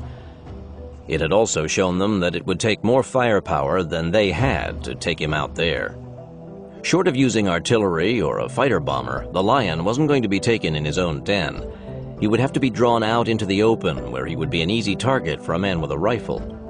The question now was how to entice him away from his fortress. He had put Kurtzman's team to work on that problem as well, and if they came up with any bright ideas, they would pass them on. Until then, like it or not, the minister was just going to have to wait it out along with the rest of them. The hardest part of any operation was never the fighting. It was always the waiting. Jim Gordon's next chance for sabotage came by sheer accident. He was using a small tractor equipped with a backhoe to dig a trench to bury an electrical cable. He didn't know what the cable was going to be used for, but he didn't have a need to know. All he knew was that the ditch he needed to dig had been laid out with engineering tape, and he was to follow it. He had been at his task for half an hour when he felt the backhoe blade catch on something under the ground. Thinking that it was a root, he increased the pressure until the blade came through the obstruction. Several of the other black suits saw him fall and ran to his aid. An angered Cowboy Kissinger stormed out a second later. Shit! That's the power line to the air defense radar! Damn. I'm sorry, man. I didn't know that thing was buried there. I was just following the engineer tape like I was told to. Did you know a power cable ran through here? No, nobody told me. All right, who in the hell laid this thing out that way? Sorry, Cowboy. That's what was on the drawing you gave me. Kissinger made a face and stormed off to get his cable repair tools. Since there was no way that Gordon could have known about the cable, there was no way that cutting it could be his fault. But this was the third time that he had been in the vicinity of something going wrong. He hadn't planned this accident, but the worst thing an agent could do was to stand out in any way. He would have to be careful that he wasn't around the next time something went wrong. Backing the tractor past the severed cable, Gordon went back to digging his ditch. Buck Green looked over the reports on the probationary guards he had just hired. 2 of them were on farm shift, and the other 2 on standby. In many ways, the 2 on standby were having a much rougher time making the transition to black suit life. Standby was a lot like being in jail. It was a nice jail, to be sure, but it was a jail nonetheless. At least the men on duty at the farm had something useful to do with their time. Both of the new guys on farm shift, Jim Gordon and Rick Dennison, seemed to be doing well for their first tour. Gordon was getting better reports, but that was probably because he had already done 10 years in federal service and knew the drill cold. Dennison had been a Marine embassy guard, but he was having a bit of a time getting rid of the jarhead mentality. Green had once been a Marine himself and knew that he'd be able to bring the man around. The only troubling thing about the two guys was that Gordon had been involved in 3 minor incidents in the short time since he had come on board. He had worked on the perimeter fence detail right before the chewed cable had shorted out. He had been on the gas pump the day there had been that small gas fire. And now he had dug up the power cable to the air defense radar with a backhoe. Each incident had a rational explanation that didn't involve purposeful wrongdoing, but Green wasn't paid to take anything at face value. As with most of the other black suits, he wasn't married. His life was Stony Man Farm, and he wouldn't let anything happen to his home and family, not while he was still breathing. On paper, Gordon was working out well. He was pulling his own weight, and the other men liked him well enough. He had no bad habits, he didn't gripe non-stop, and he took part in the nightly poker games. Green noted, though, that he always seemed to lose at the table. Not too much, but he lost constantly. That could mean that he was a piss-poor card player, but it could also be a sign of something else. Green wasn't ready to put any of his suspicions on paper yet, but since he was paid to be professionally suspicious, he wouldn't brush them aside either. Jim Gordon didn't know it, but he was about to become the most watched man on Stony Man Farm. The farm was no place for anyone who craved privacy. In fact, the average federal prisoner had more privacy than the Stony Man crew. Damned near every movement they made was monitored. The only 2 locations that weren't under constant video surveillance was Barbara Price's bedroom and the women's latrines. Everything else was watched every minute of the day. And with the federal government picking up the tab, the tapes weren't destroyed at the end of the week or even the month. They were manually reviewed quarterly, and the tapes deemed not worth saving were erased and reused. Those that were to be archived were transferred to the Stony Man computer servers, tagged with metadata, and were available through only a few keystrokes. When he got a little time, he'd scroll through the tapes covering those 3 incidents and see if he could spot anything that he shouldn't be seeing. Right now, though, he had to work on the rosters for the shift change. He would, however, leave the newbies off the night shift for a little longer until he could run the tapes. At the end of the day, Jim Gordon ate his dinner and went into the day room, but he didn't feel like playing poker. Grabbing his boots and shoe polish, he took a chair in front of the TV set.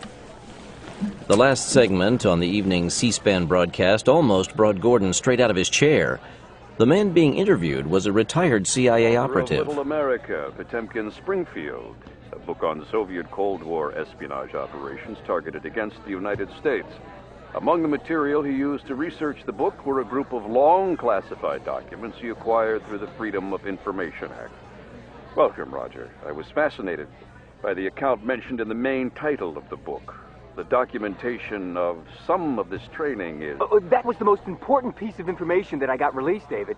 The report is an extensive and surprisingly detailed summary of the Little America operation the Soviets ran against us for so many years. Those once top-secret words jerked Gordon upright.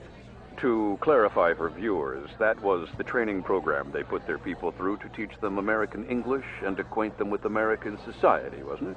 Well, that's right, David. Russian operatives would spend years, sometimes decades, growing up and becoming intimately familiar with American life during the Cold War. Now, these operatives would then be able to infiltrate our most guarded institutions without ever arousing suspicion. During our investigation into this program, we encountered an incredible amount of resistance every step of the way, even with the Freedom of Information Act. The fight was worth it, though. The most important piece of information I recovered is something that has only just come to light. A Russian defector recently brought us a list of cover names used by the Little America agents sent over here. It's quite an extensive list covering the last 12 years, and the names number in the hundreds. Won't the FBI be checking those names to see if we still have Soviet agents operating in our country? One would think and hope that they've done it before this. But when we inquired about that, as you might expect, we were given the usual cannot confirm or deny answer. The FBI is being very guarded about the whole program. An interesting topic. and one for which I wish we had more time. Thank you, Roger. My guest has been retired CIA operative Roger Luciano, and his book, Little America, Potemkin, Springfield, and Other Cold War Tales, is due out next month. That's it for this edition of C-SPAN's Week in Review. I'm David Hausman. I'll see you next week. Good night.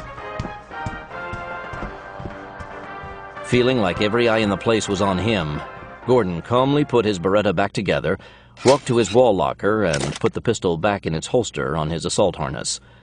He picked up the paperback on the shelf of his locker and headed for his bunk. Once in his room, he lay down and snapped on the reading light. Reading was a popular way to pass time in the Black Suit barracks, but the selection of books in the Stony Man Farm floating library left a lot to be desired. Most of his fellow guards seemed to be addicted to military covert action spy thrillers and post-apocalyptic semi-sci-fi survival tales. Over the years he had been in the United States, Gordon had become a big fan of the tell-all books about the Cold War that started coming out as soon as the Soviet Union collapsed. Now that the threat was seen to be over, men who should have known better were rushing to publish their accounts of what had actually happened during those years. Some of the books were little more than self-aggrandizing novels, but some of them were serious accounts of long-held secrets, as serious as death and very revealing. Until he read the most recent accounts of the Cuban Missile Crisis, he hadn't known how serious that incident had been. Neither had the American people known, which had made the books bestsellers. The fact that U.S. intelligence hadn't been aware of the Russian tactical nuclear weapons that had already been operational on the island amused him. Only now was the American public learning how close they had come to nuclear annihilation. The accounts of the CIA operatives who had supported the Mujahideen in Afghanistan during that debacle also interested him. Several of the young Russians who had lost their lives in that struggle had been classmates who hadn't made the final cut for the Foreign Service arm of the KGB. To learn what a great part the CIA had played in defeating the Red Army infuriated him. If this CIA agent turned writer was telling the truth, he was in serious jeopardy. A list of the Little America cover names for the agents who had been dispatched in the last 12 years of the program would contain the name James T. Gordon. And he was that Jim Gordon. One time he had gone on the internet and had searched for his name and had come up with almost 100 James Gordons. He had even found a dozen James T. Gordons. Even the FBI should be able to check out the names on that list and come up with him sooner or later. He knew they would eventually find him. He had to decide whether to cut and run now or to wait out his tour and disappear during his R&R phase. The safest course of action would be to clear out now, but he was determined to take this organization down, and he didn't have enough information to do that yet. Though it would mean accepting a greater risk, he decided that he would stay in place until his normal rotation came. But he would start working on his escape and evasion plan tomorrow morning. If it came down to needing it, he wouldn't have time to make it up as he went along. The number one item on that list was figuring out how to get his hands on Barbara Price if he had to leave in a hurry. With her as a hostage, no one would be too anxious to pop caps on him and risk hitting her. The Black Suit defense plans included detailed diagrams of the buildings on the property, and he would have to memorize the layout of the main house. Since that was where she lived and worked, that was where he'd be most likely to find her, day or night. He was scheduled to work the close-in team in the morning, and he'd get his first good look at the layout. Once he'd done that, he'd have a better idea of what he was facing and could take it from there. Moscow, Russia. Ex-Spetsnaz Major Vasily Lebedev intended to go about fulfilling his new mission as he had always done, by starting with a careful recon. The problem this time was that he didn't know where these elusive Yankees were or if they were really in Russia. It wasn't his place to argue with the general, but it could be that he and his men were being sent on a fool's errand. Either way, he didn't care as long as he was being paid. He actually would enjoy going up against Americans again, though. Once, his Wolverines had tracked down a few American mercenaries who had been working for the rebels during the Afghan War, and they had died like all the rest. First, he would start by dogging Leoninsky's criminal thugs. If the Americans were onto them, they might lead his men to the target. While the Yankees were busy chasing them, they might not be paying too much attention to whoever was following them. That was a common enough tactic, and he had used it many times in Afghanistan, where the rebel factions had fought each other as often as they had fought the Russians. He had also been given an expense account over and above his usual mercenary fee. That gave him the means to hire other men to keep an eye on the places his own men couldn't watch. He would hire only veterans, though, good Red Army men. There were more than enough of them with free time on their hands, and they were always up to make a few extra rubles. He would make a rare appearance at his Veterans Club on Pogorny Street to do his recruiting. The call from Leon Leoninsky had put that on hold, however. When he hung up the phone, he didn't know what to think, but he had to admit that the crime lord's suspicions were worth looking into. Even if these Mexican drug dealers weren't Yankee commandos, they were foreign scum, and Russia would be better off without them. Checking his roster, he chose 2 of his better men and gave them their orders. Moscow's famed Metro Grand Hotel was a showplace of Slavic elegance, the very best that a struggling Russian democracy could provide. The building itself was a masterpiece of architectural grandeur. Gold leaf and polished marble blended with rare woods and expensive oriental carpets to create a fairy tale palace. It took the term home away from home to new heights. Only the absolute best was good enough for the guests of the Metro Grand. The food was unlike anything that could be found anywhere else in Moscow. The same could be said of the liquor in the hotel's many bars and cabarets, and the entertainment was world-renowned. It was the unofficial entertainment, however, that drew Western businessmen to the hotel in droves, regardless of the expense. The Metro Grand simply had the best-looking women in Europe working the bars and guest rooms. Unlike in American hotels, the Metro Grand's staff made no effort to prevent the working girls from plying their trade on the premises. In fact, the management encouraged hustling as long as it got its cut of the girls' earnings. To maintain the reputation of providing only the best for their guests, the management carefully selected the girls and had them medically inspected like so much prime beef. This supervision, however, wasn't conducted on the hotel's premises. That job had been subcontracted to Leoninsky's organization. The Lion had a lot of experience in that area, and his girls knew better than to cross him. The mafia boss also took a cut of the girls' wages, but any woman lucky enough to get a job with him was ensured of making more money than any 3 independent streetwalkers combined, and the list of willing applicants was long. The Lion not only made a great deal of money from this flesh trade, the working girls were also one of his most important sources of information. Most men like to brag to their bed partners, and Western businessmen were no exception, particularly Americans. Using what the girls heard and saw, Leoninsky was able to stay well ahead of his competition, as well as sell what his network picked up. This time, however, his spies hadn't given him much. The Mexican drug dealers were staying in the Metro Grand, but they weren't sampling the hotel's delights. It wasn't for lack of trying, though. The girls were trying hard to score with them. He had offered a nice bonus to the first girl who brought him the information he wanted, and he knew they were hustling their shapely assets. But for some reason, it wasn't working this time. This bothered the mafia boss. To his mind, all men had weaknesses, but these men were acting like they were monks. And not only were they resisting the exotic Slavic charms of the girls, they weren't drinking much either. In a country where alcoholism was rampant, that alone was enough to draw attention to them. But not to drink or fornicate was unnatural behavior for a man. It spoke of military-style discipline, and that raised his suspicions. Leoninsky had studied the American mafia and the Colombia cartels carefully, but he didn't have much first-line information on the Mexican drug gangs. They were Hispanics, though, and he would have expected them to be hot after the women, and the fact that they weren't only reinforced his suspicions. The thought that they might be American agents started to surface in his mind. Leoninsky had long since learned to trust his instincts and to act on them. A studied response was fine and good, but a gut feeling came from information buried in his subconscious. His brain had been working overtime since the Mexicans had shown up, and the shootout at the drop site was the final piece of the puzzle he had needed to make up his mind about them. He wasn't going to get drawn into another ambush, and since the general had given him the services of the Wolverines, he didn't have to. Since they weren't making much progress on locating the Yankee commando team he had sent them against, they should have time to take care of this other matter for him. The thought had crossed his mind that it wasn't impossible that the two groups were working together. He was aware that many Americans were of Mexican descent, And it wasn't beyond possibility that the Mexicans weren't drug dealers at all, but enemy agents. Either way, though, he had made his decision, and if it did turn out that they were legitimate drug buyers, he could always say that a rival gang had been responsible for their deaths.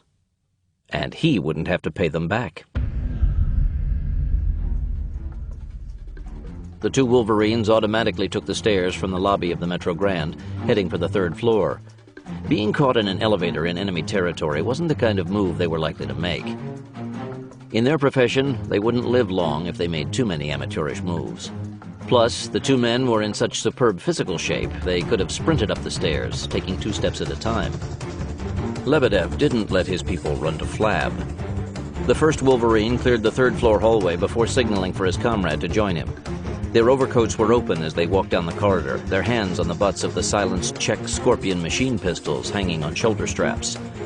Their orders were to capture at least one of the Yankees if possible, but the others were expendable. Since neither one of them had any great love for Americans, it was no big deal. It would also be no big deal if all the Yankees died. They weren't going to take risks to effect a capture. It's going down. I've got 2 goons coming down the hall with their coats open, and they look like they're ready to rock and roll. Are they alone? So far. One of Schwartz's first jobs after setting foot on Russian soil had been to wire the drug dealer's hotel room with sub-miniature video cameras and other security devices. An enclosed room wasn't a trap unless the occupants didn't know that it was. With the proper preparation, a room could become a fortress and a trap for any attacker. It was a game the Able Team warriors had played many times before. Let's do it. Lyons took his position behind the protection of the bed in the master bedroom of the suite, a silenced Beretta 93R pistol in his hand. Schwartz had a silenced MP5 SD to do the heavy work if things got out of hand, but the plan didn't call for him to use it. Rosario Blancanales had the dangerous job this time.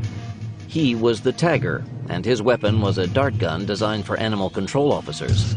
With the proper load in the dart, it would work on a self-styled Wolverine as well. Watching the monitor above the bedroom door, the trio waited. The Wolverines paused outside the door to room 307. Reaching into his pocket, the lead man produced a pass key and silently opened the lock. There was no point in booting the door when Leoninsky had been kind enough to provide them the key. On a silent count of 3, they slammed open the door and raced into the sitting room. Seeing the room empty, they headed for the master bedroom, their weapons at the ready. Blancanales took his shot as the lead Wolverine dashed into the bedroom and was rewarded by seeing the dart take him in the neck. His work done, he dropped to the floor to give his teammates a free field of fire. Nice shot, Paul. Looks like you got him right in the carotid. Pull it out so he doesn't OD on it. The other one's dead. Iron Man, you shot him twice in the face. Get that guy on his feet and let's get out of here. The suite had been cleaned out already, so as soon as they closed the door behind them, all traces of their presence would be gone, except, of course, for the body on the floor. They left it to send Major Lebedev a message. The Wolverines weren't the only predators in the jungle, and sometimes the lesser animals needed to be reminded of that fact. Lyons and Blancanales supported the unconscious Russian commando between them as they headed for the service elevator at the end of the hall. If anyone saw them with their prisoner, they would think that he was just another passed-out drunk being helped to his room. Schwartz walked far enough behind them that he might have been on his own rather than being part of the party. If they were interrupted, he'd provide covering fire while they got their prisoner to safety. Interrogating the captured Wolverine didn't go as well as Calvin James would have liked. Even with the drug cocktail, all he got out of him was a mumbled name that not even Belikov could understand. Cats, we're gonna have to let him sleep off the tranquilizer before this is going to work. Toss him in with the other guy. The mafia prisoner from the tragic kidnapping raid had been housed in the basement cell of the safe house. Holding cells were popular in Soviet architecture, and this building had once been used by the KGB. What are we going to do with that guy anyway? He stays for now. When this has been wrapped up, I promised him to Yuri. The attack at the Metro Grand represented a dramatic escalation, and it was time for the Stony Man team to reassess the situation and look at their options. Okay, we drew first blood on these Wolverines, but we all know it's not going to stop with that. Belikov, you were right about them being targeted against us. You think your sources can help us track them down? I'd like to hit them again as soon as we can to keep them off balance. We can try, but I can tell you right now that the Minister is going to want more movement on locating the tank brigade in return. He sees the threat that the Wolverines present, but he thinks the tanks are even more of a problem. Not for us, they aren't. We haven't been shot at by tanks. Well, not yet. Also, the Metro hit indicates that we've run our string out with the drug buy scam. The Lion's obviously onto us, so we can drop that gig. Thank God. Now we can burn that shit we captured. Not quite yet. $2 million is quite a large amount. I think that if Leoninsky were to hear his product was being transported to a burn site, he might want to try to get it back. You're a bloody-minded bugger, mate. Wait. Do you think he'll call the Wolverines to do it? The chances are good that he will, yes. But how will he learn about it? That's the fun part. Our cover has been blown, so it's time that we make our official appearance. You are going to take James, Lyons, and Blancanales in to talk to the minister. Lyons, I want you three to go on stage because Leoninsky has already met you and your cover's blown. That'll leave the rest of us in the shadows for now. Yuri, while you're briefing the minister on our progress so far, you'll ask his permission for us to burn the heroin we captured. Make sure that our operation is trumpeted as a roaring success against the Mafia.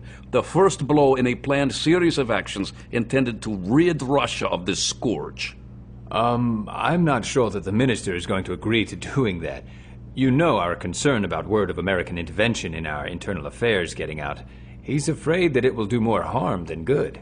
The only candidate who's going to play that card already knows that we're here. The general knows who we are and what we are doing here. He might make it public, true, but your minister can easily counter that by making the general's connection with the Mafia public knowledge. So, I wouldn't worry too much about it. And now that we're going to be in the open, so to speak, I'd like to borrow a couple of RPG launchers and a dozen rockets or so. RPG? What for? Katz grinned widely. I want to send Leoninsky a personal message. A few anti-tank rockets in the right place will go a long way toward getting his attention.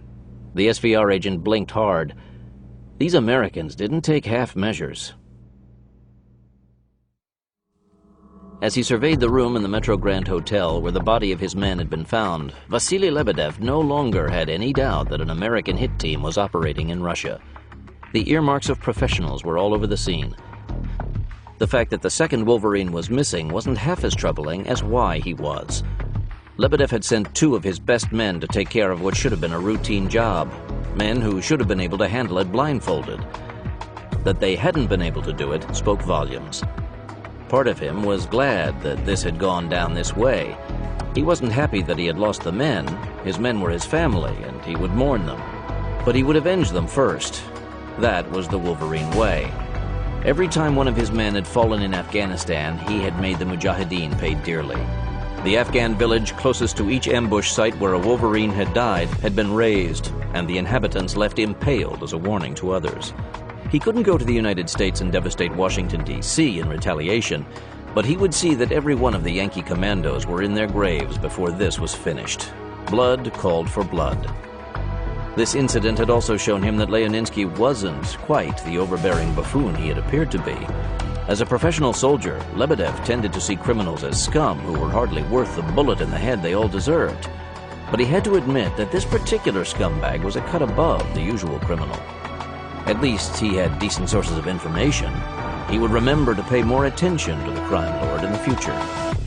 The only part of this affair that brought him joy was that he finally had worthy opponents and a good reason to take them down. He would have done it anyway, because the general had ordered him to do it. But this way, he had an added incentive to make the kills. Vengeance. It was the spice that made the blood of an enemy taste so sweet. He knew, though, that they wouldn't be easy kills to make. What had happened here proved that only too well. But that made it more exciting. Killing men who were no better than animals held no joy for him. A kill was only satisfying when he had to work for it. The hotel room had been completely cleaned of evidence, as only professionals would do. Not a trace of them had been left behind. The room had been paid for with cash, not a credit card that could be traced. They had made no phone calls from the room, nor had they sent any faxes. There was no way to trace where they had gone or what they had done during their stay at the Metro Grand. But he was confident that they wouldn't remain hidden very long. The rest of his Wolverines were already on the streets trying to develop a lead. The general also had an informant inside the Ministry of the Interior trying to locate the Americans' hideout. Once he had that information, his men would do what they did so well. Until then, he had a job to do. With the Wolverines 2 men short now, he knew where to go to find their replacements. When Lebedev left the hotel for the Pogorny Street Veterans Club, Joseph Leoninsky was in General Pavel Zarinov's Moscow office. When the body had been discovered, the hotel staff had called him immediately. Rather than go to the hotel, though, he had gone directly to the general. I told you those damned Yankees were here. Now do you believe me? I am sorry I doubted you. There is no longer any question about what you say. The Americans have involved themselves in our affairs, but I can assure you that they will be taken care of immediately. Oh, by your Wolverines! They've already had their chance at the Metro, and they failed. I might as well have called in a platoon of young pioneers to handle the job. They will be punished. You have my word on that. I cannot afford to wait for your action, so I'm sure you will not object if my men go after them as well. It doesn't really matter who kills them, just as long as they die. To Yuri Belikov's amazement, the minister readily agreed to Katz's plan. That afternoon, Rosario Blancanales and Calvin James went to the ministry for a meeting with him. While they were carrying their ID cards around their necks, the word got out quickly that they were 2 of the Americans who were assisting with the minister's ongoing operations against the mafia drug lords. After going over the plan and getting the minister's approval, most of the actual meeting was small talk, but it had the desired effect. Everyone in the building learned about their score of the heroin shipment, and rumors about what they were going to do with it hit Moscow's streets almost before James and Blancanales themselves did. When the team returned to the safe house, Katz took their report, then filled them in on what had happened while they had been gone. We're not going to be able to get anything out of the man you tagged at the hotel. What happened? The captive Wolverine killed the mafia man and then slit his own wrists. It was done silently. We didn't hear a thing. We'll leave the bodies in Gorky Park tonight so the cops will find them in the morning. Are you going to send any messages with them? I think they'll be message enough. Anyone seeing the convoy slowly moving along the dirt road west of Moscow the following afternoon would have thought that nuclear material or gold bullion was being transported. A pair of BRDM armored scout cars armed with 37mm machine cannons in their turrets led the procession, followed by a 2-ton troop carrier. A black Mercedes sedan trailed the truck, and it was itself followed by a large white van. Another troop carrier followed the van, and another BRDM brought up the rear. The only thing that was out of place was that the convoy was headed for the city's largest dump site, not a bank or a nuclear repository. The contents of the truck, though, while only an agricultural product, were almost as valuable as gold and as potentially explosive as a nuclear bomb. The convoy guards were hand-picked internal security troops from the Ministry of the Interior, and their orders were to protect the shipment to the death. Only the leader of the detachment had any idea that the truck's contents weren't what they had been advertised to be. He really didn't care one way or the other as long as he got a chance to target the mafia scum who were threatening the security of Mother Russia. He didn't know who had put this operation together, but he hoped that they were given a medal for it. As Katz had suggested, the capture of $2 million worth of Afghan heroin had been trumpeted in the media as being a great blow to the Russian mafia. After consultation with Hal Brignola, the Interior Minister announced that the seizure had been accomplished through information that had been developed by American law enforcement agencies. Since the American FBI and DEA had worked with the new Russian government before, this was accepted without much comment. The plan to destroy the heroin wasn't released to the press, but the ministry made sure that the word got out after James's and Blancanales' visit to his office. Within hours, it was being openly discussed by every gangster, cop, and SVR agent in town. Bets were being placed as to who would actually end up with the heroin shipment, the mafia or the burn pit. The bookmakers' odds were running in favor of the mafia recovering the load.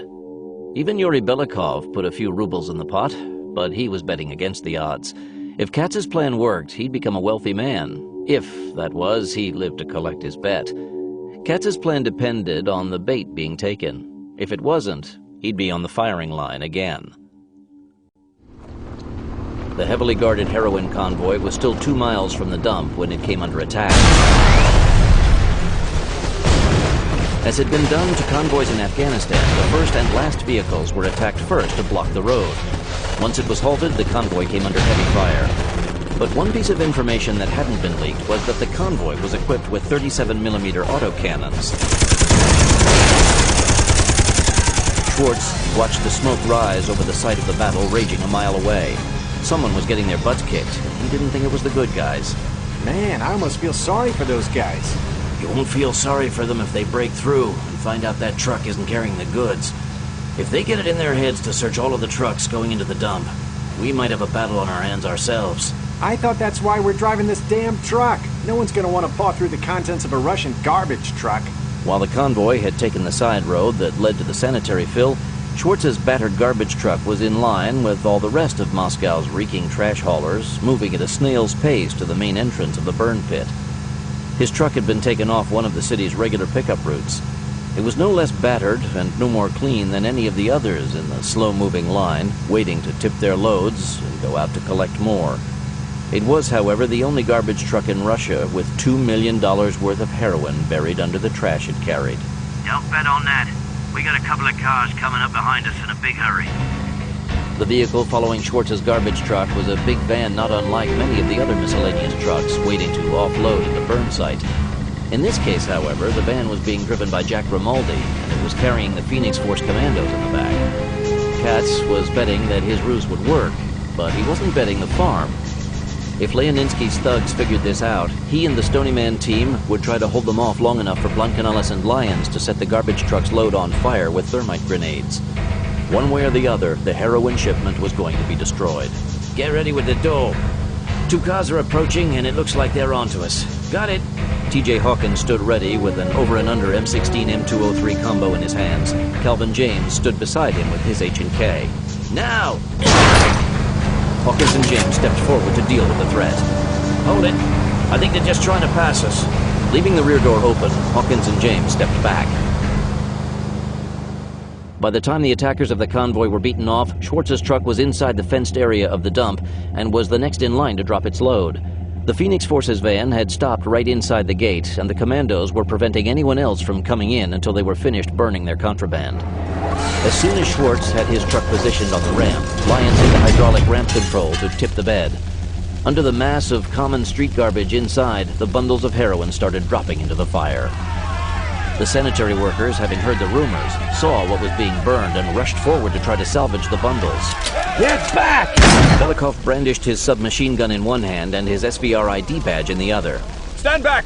This is state security business. If you interfere, you will be shot. Faced with the weapons, the Russian workers were forced to back off. Some of them had tears in their eyes as they watched $2 million worth of heroin go up in smoke. The burning took some time, and the Stony Man warriors made sure that they stayed downwind during the process to avoid a contact high from that stuff. With the burn site shut down while the heroin was being destroyed, the drivers of the trucks waiting to dump their loads started to get angry at the delay. Again, Belikov flashed his badge to back up the weapons of Phoenix Force, but the drivers were made of a little sterner stuff than the garbage pit men. They were ready to face off against the commandos until the surviving scout car from the decoy convoy rolled up. Since none of the garbage truck drivers wanted to deal with a 37mm autocannon, they immediately calmed down. When the last plastic-wrapped bundle of heroin had been burned, Schwartz pulled his garbage truck off to the side and left it. Belikov would make arrangements to have it delivered back to the sanitation department later. When Able Team joined Phoenix Force in the back of the van for the ride back to Moscow, McCarter turned to Schwartz with a smile on his face. That's a new one to put on your resume, Gadgets. Garbage truck driver. A Russian garbage truck driver. The distinction is important. Stony Man Farm, Virginia. Aaron? You found something, Hunt? Oh, yes. We have a strong MAD reading in what is supposed to be a national forest. But it's close to an old iron mine, so I'm not sure. We also have some IR traces, but the trees are so thick it could be something else. Then, of course, there's the... Bottom line, Hunt, have you found the missing tanks or not? We picked up diesel pollution from multiple sources, and the combustion byproducts indicate low sulfur fuel, so we don't think it's from oil heaters. The tank engines? I think so, yes. Kurtzman remembered reading Field Marshal Guderian's accounts of the war on the Eastern Front and how the Russians would run their tank engines throughout the night to keep them from freezing, ready to move out instantly. Since the Germans were always low on fuel, they were sometimes caught with their tanks immobile until they could be started and warmed up. Can we work that site more? Not with the satellites I have right now. I need the Deep Look bird, and it's watching that China launch site right now. Do we have any access to penetrating radar capability on hand? Not for 3 more days. All right. Give me hard copy on what you have. The readouts, the topo maps, the photos, and the analysis of the pollutants. And I'll show it to Hal. If he thinks it's good, Katz can break a couple of the guys loose to take a closer look. They'd better hurry. If it is the brigade, I think they're getting ready to move. Damn it, Hunt, you should have said that first. But I'm not sure that it's the right target. It could be a logging or mining camp. Get me the hard copy now. I want to run it past Hal. It'll just take a minute. And I'll want you there with me so you can mention anything else that comes to mind. I'll have those printouts ready. Weathers' conclusions were good enough for Hal Brignola. It sometimes took the former professor a while to come to a conclusion, but when he did, it was rarely off target. Good work. I'll get this to the White House right away. And Kurtzman, send this to Katz ASAP. It's on the way. Brignola stopped off to see Barbara Price before leaving for Washington. He was planning to spend a day or two clearing his desk at his Justice Department office before returning from the farm. A mission with this level of political interest was always sensitive, but it wasn't helping to have him hanging around looking over everyone's shoulders. He found Price in her office taking care of her other full-time job, running the farm. She looked up as he walked in. Hal, you have that go to Washington look again. What's up? Hunt thinks he's found the missing tanks, and I'm going to deliver it to the man so he'll get off our backs. While you're there, you might want to ask him what he thinks the team is going to do about it now that we've found them. Less than a dozen guys taking on a brigade of armor with H&Ks isn't my idea of a plausible scenario for success. I know our guys are good, but there are limits to what even they can do. I suggest that the minister roll a couple of armored divisions to deal with the problem. Brignola took the guest chair next to her desk. There was a part of this program that he hadn't told her about yet. The president had ordered him to release the information only when he said it was time. But the time for this bit of bad news had come. Well, it seems that there's something else. Hal, you promised me that you were never going to piecemeal information to me again. If you've been holding something back from me, I swear I'm going to kick your sorry ass. Barbara! Don't Barbara me, damn it! We can't do business that way, and you know it. We have to have everything up front before we go in. Katz and I can't plan for something we don't know about, and you know that, Hal. This came to light after the guys flew into Moscow. And it just slipped your mind. Actually, it did. Hal, if I have to go to Washington to get this sorted out, I will. You know that. And if I think that the president's playing games with us, I can lock this whole place down and nothing will get done. It didn't come from the president. It came from Moscow as an FYI for us. The minister said that he's not sure that he can send army units against the renegade brigade. He's afraid that if he tries, it might spark a military coup. Oh, beautiful. It seems that the tank generals are waiting to see what happens with Zarinov's candidacy. If he loses the election, they'll move on his supporters and put them down. If he wins, they don't want to be out of a job. But if they don't move now, that brigade will ensure that Zarinov wins. That's about it. Hal, can you tell me why we're even over there? Why is the president so willing to get our teams involved? We have to try to help the Russians. If we can pull this off and save their democracy, we'll all be better off. If we can't, and the Cold War starts up again, at least we can say that we tried. There's no guarantee, but I think we owe it to ourselves to at least try. I hate it when you're so logical. Sorry. You should be. And it looks like your ride is here. You don't want to keep the man waiting. Time to reload. Stony Man is continued on the next CD. Lesson 1. You should never drive while watching a movie.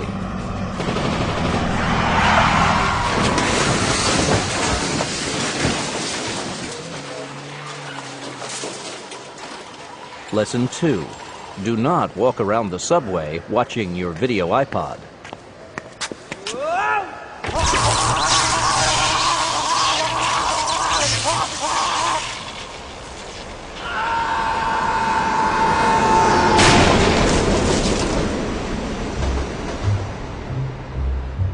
Be safe. Graphic audio. You can keep your eyes on the road and your ears in the movie.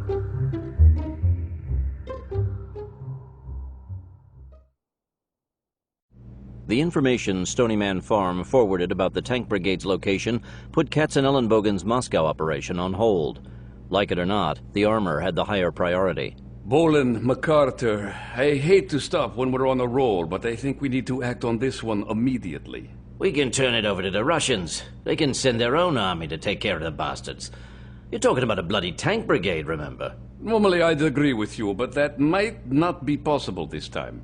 I also got a heads up on the side from Barbara about a little problem neither the minister nor Belikov have bothered to mention to us. All right, so what's the catch this time? It appears that all of the Army's Armored Division commanders have gone on holiday, waiting the outcome of the election. They're afraid that if they try to move against Zirinov and he wins anyway, they'll be put up against the wall and shot. I think we need our SVR representative sitting in on this conversation. He needs to know about this, too. What makes you think Belikov doesn't know this already? I really don't think he does. I think he's trying to play the game with us, and his minister stonewalled him on this one. Not bloody likely. Let's try him and see. When Yuri Belikov walked into the makeshift war room, he instantly saw that something had gone wrong. MacArthur looked like he wanted to go for his throat, and Katz wasn't smiling. Only the one called Stryker looked as he always did, watchful and ready. What is it? Take a seat. The problem is that we just received a communication in a roundabout manner telling us that your minister doesn't trust his armored unit commanders to carry out their orders. It is true that some of them seem to be favoring Zirinov in the election, but I know nothing about their refusing to obey the lawful orders of the government. Why do you ask?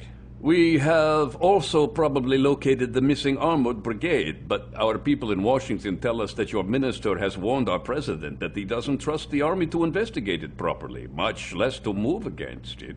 It was clear to see that Belikov was stunned. For a long moment, the young Russian didn't know what to say. Gentlemen, I know nothing of this. If you will excuse me, I will call the minister right now and ask for clarification. Stay seated, Belikov. If this information is true, it means that our mission here is pretty much over. If the tanks are where we think they are, there's nothing we can do about them.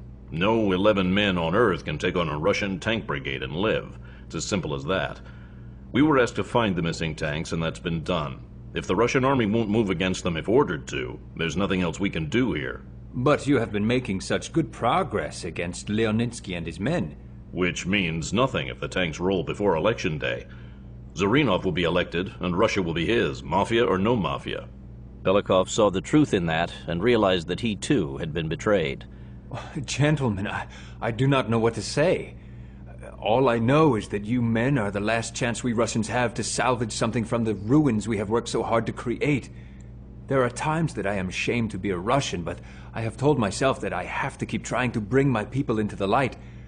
But after so many years of darkness, it is not an easy task. It has been a pleasure to work with you, and I shall never forget what you have tried to do for my people. On behalf of those few of us who want to do right, I thank you for your efforts and wish you all Godspeed back to your own country. Now, gentlemen, if you'll excuse me. Sit, Yuri. We're not done here yet. But if what you say is true, what can you do? You don't have tanks to fight with. First off, we can take a look at the information we were sent, talk about it, and see if there is any way we can deal with the problem. Tanks are all fine and good, but I've seen more than one of the bloody things burned to a crisp by a pissed-off infantryman. You Russians have always put too much emphasis on armor. Belikov was stunned. Sit, please. The Russian sat. Now, let's see if we can come up with a way to stop those damn tanks from rolling. It was early afternoon before Katzenellenbogen was ready to hold a full-team meeting. In those hours, however, a plan had been worked out that might yet save the Russians' election from being ground under the steel treads of the renegade armor unit. It was risky, but it had a chance of working. No one wanted to calculate the odds on that chance, though. The numbers would be too small. The first thing he did was to lay out the military topo map Hunt Weathers had faxed them so the commandos could get a feel for what they would be going into. Map Recon, it was called, and it was always the first step of operational planning. The photos tell me that the map is accurate, so you shouldn't have any surprises when you get there and look at the ground. During the Cold War, making accurate maps had been a passion with the NRO, the National Reconnaissance Office, a super-secret organization that was responsible for America's spy satellites. Waging war successfully depended as much upon maps as it did on ammunition and men. T.J. Hawkins looked at the map with surprise. What moron would put a tank brigade in a location that only has one exit? Even a brand new second lieutenant fresh out of ROTC knows better than to do something that stupid. According to the map, the brigade was parked on a flat-topped, forested hill with a rocky cliff on one side and a whitewater river on the other.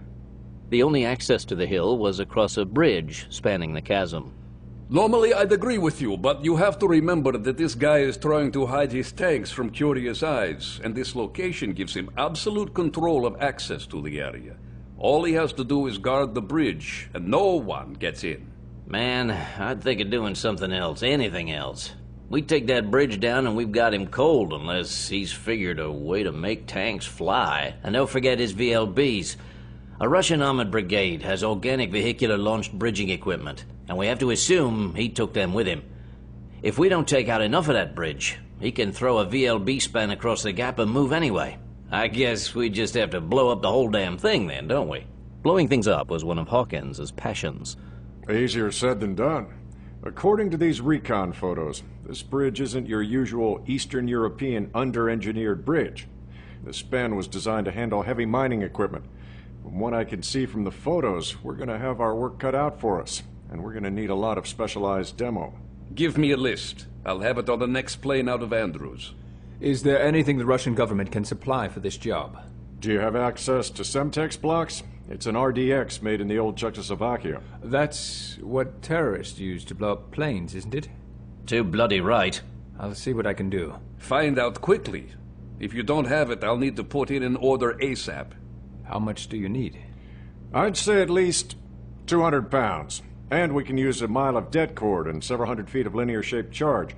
We also need standard blasting caps on electric detonators. Det cord and detonators I can get, but I've never heard of linear-shaped charge. I'll fill you in. We also need a couple of vehicles, a 1-ton truck and something faster if we have to get out of there in a hurry. They will be no problem. And I will be sure to get a, what do you call it, 4-wheel drive? How are we going to split our forces? The bridge team will be Stryker, MacArthur, Manning, Hawkins, and Enciso. That should be enough to go in and take care of the demolition and still be small enough not to be spotted. Calvin, I'd like you to stay back here to help me run the CP and give Able Team a hand with their chores. We have to maintain a presence here to cover the bridge mission. The last thing we need is to disappear suddenly and have someone wonder where we went. I would like to go to the bridge, too. Katz looked at Bolin. Sure. We might need you if we run into a language problem. Belikov was proud that the team thought him trustworthy enough to be included in the action. Beyond being another gun hand, he wasn't sure how he could help them, but he'd do his best or die trying. So what do you want us to do while Phoenix is blowing up the bridge? There is still Leoninsky to be taken care of. Even if we can keep that tank brigade off the streets, the Mafia can still buy a lot of votes on election day, so we need to keep the pressure on him. What about the general? If possible, we want to leave him alive for the new government to take care of. I know he's a threat, but if we just start killing legitimate candidates, we're no different than they are. I can live with that. If, that is, he keeps his ass out of the line of fire. If he shoots at us, ever, he's dead meat. Fair enough. By the time Yuri Belikov returned with the demolition materials and the vehicles, Katz had received the update on the movement of the tanks Hunt Weathers had spotted and decided to dispatch the team now rather than wait for the specialized explosives to be flown in from the States. Belikov had come through with more than enough Russian Army-issued demolition material to take down that bridge and a couple more like it. They would go with what they had. Along with another van, Belikov had secured an American-made Hummer. This was a civilian model of the rugged, versatile vehicle, instead of the U.S. Army's M998 version, but it could still climb mountains like a goat. The demo and fighting gear were quickly loaded into the two vehicles, and with Belikov navigating, the Stony Man team headed south out of Moscow. Now that the bridge team was on its way, Katz and Ellenbogen could focus on the Mafia crime lord and his Wolverine allies. Even if they were able to immobilize the tanks, the battle wouldn't be won yet. The Mafia could still put enough pressure on the voters in the major cities to swing the election. Calvin James, Jack Grimaldi, and Able Team still had to be assigned. Okay, since we've lost Belakov's services as our resident Russian language expert, I'll try to step in and cover that angle as soon as we go into Phase 2. What do you have in mind? Well, I was thinking about cutting into the ranks of those so-called Wolverines again. They're the real danger to us. We take care of them, and Leoninsky's thugs will be a piece of cake. Katz, we're not exactly on speaking terms with the Wolverines. I know, and that does present a bit of a problem. But I was thinking about setting out a target that they won't be able to pass up. What's that? You and Blancanales. In your dreams, Katz. Wait, really? Precisely. That's why I want to use you two for the bait. You for the obvious reasons, and Blancanales because he's been seen before in his Mexican cartel role. If one of the Mafia thugs sees you two, the word will be passed on immediately. We're a little thin on backup right now. That too plays in our favor. We'll have fewer bodies hanging around to be spotted by the opposition. Oh, man, I don't know if I like the sound of that. What were you thinking of doing? Well, I don't have a definite plan yet. I was hoping that you'd be able to help me come up with something. How about sitting tight until the guys get back? That's too much like playing reactive. I was thinking of going proactive, in a big way. With just the 5 of us? 6. I'll be available too. The addition of one man to the mix might not have seemed like much with the odds the way they were, but Yakov Katzenellenbogen wasn't just any man. His operational experience started when he had been barely a teenager, and he had more combat time than anyone in the Stony Man organization except for the executioner himself.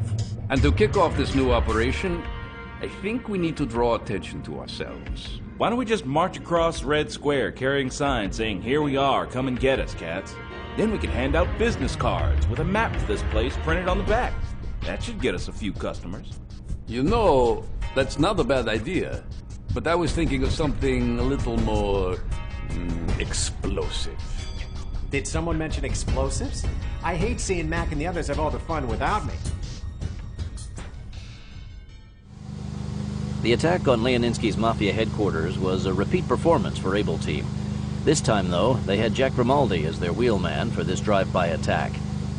Gadget Schwartz and Rosario Blancanales would be the RPG gunners, while Carl Lyons would be the lookout and take care of the security chores.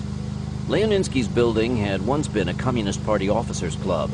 It was a gaudy stone edifice, built in what could only be described as Soviet neo-colonial style, which was to say that it was bulky and ugly. It did, however, have large second-floor windows that were perfect for launching RPG rockets. The 2 goons standing on either side of the entrance were wearing long overcoats open in the front.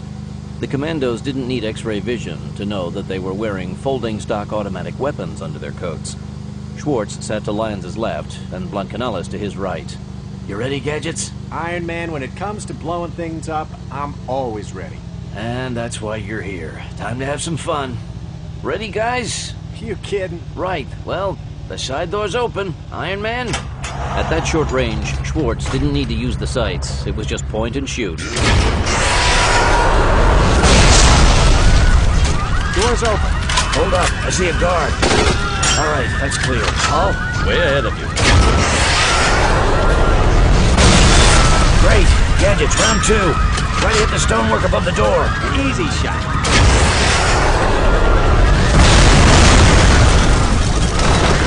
All right, nobody's coming out that way. There's still some movement on the second floor. Paul? Ready. I'll give you $20 if you shoot it through the same window. Easiest 20 I'll ever make. Aww. Holy shit! You must have hit something big. I'll say. Gadgets, would you do the honor of taking out the other second-story window? That I shall, good sir.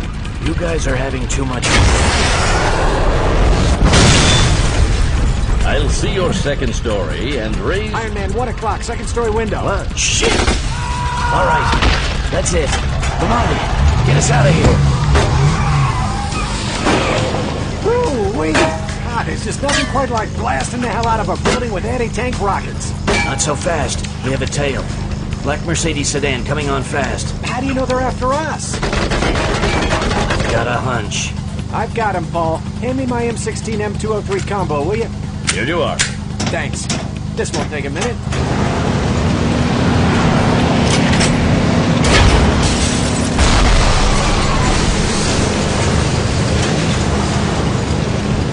All clear. Great. Take a left, then do a right, another right, and that'll get us back on that main street. Stonyman Farm, Virginia. Now that the missing tank brigade had been located, the computer room crew was back to sitting on their thumbs. Hunt Weathers and Akira Takaido were still providing satellite overwatch on the tanks hidden in the forest, but it would be a while before Bolin and Phoenix Force could get in position to blow the bridge. They were in downtime again, the worst part of a mission, and the hours dragged. To keep his mind occupied, Aaron Kurtzman was scrolling through the latest batch of intelligence reports that had come in.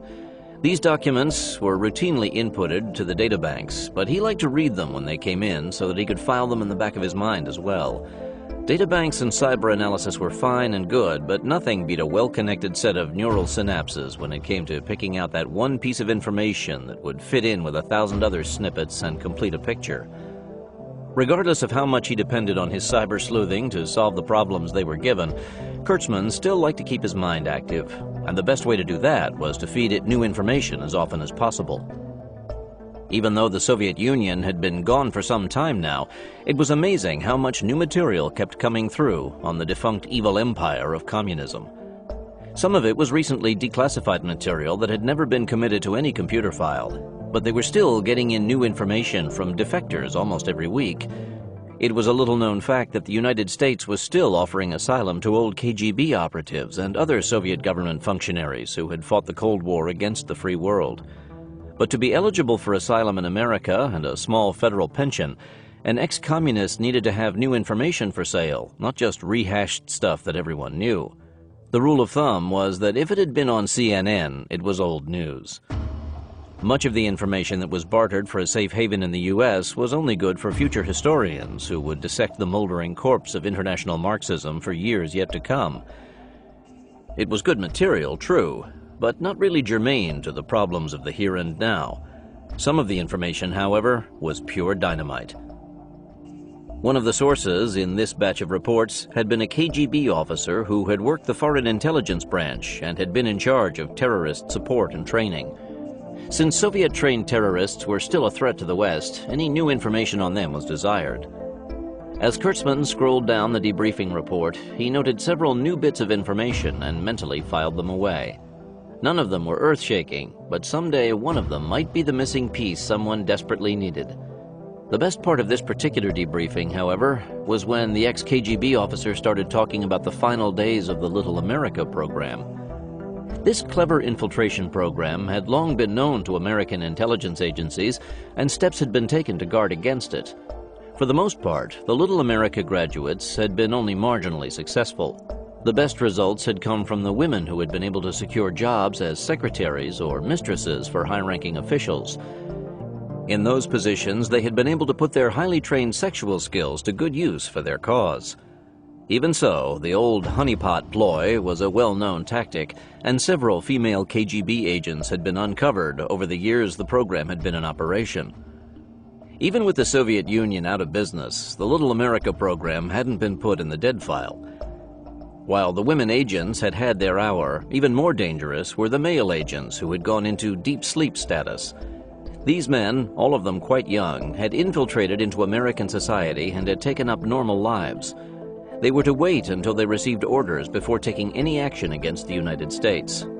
When the communists fell from power, a few of these men went back to Mother Russia to rejoin their families. Exactly how many wasn't known. More important, however, there were those who had stayed undercover, and again, it wasn't known how many of them there were. The interesting thing about this source's report was that he had been able to secret away a list of Little America graduates and their cover identities. It wasn't a comprehensive list. The program had been operating for decades, but it did cover the majority of the placements from the last 12 years of its existence.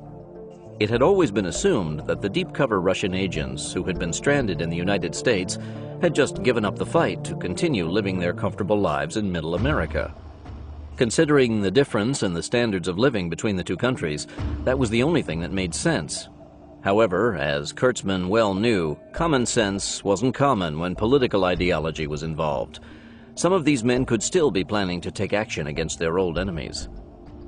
Now, though, these people could be tracked down and brought in for debriefing before the authorities decided what to do with them. It would be an involved process, but he was confident that it would be done. It would be insane not to. He had no intention of memorizing the list of names the source provided. The computer would do that for him. But his curiosity compelled him to run through the names, starting with A, B, and C, before putting it aside to look at the next file. Probationary black suit Jim Gordon was well into planning for his escape, should that become necessary. His close-in duty had given him a look at the main farmhouse, and he had to admit that he was impressed. After his experience with the rustic perimeter fence, he didn't necessarily believe what he was seeing, but he took careful notice of everything he had been able to detect. And for every security measure he had been able to pick up, he was sure there was at least one more that he had missed. He had learned that the organization didn't do things halfway. For one thing, the house was armored. He had no way of knowing how good the armor was, but he expected it to be at least proof against rifle-caliber fire, if not light auto weapon shells up to 20 millimeter. Even the glass wasn't what it seemed to be. It was bulletproof Lexan and thick enough to stop a 50 caliber round. The weak point, and there was always a weak point, was the system of electronic locks that controlled the farmhouse's two doors. The doors looked like wood, but they were steel, with multiple lock bolts like a bank vault. It would take a tank to break them down, but the locks themselves were vulnerable. He knew that the electronic code was changed once a week, but the code was given to the close-in team so they could respond to any emergency inside the house. A code that was handed out like airline peanuts wasn't a security measure. He had also decided that he would need a diversion to help cover his escape. As he knew from his years with the Marshal Service, a hostage wasn't always a guarantee of safety. Many times he had seen firsthand, or read in an after-action report, of a sniper killing a hostage-taker from an angle that wasn't covered. From what he had seen of his fellow guards, there had to be a sniper or two in their ranks, and he knew they wouldn't hesitate to shoot him or anyone else. The best diversion was something that made a lot of noise or that would threaten to destroy the place, preferably both at the same time, and that usually meant an explosion. Considering the amount of ordnance on hand, finding something to blow up shouldn't be much of a problem. He would continue to keep his eye out as he rotated through all of the guard posts and duties. Chief of Security Buck Green had finally found time to go over the surveillance tapes of the 3 accidents that had occurred since the 2 new men had come on board. One of them, the backhoe accident, completely cleared Jim Gordon of any wrongdoing. One of the fixed-position surveillance cameras had recorded the whole thing. The engineer tape guideline Gordon had been following had been misplaced. The perimeter coax cable incident couldn't be proved one way or the other. The camera covering the area had been set on automatic sweep, and the area hadn't been in view when Gordon had cleared the weeds out of the fence. The tape showed him right before he came to the cable, and after he had passed it, and nothing was wrong with what he had been doing in those segments. The fuel pump fire incident, however, was still puzzling to him. Again, the camera covering the fuel transfer point had caught the whole incident, but the angle wasn't good. The tape clearly showed that Gordon's hand had been on the pump controls when that brief spurt of gas had shot out of the nozzle and burst into flame. The problem was the black suit's shoulder was covering most of his hand from the camera's eye. Even digitally enhancing the shot didn't make the picture any clearer. The only thing it made clearer was that there looked to have been a slight motion of the tendons controlling the first 2 fingers of that hand. That could be interpreted to show that he had tripped the pump purposefully. On the plus side, though, he could plainly see that Gordon had instantly gone to the tractor driver's aid when his clothing caught on fire. His quick action had probably saved the man from a serious burn. Gordon had also filed an accident report, as was required, suggesting that a faulty cutoff valve in the nozzle was the culprit. The chief leaned back in his chair and lit his midday cigarette. It was an hour too early for it, but it helped him think. At the end of his smoke, he decided that he needed to take this to Barbara Price. After making a copy of the tape segments, including the enhancement of the fuel pump incident, he went to her office. The security chief sat quietly while Barbara Price ran through the short tape several times. So, what do you think? It's a tough call. I remember meeting him on the way to the firing range one day. He seemed like a normal enough guy. Other than this, how's he doing?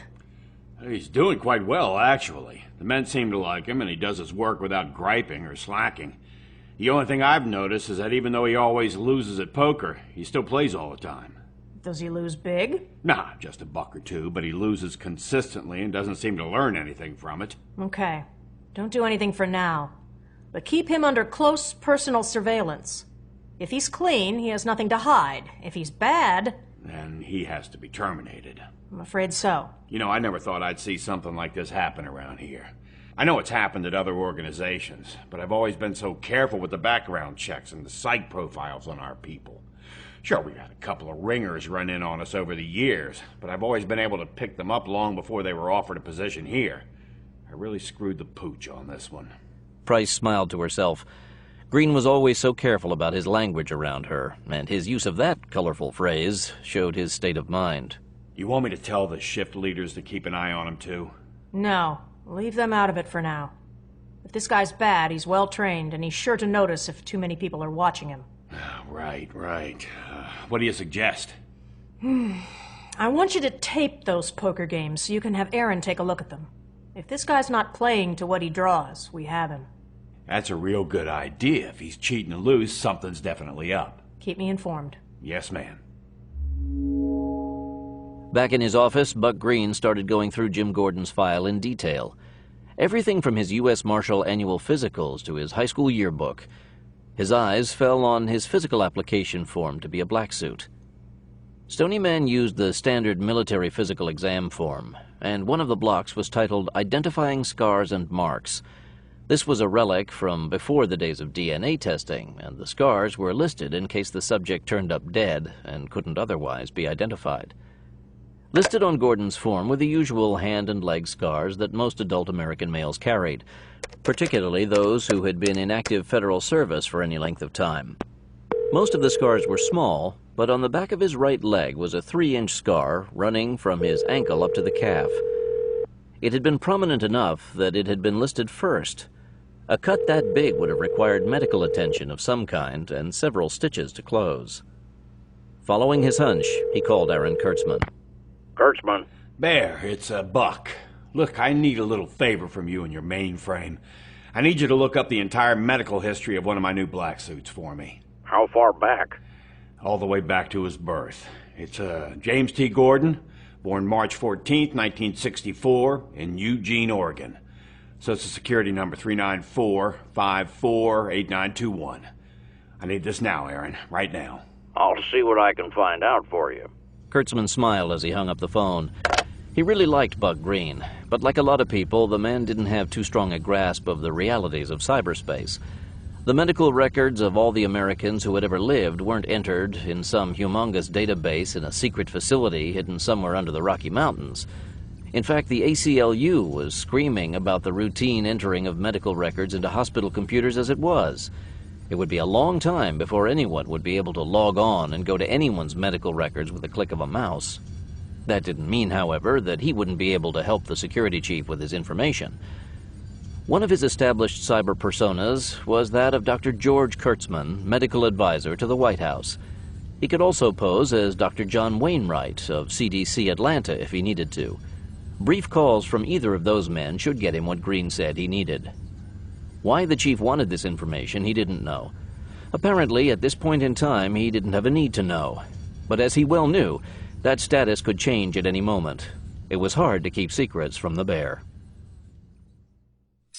Moscow, Russia. Back at the safe house, Yakov Katzenellenbogen cut short the self-congratulations at their having pulled off the attack on Leoninsky's headquarters without a hitch. Gentlemen, I'd like to suggest that we pack up and get out of here, immediately. Wait, where are we going? Anywhere but here. I think we've about worn out our welcome. If Leoninsky marshals his troops, this place will be difficult to defend with just 5 people. And Gadgets, when we pull out, I want you to leave a few calling cards behind. Okay, what kind of job do you want? Belikov's given us more demolition material than we need to blow up the bridge. I can slow them down or really make their lives miserable. Leave the house standing, but I want them hurt badly. General Zarinov's man inside the Ministry of the Interior wasn't highly placed in the organization. He was merely a lowly clerk in the communications center. He was also a man with a thoroughly investigated background. When the minister had discovered that his young wife had been on the mafia's payroll, he'd had everyone in the entire organization investigated back to birth.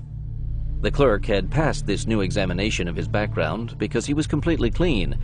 He was a poster boy for the new democratic Russian citizen. There wasn't a trace of mafia connection, drug use, or illegal activities in his entire family. One of his younger uncles, however, had been killed in Afghanistan while serving in a unit of General Pavel Zarinov's division. The connection was so tenuous that none of the investigators had picked up on it. Hundreds of men had died under Zarinov's command, and they had thousands of relatives all over Russia. As he had been instructed to do, the clerk had been keeping his eyes and ears open for information about the Americans reportedly working for the minister. The brief appearance of the three of them at the ministry had given him an opportunity to pass on that they did in fact exist, along with their physical descriptions. But that was all he had been able to do until now. With the new emphasis on security at the ministry, asking the wrong questions could get him sent to the basement for interrogation. The new democracy hadn't been able to erase all of the legacy of communism yet, and the basement cells were a part of the old KGB that he didn't want to experience. When Yuri Belikov's request for support was received, the minister's assistant, who had been handling these matters for the Americans, had been rushed with another task and had given the job of procuring the necessary vehicles to the communications clerk. All that was required of the man was to call one of the SVR motor pools and have them deliver the vehicles to a Moscow address. The clerk was more than happy to take care of that for him. General Pavel Zarinov was in full combat mode now. The 2 attacks in 2 days had finally shown him that the Americans were a force to be reckoned with. His political campaign was showing signs of faltering, and the anti-gangster policies of his main opponent were playing against him. He wasn't about to throw in the towel, though. He had been in danger before and had always been able to fight his way free. It was time to go back on the offensive, and that meant taking care of those meddling Yankees once and for all. He had called a meeting to hammer out a plan of action. Fortunately, he had been informed by his clerk just minutes before of the location of the American safe house. At the appointed time, Leoninsky and his second-in-command swept into the general's office as if they owned the place. Zarinov was aware that if he couldn't pull this off, they might very well own it, because he would be dead. Until then, though, the bastard could at least act like a subordinate should and show a little courtesy. Major Vasily Lebediev marched in. General. Major, please take a seat. Comrades, I believe I have just been given a solution to our problem. My man at the ministry has just supplied me with the address of the safe house the Americans are staying at. Can we trust this man of yours? He is a comrade! Major Lebediev, I want your Wolverines to hit this location tonight. It will be done, General.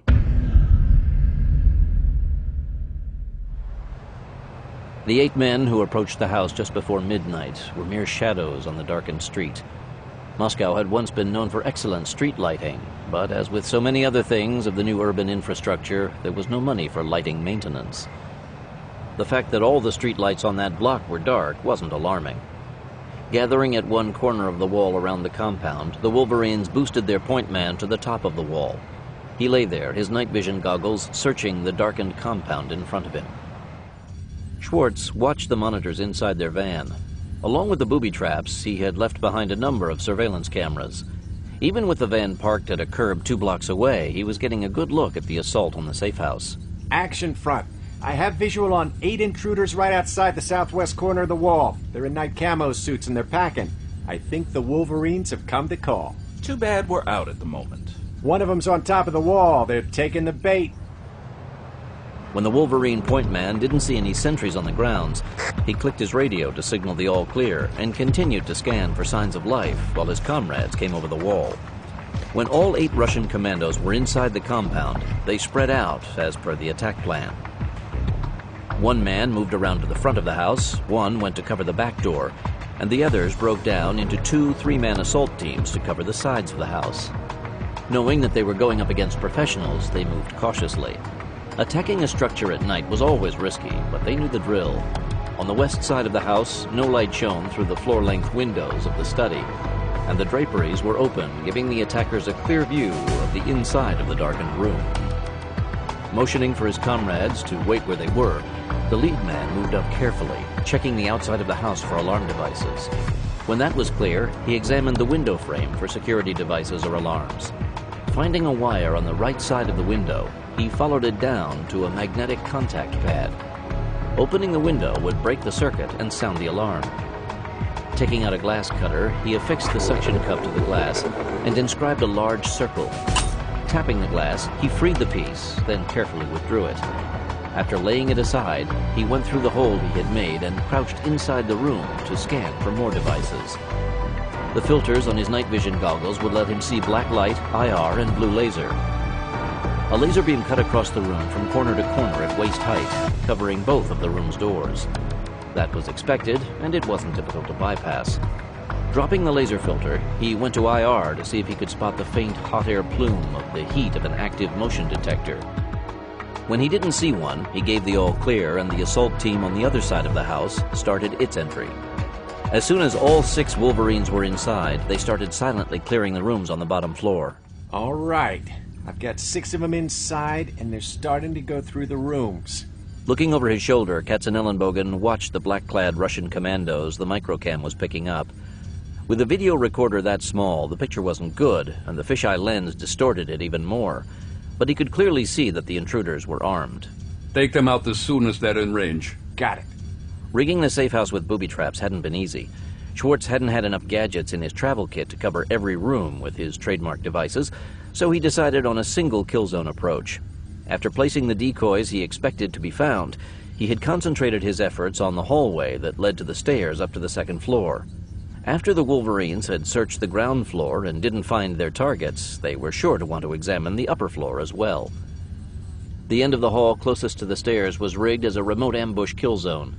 2 tall, ornate dish cabinets had been moved to stand against each wall. The china had been left in the glass-covered upper portion of the cabinets, but the enclosed compartments on the bottom had been emptied so Schwartz could make use of them. 30 half-kilo blocks of plastique had been stacked in each of the compartments. Lacking anything better to use as a backing plate, he had stacked books behind the explosives to completely fill the rest of the space. Since he didn't have a stock of nails or ball bearings to use for shrapnel, he raided the silverware drawers in the kitchen and used the eating utensils as fragmentation pieces. They wouldn't fly as straight, but they would do the trick. When this was over, the minister's safe house would be in need of a little renovation, but no one had ever said that freedom came cheap. They're heading for the stairs in teams. I'll only be able to get the first team, 3 of them. Go for it.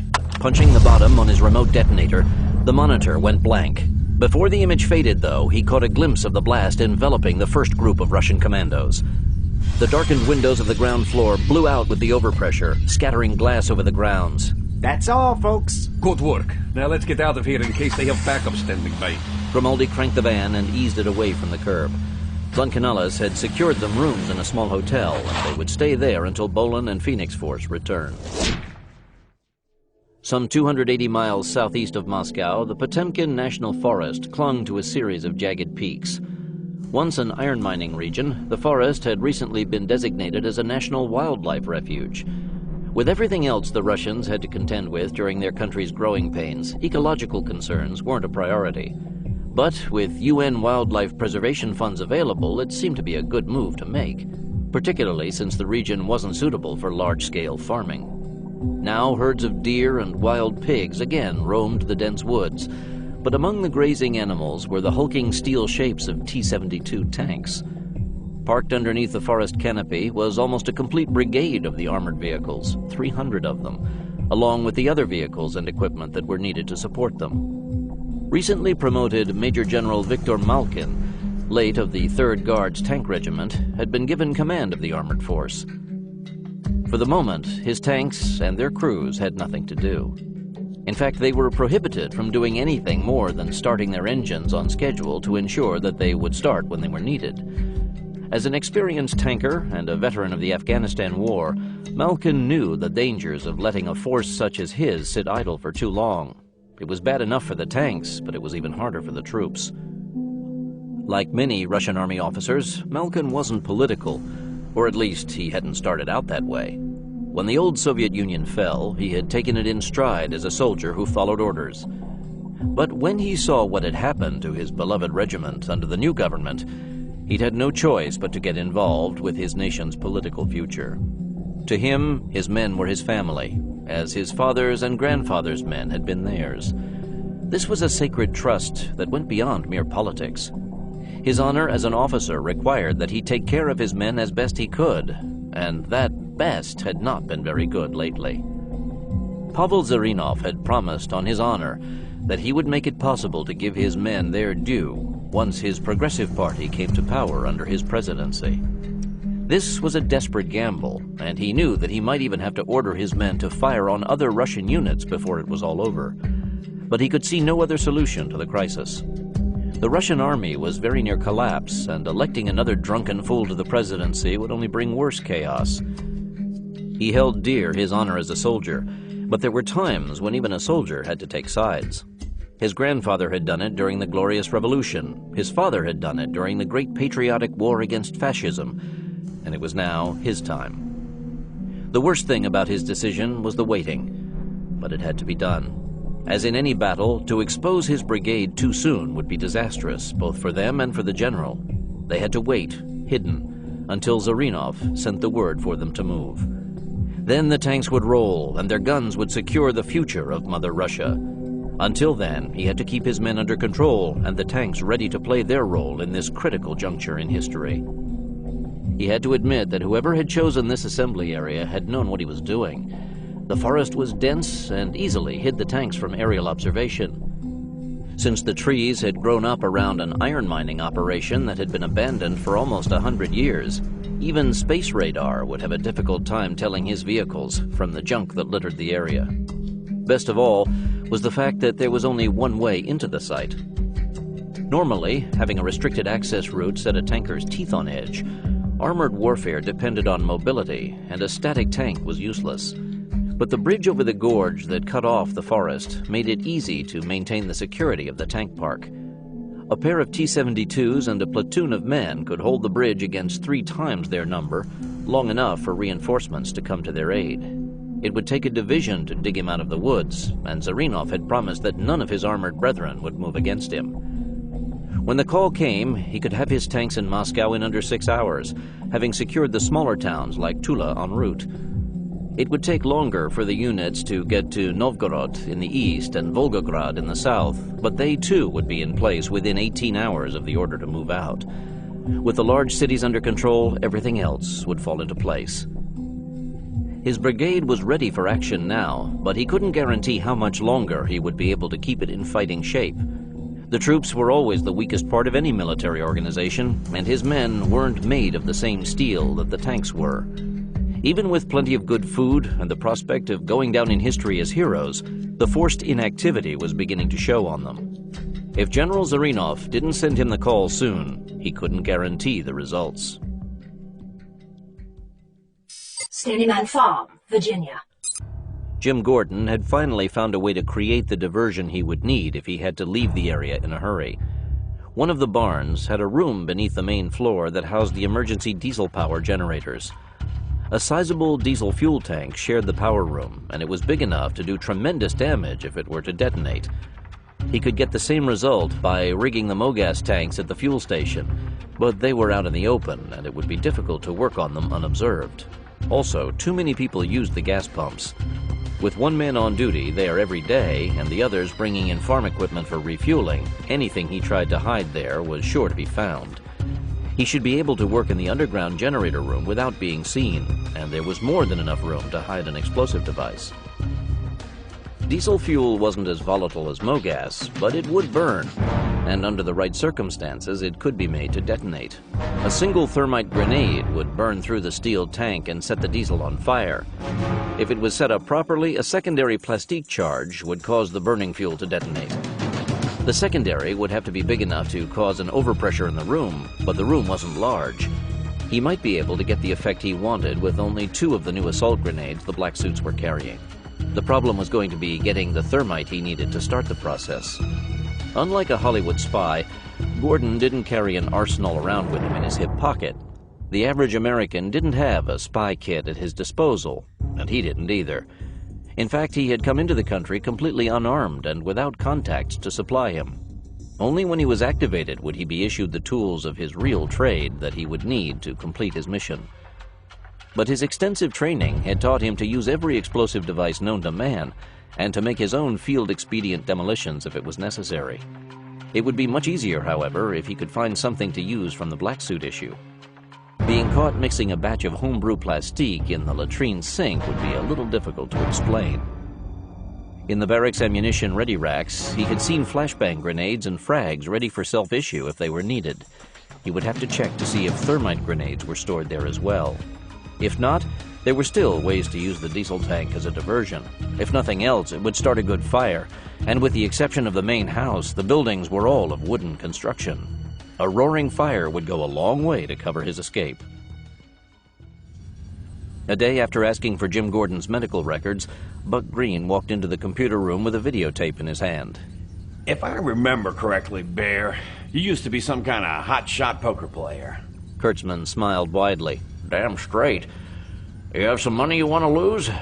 Look, it'll be a whole lot easier on you if you just hand it over and skip the frustration of trying to play with me. I hate to see a grown man cry. Now, you know I don't play cards anymore, and particularly not with a cheating bastard like you. I just need you to take a look at another man's game for me. Okay, let's have a look. Reaching out, Green put the cassette in the video player and punched it on. The monitor flashed on to show a view of 4 black suits sitting around the barracks poker table. The man with his back to the camera was unknowingly showing his cards to the unblinking glass eye. Hey, that's one of the new guys. Jim Gordon, isn't it? That it is. Buck, what's he done? That's what I don't know, Aaron. Not yet. Well, what do you think he's done? He could be a ringer. If he is, this'll show him out. Kurtzman watched the spirited play for a full 10 minutes before speaking, and when he did, it was what Green had feared he would hear. He's a bad one, all right, Buck. On the last 3 hands, he's discarded cards that would have let him win. Watch. Here, he was dealt a low straight. He discards the ace and the 4, and that makes the hand worthless. Here, he gets 3 of a kind and dumps 2 of them. He's cheating, all right. Cheating to lose. Mm-hmm. So why do you think he's cheating? Oh, so he can lull his barracks buddies into accepting him as an okay guy. You have to admit that you're not going to be too hard on a guy who's keeping your wallet fat. Yeah, that's what I thought. Have you found his medical records yet? Some of them. You have to remember that they aren't all in some computer somewhere. I've had to call doctors and hospitals and pretend I'm one of the White House medical staff to even get what I've got. Even so, they've all asked for medical release forms, so I've had to fax them ones I made up using Gordon's signature from the file copy of his background check. I don't care what you have to do, just get them. I need them. If you tell me what you're looking for, it might help speed things up. He's got a big scar on his right leg. I want to know when he got cut. You want to know if it was stitched up here in the States or in Mother Russia? That's about it. He's too damn good to be from anywhere else. He was a U.S. Marshal for 10 years before he came here, and they would have picked up anything obvious in his background. If they cleared him, you know he looked good. You think he could have been turned? I don't think so. Turncoats are fanatics, and he doesn't have any of the earmarks of having an idealistic bent, at least not modern idealism. Kurtzman knew what he meant. The current crop of eco-freaks, Luddites, and anti-government people all shared a fanatical mentality that was difficult to hide. While their goals were radically different, the mentality was all the same. The classical Marxists like Kim Philby of MI6 and the Rosenbergs, however, were a different animal. They could hide their true goals while working to destroy the free world. Even after researchers working in the old KGB files had definitively proved that the Rosenbergs had been Soviet agents when they had handed over American atomic secrets, their innocence was still in debate. If Green was right, they were dealing with a cool-minded, well-trained professional. Have you talked to Barbara about this? Once, but I think I need to talk to her again now that we found this. Kurtzman released the brakes on his chair. I'll come with you.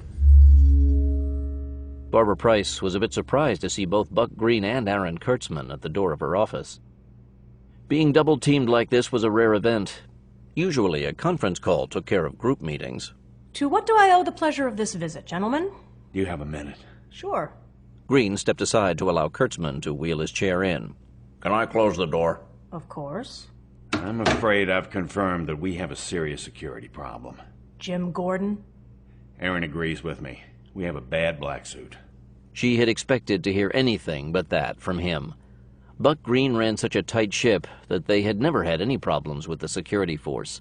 The world might be coming apart around their ears with Armageddon marching up the valley, but she knew that she could count on the black suits being out there doing their jobs. So what happened?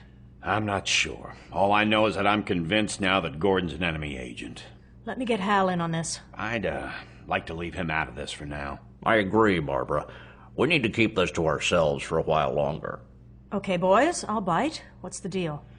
I showed Kurtzman the footage of Gordon playing poker, and he agrees with me. He's cheating to lose. This, combined with the accidents, have led us to believe that something's definitely up. And as soon as Aaron can get the rest of the bastard's medical records, we'll know for sure. Let me see if I remember this correctly. You suspect that Gordon may be involved in 3 minor accidents recently. You have a surveillance tape that may show that he purposefully activated the gas pump, but it's not conclusive. Now you have learned that he cheats at cards, so he'll lose, and he may or may not have an undocumented injury. Is that it? I know it doesn't sound like much, but I don't like it. Price knew that there was nothing here that would stand in a court of law, but Stony Man was a law unto itself. The rules of evidence didn't apply at the farm. Also, there was the gut factor. If Green said that Gordon didn't feel right to him, she would go with that. Okay, so how do you want to handle it?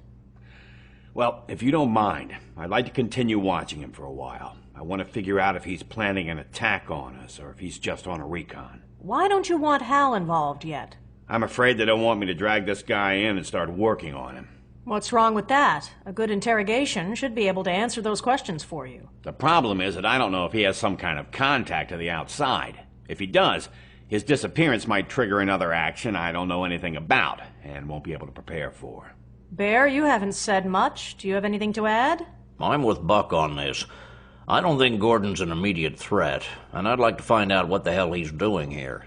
We've never had something like this happen to us before, and we need to learn everything we can so we'll be able to guard against it happening again. Okay. For now, you watch him, and I'll keep Hal out of it. But I want a daily report, and if it looks like it's getting out of control, take him out of action. Save him for interrogation, though. We need to know what his mission is and who he's working for. No problem. And Bear, keep trying to get those medical records. And while you're at it, get his dental records, too. Damn, I forgot about that. You have to watch for getting things like that, Bear. I don't want to have to replace you with a computer. A computer? Let me borrow your keyboard for a moment. Aaron, it was a joke. I received the list of Little America agents earlier today. I need to check it. Kurtzman's hands flashed over the keys, retrieving the file. When it flashed up, he keyed for the G. The 5th name down was James T. Gordon. I'll be a son of a bitch. There he is. To play devil's advocate, we don't know that that's our Gordon. We also don't know that it's not. And I don't want to take any chances with him. I want to drag his ass in here now and start working on him. Let's just keep watching him for now, as we agreed.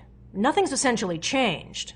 But don't let him slip away from here. He's not going anywhere except hell. I can promise you that. We want him alive. He's no good to us dead. Well, that's going to be up to him. I mean it, Buck. When the time comes, I want the bastard taken alive. Yes, ma'am.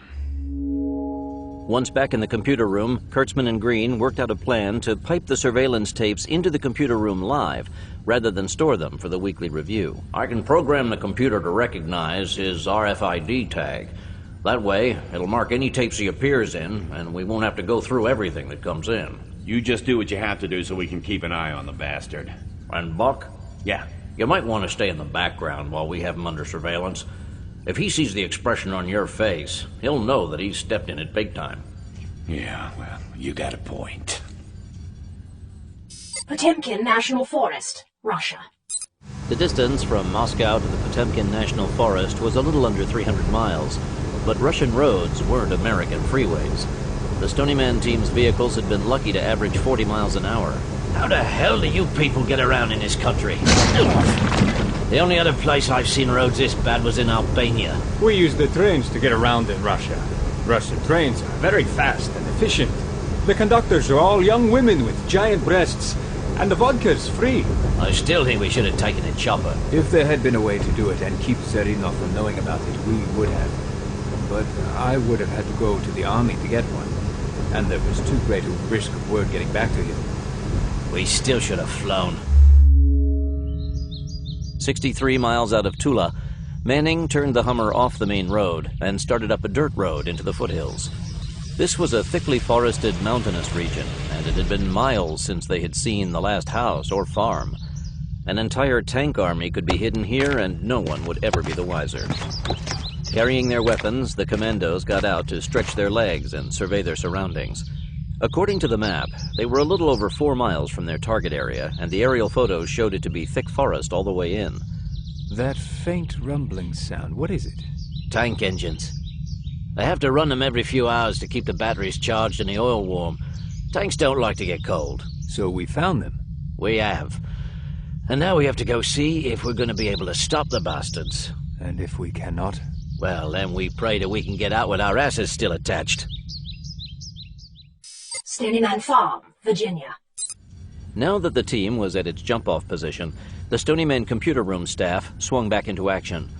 Hunt Weathers and Akira Takaido were still controlling the satellites, and Kurtzman was monitoring everything that came in from their sensors. Now, though, they were getting better pictures than they had before.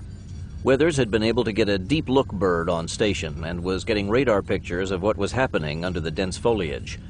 The radar images weren't as good as photography would have been, but they were good enough to tell the difference between a battle tank and a smaller support vehicle. Hal Brignola was also standing by, so he could call the Oval Office the instant that bridge came down. He didn't particularly like the solution Katzenellenbogen had come up with to deal with the renegade tank brigade. It would put the team at great risk, and there was no guarantee of success.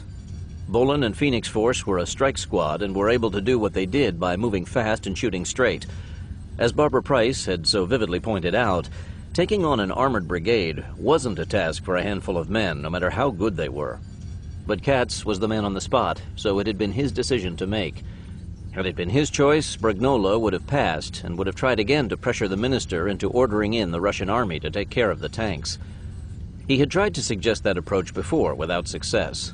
The minister had pointed out that if word of the brigade's discovery got back to Zarinov, he would roll the tanks immediately, and Russia was sure to fall to a military coup or a civil war. For the life of him, Brignola didn't understand why the Russians seemed to enjoy killing one another so much.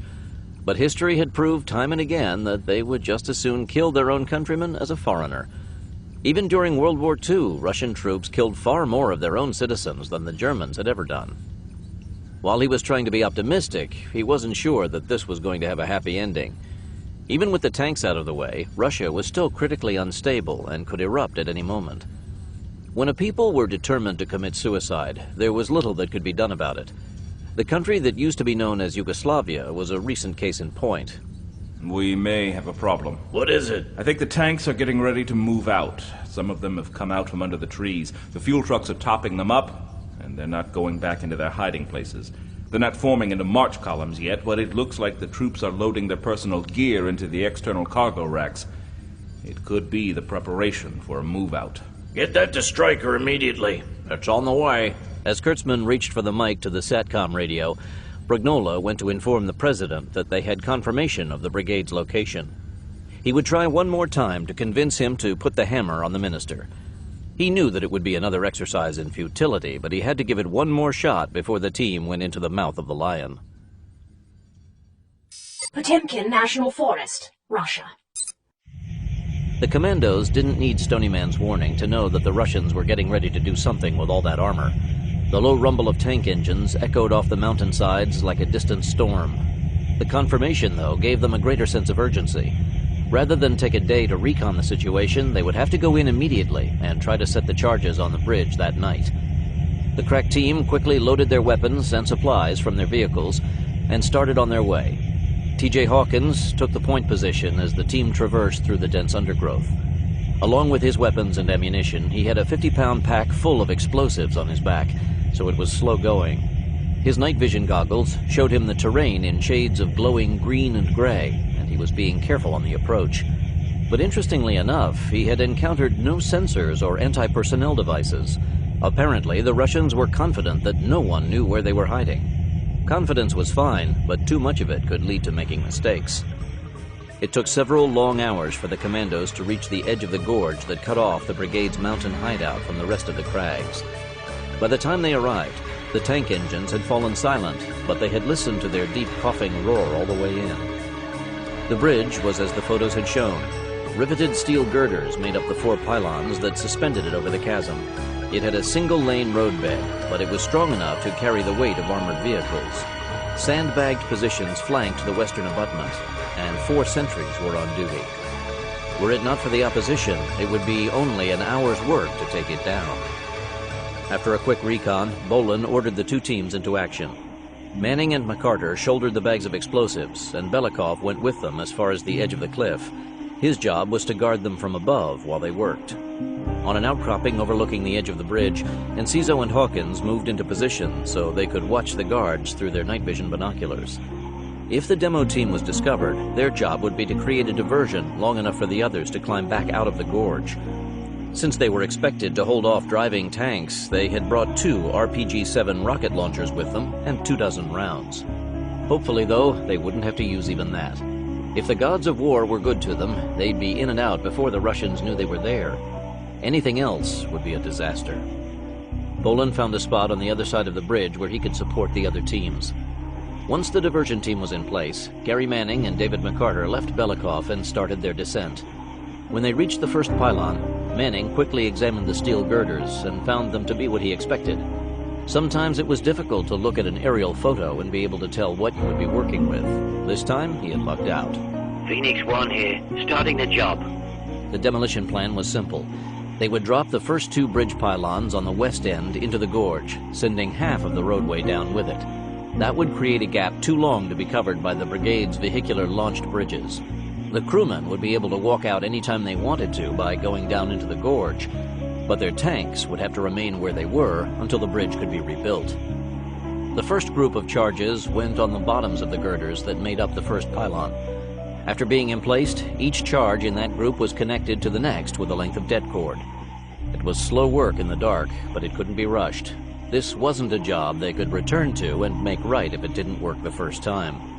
When all of the charges on the bottom of the girder had been set, Manning hitched his demo bag around to ride in the center of his back and started to climb the girder to reach the point where the side braces were connected to the pylon. This was the dangerous part of the job. In spite of wearing rubber-soled boots, he had to be careful not to make any noise. Even a slight metallic clink was sure to make one of the guards look down over the side. While Manning worked halfway up the bridge pylon, McCarter stood guard from down below. If the Russians spotted the demo man, he would keep them busy until the Canadian could get back to the ground. There was little for the diversion team to do while Manning was rigging the bridge, except watch the Russian sentries and the camp. But it wasn't boring.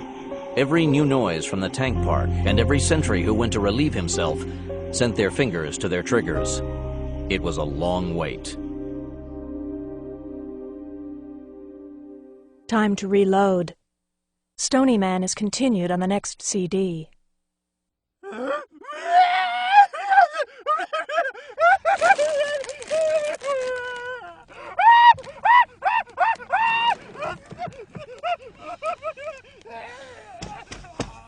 the hell is going on? What's wrong with him?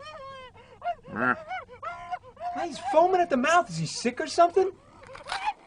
Well, he went to the truck stop and there's new Outlander stills in there, yeah.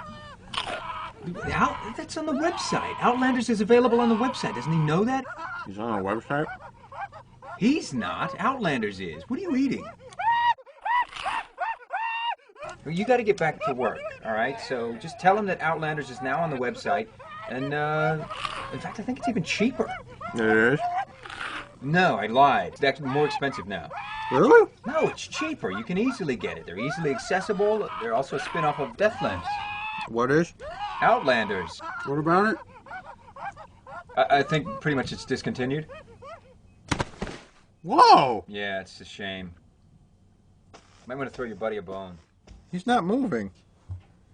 Why'd you say that? He's not moving! Holy shit! No need to lose control, boys. Outlanders is still published every month. And, like the surrogate spokesperson was trying to say, if you can't find that hot graphic audio title you're looking for, just head to www.cuttingaudio.com, where you can order it in CD, cassette, or MP3 disc format. Or, the fastest and cheapest way, download that puppy and play it on any of the many devices that'll play Windows Media. And if you're on the road or just a total computer phoebe, snatch up the phone and call 1-800-670-5220, and we'll get that smoking Outlanders episode in your meaty paws before you have to call 911. The sky was lightening by the time Manning started up the second pylon to lay the last group of charges. When it was light enough, McCarter flipped up his night vision goggles to let his eyes adjust to the dim light. He was just in time to see a Russian sentry walk over to his side of the bridge, lean over the edge, and peer into the dim chasm. Manning, freeze! McCarter had managed to crouch behind a rock without being seen, but the light was enough for the sentry to spot one of the backpacks they had used to carry the explosives down into the gorge. Hey! The man's partner came running, gun in hand. When the second man leaned well over the side to try to peer underneath the superstructure, McCarter had no choice. Contact! The diversion team opened fire an instant later, taking down the other sentry. Get a hustle on it down there. We're working as fast as we can. All Manning had left to do was to affix the last remote detonator. Flipping the switch to receive, he dropped his empty demo bag, hooked his feet in the flanges of the girder, and, braking with his gloved hands, started to slide down to the ground. McCarter did the same. They're bringing up the tank. We're on our way. Keeping to the cover of the brush, Manning and McCarter scrambled up the side of the chasm as the battle raged above them. If they wanted to go back to Moscow in one piece, they had to get clear before they could set off the charges. The Canadian had done a masterful job of rigging the bridge. The mark of a demolition expert was his ability to let gravity do most of the work for him. Explosives were nice, but they worked much better when they were used in conjunction with the inexorable tug of Mother Earth. That was how tall buildings could be put down with only a few hundred pounds of explosives packed in the right places. Semtex was a super-fast cutting explosive, and the lower charges had been placed to slice through the steel girders, severing them from their anchors in the bedrock. Firing a microsecond later, the secondary charges would cut the side supports of the pylons, and gravity would bring half of the bridge down. Hawkins was at the top of the chasm to give a hand to the two climbers.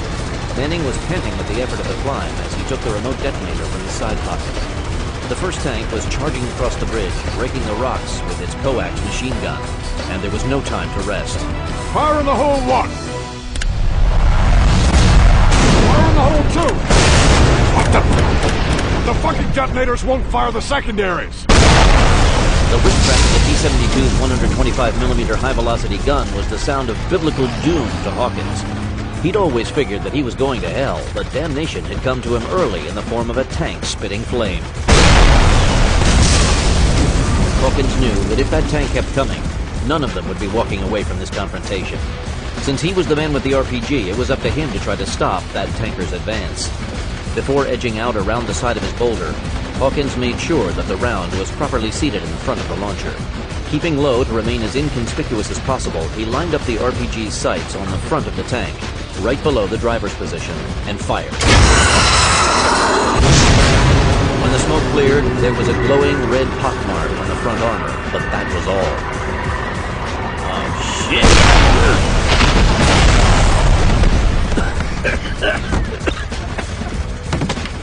Hawkins promised himself that he'd never fight a damn tank again, and fumbled to load another rocket into the RPG. This time, he'd try for the turret ring and see if he could at least disable the main gun. He had to do something, or they were all going to die where they stood. The big screen monitors in the farm's computer room were switching from one spy satellite to the next, trying to find the best picture of what was unfolding in the Potemkin National Forest. We have a real problem now. It looks like Gary had a detonator failure, and the secondary charges didn't fire. The bridge is still standing. Radio them to pull back. Hell, I'm not sure that they can. What do you mean? They have a tank to deal with first. One of them got across the bridge. If they try to run, they'll get chopped to pieces. Another tank's trying to cross the bridge. Brignola hoped against hope that the bridge had been damaged enough that it couldn't bear the weight of the T-72. But when an operation went to hell, hope was usually vain, and that was the case this time. It made it. Now they have to fight 2 of them. Popping 2 antacid tablets, Brignola prayed to the gods of war for a miracle. With the lead T-72 concentrating on ferreting out Hawkins from behind a boulder, Raphael Enciso was able to sneak around to the side with the other RPG launcher to try for a deflection shot. He had a healthy respect for tanks, but he had faced them before. The JS-3s of Castro's army had played hell with the brigade on the beach of the Bay of Pigs. He knew a well-trained man with a good rocket launcher was more than a match for one of the metal monsters. Once he had his position, he flipped up the sight, hoisted the launcher to his shoulder, and stood to take his shot. The olive-green tank was only 100 yards away, well within the range of his weapon. He sighted on the gap between the top of the track and the road wheels. It was a small space to try to shoot through, but fortunately, this tank wasn't wearing its side skirts, which made his task a little easier. A tank's armor was always thinner on its sides, and it made a good kill point. Taking his time, he waited until he had a steady hold before he fired.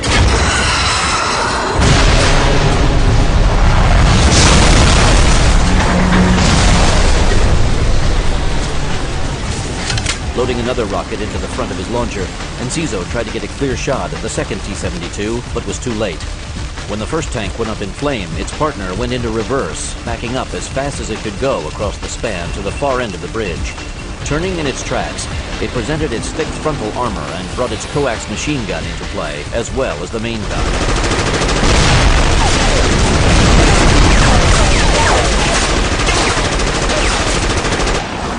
With everything happening so fast, Gary Manning double-checked his remote detonator to make sure that it was working properly, and tried it once more. Again, the charges wouldn't fire. I checked everything, Striker. The detonators must be faulty. Get out of there. We'll cover you. Wait a minute, guys. Give me a shot at it. Gary, are your secondaries connected with det cord? Det cord had to be the most helpful thing for a blaster since the invention of gunpowder. The explosive core of det cord was a plastic explosive that could be safely burned without detonating. However, when subjected to an explosive shock like that of a blasting cap, it too would explode, and the shock wave traveled down the cord at thousands of feet per second. If the demolition charge were connected with it, all he would have to do was blow one of them, and the rest would go off as well. Yeah, use the standard rep. Okay, cover me. I'm gonna try to set one of those charges off with a 40mm. By now, ground troops had responded and were deploying along the other side of the gorge. They were the brigade's support troops instead of trained infantry, but there was nothing wrong with their marksmanship. Under the cover of the tank fire, a squad of Russians was climbing down into the gorge. Spotting the troops trying to make the end run off, Yuri Belikov suddenly remembered everything that the drill instructors had hammered into him so long ago. It was time for him to put his skills to work. Finding a new rock to shelter him, Belikov took a deep breath and started to fire at his countrymen. Oblivious to the firefight raging above him, Hawkins climbed a few yards down the side of the chasm until he had a clear line of sight to the charges on the first pylon. The 40mm grenade was designed to fly slowly through the air like a mortar round. Since its flight followed a ballistic arc, the launcher's sights were graduated to hit a target on the same level as the gunner. He was trying to hit a target 20 feet above him, so the sights were useless for direct firing. They could be used, however, to pick an imaginary aim point whose trajectory intersected the bridge. His best chance was to aim so that the grenade was still on the upward half of its trajectory when it collided with the bridge. He took a sight on a distinctive tree on the cliff beyond the bridge and fired. The grenade flew right over the bridge and impacted on the cliff. Too high. Jacking another round into the launcher, he lowered his sights and fired again. This time it was too low. Get your ass out of there, TJ. They're bringing up a VLB. As soon as it's laid across the weakened area, we're going to be up to our asses in pissed-off tankers. Give me one more. I think I got the hang of it now. Using his reference point again, Hawkins carefully aimed and fired. This time the grenade arced out and hit a foot above the charges and a bit to the left. Again it was close, but no cigar. Hawkins bit back a curse and ducked back into cover. TJ, get your ass out of there now. We're pulling out. Hawkins ignored McCarter's urgent message as he stuffed another grenade into the launcher and locked the breech. He knew that pulling out was impossible now. Sighting 6 inches lower than he had the shot before, he gave himself a little more windage, counted down, and fired. For a moment, he thought that round was going to miss too. From where he stood, it looked to be going high again. To his pure joy, he saw it hit the lower part of the exposed charge and detonate. Puffs of brownish-gray smoke shot out from the junctures of the support girders as the linked secondary charges each detonated in turn, cutting another girder loose. For a moment, the bridge seemed to hang in the air. Then,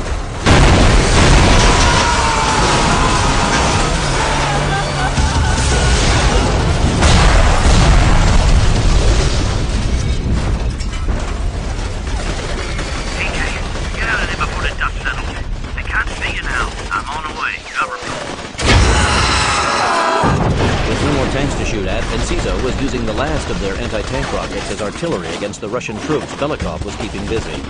After firing his last rocket, he took up his H&K to continue the battle. He had just taken up a position behind the SVR officer when a ricocheting bullet tore into Belikov's thigh. Yuri! I am fine. We need to get out, no? Yeah. Let me dress this while I go for cover. Belikov took a round in the leg. Can he walk? With help. Start him back. We'll cover you. With Enciso and Belikov safely away and Hawkins back on top, the remainder of the team faded back into the forest behind them. The Russian fire didn't stop once they were under the trees. Even though the tanks didn't carry proximity-fused HE ammunition for air bursts, they still fired their contact-detonated HE rounds into the tops of the trees. The explosions not only sent shell fragments raining upon the fleeing men, but deadly splinters of the trees as well. There was no point in zigzagging. The Stony Man warriors could only keep going as fast as they could to get out of range. When they finally reached their vehicles, they stopped long enough to take the dressing off Belikov's wound. He's not bad. The bullet went clean through. You'll be running the marathon again before the week is out. But I am not a runner. Yuri, it was just a... Never mind. Stony Man Farm, Virginia. The monitors in the computer room were all linked to the recon satellites keeping watch over the battle for the bridge in the Potemkin forest. A SATCOM radio link was also in place, but Kurtzman couldn't intercept the comlink transmissions, so it was like watching a movie with the sound off. It was difficult for Price and the others to make sense of what they were seeing. No matter how many times they had gone through the drill, it still wasn't easy to sit thousands of miles away in complete safety while men they knew like brothers risked all. While the satellite overwatch gave them much information they could send to the field units, it also brought them closer to the action and increased their sense of helplessness. They had seen the first set of demolition charges go off, and had seen that the bridge had withstood them. But with the commandos fighting for their lives, they had known better than to radio for an explanation. They could only watch as the team continued to fight. Then came the second set of explosions and what looked like the west end of the bridge collapsing. We have visual confirmation that the bridge is down. Those tanks aren't going to be leaving there for a long time. Our men are pulling back unopposed. Some of the tanks are firing into the woods from the edge of the gorge, but they're firing blind. Are there any casualties? The Russian picked up a bullet, but it's nothing serious. He's moving under his own power. Well, that's very good news. I'm going to call the president, and then I want everyone in the war room for a conference call with Katz. I want to get this thing wrapped up as soon as possible. This has gone on long enough, and I want our people out of there before Election Day. You won't get any arguments from me on that. If you'll remember, I wasn't exactly fond of this idea in the first place. I know, but we need to work out a way to tie up all the loose ends so the minister doesn't try to call in any more markers with the president. I don't want to have to go in there again anytime soon. I think our guys have done more than their share from Mother Russia. Sooner or later, those people are going to have to learn to take care of their own problems. That's what we've been working for. A chance for the Russian people to break free of the power brokers and make their democracy work for them. But Leoninsky and Zarinov still have their hooks into too many of the people in government. They've brought governmental corruption to new heights, and we need to run them to ground and eliminate them before this will really be over. Let's get it over with, then. I'm getting a little tired of hearing about this lion guy and the general he has in his pocket. I'm also tired of having the president on our case about those people. Brignola smiled. I'll see what I can do. While the black suits didn't have a need to know about the details of ongoing Stony Man missions, the grapevine between the war room and the security force worked well, and this latest mission was no exception. Almost as soon as the bridge in the Potemkin National Forest came down, the black suits were talking about it during lunch break. What's everybody in such a good mood about? Apparently Stryker and the boys really put it to the Russians again. Damn, a handful of guys taking out a tank brigade. That has to be some kind of a world record for brass balls. I'm an old Gulf War grunt myself. And I'd have loved to have been in on that one. Those Russian tanks in Iraq used to give me the shits. And I'd give anything to get some payback on those tin bastards. This wasn't the first time Gordon had heard about this mysterious striker's doings. Exactly who he was, though, he hadn't learned yet, but his name kept coming up in conversation. From what he had been able to piece together, he was the leader of the commando unit and a hero to the security force. The fact that this hero had somehow managed to neutralize a Russian army unit burned into Gordon's brain. Do you know what they did?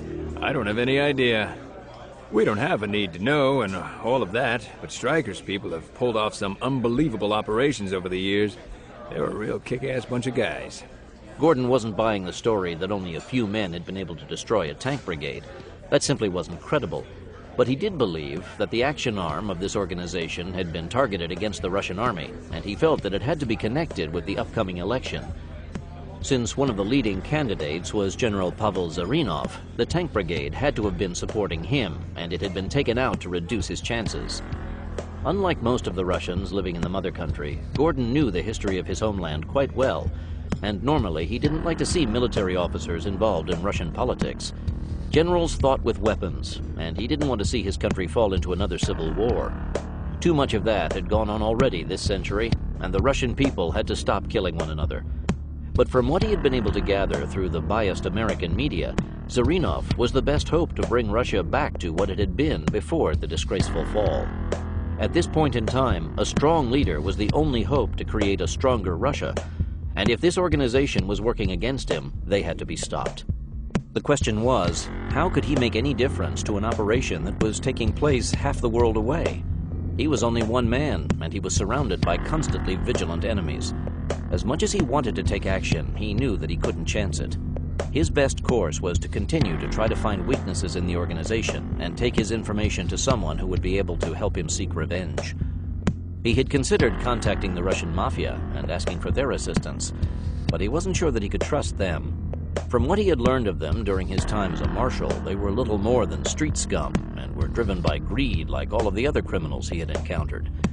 He knew that he couldn't expect to find many of them who longed for the workers' paradise of the past.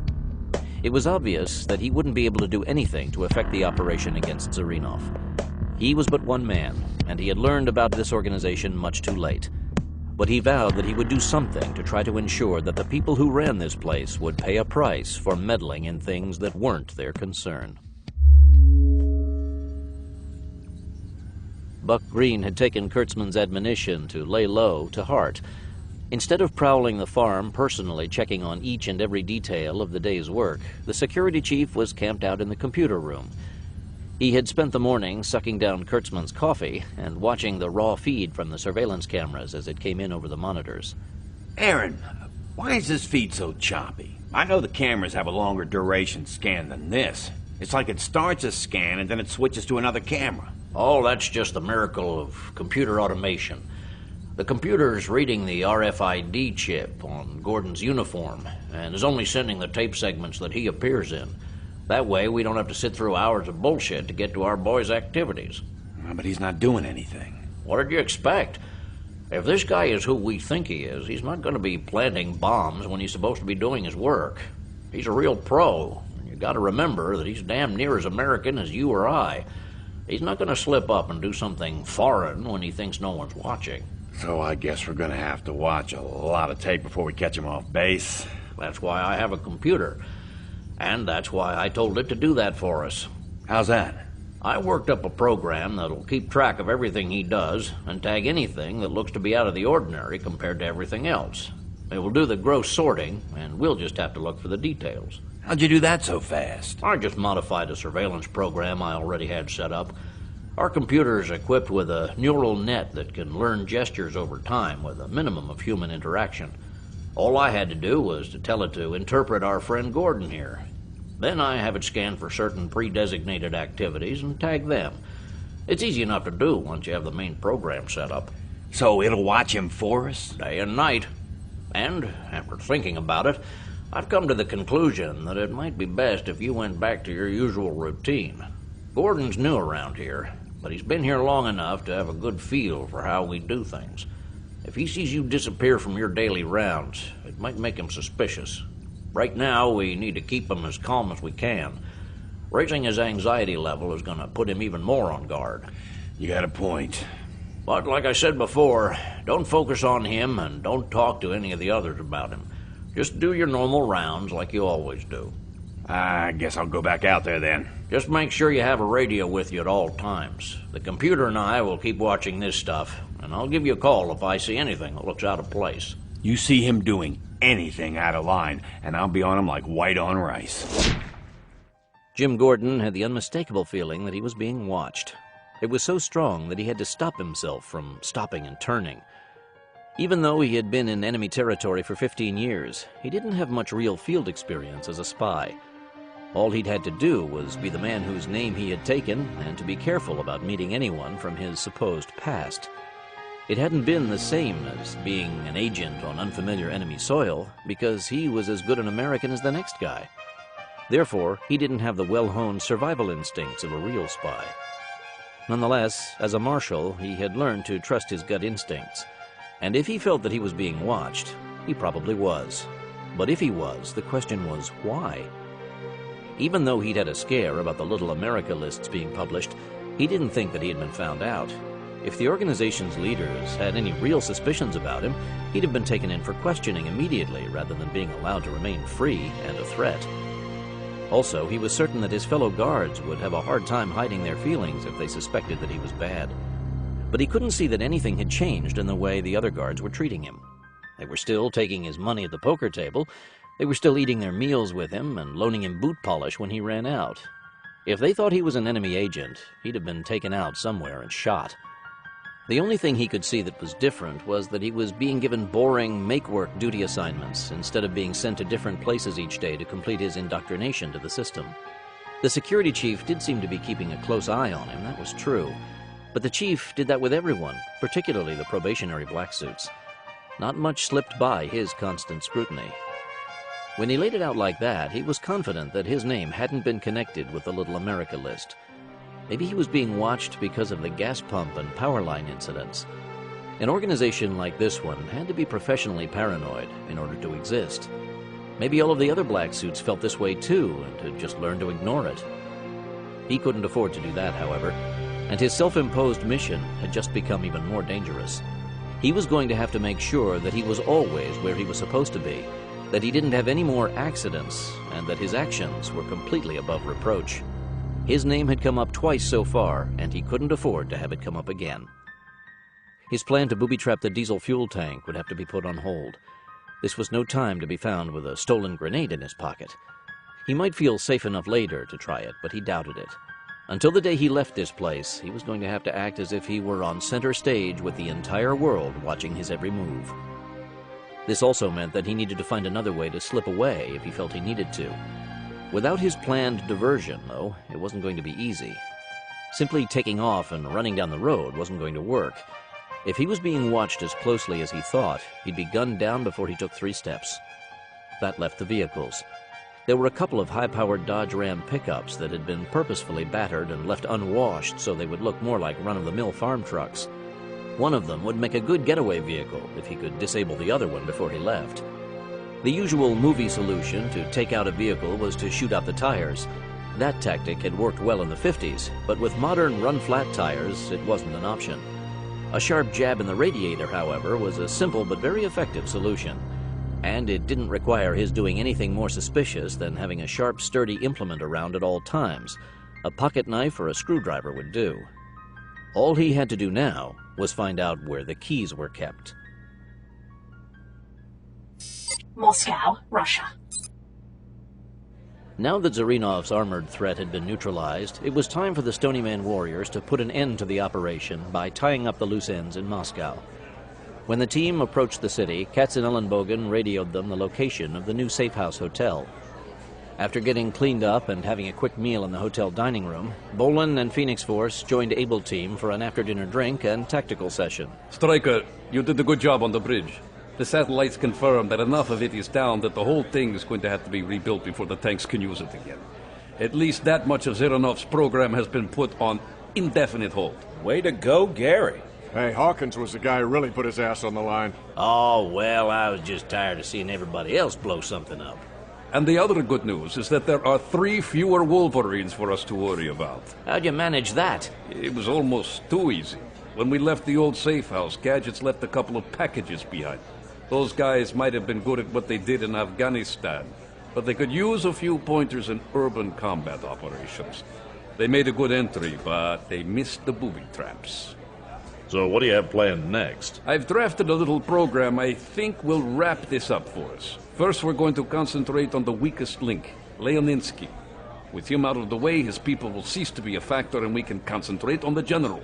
What about the surviving Wolverines? We'll keep an eye out for them, of course, but I have started something with the Lion and I want to keep the pressure on him. While you were gone, we stopped by his headquarters and left a few RPG calling cards. We caught him with their pants down. I'd have loved to have seen Leoninsky's face if he was in there when the RPG started flying through his windows. You may get that chance yet, because here's what I have in mind.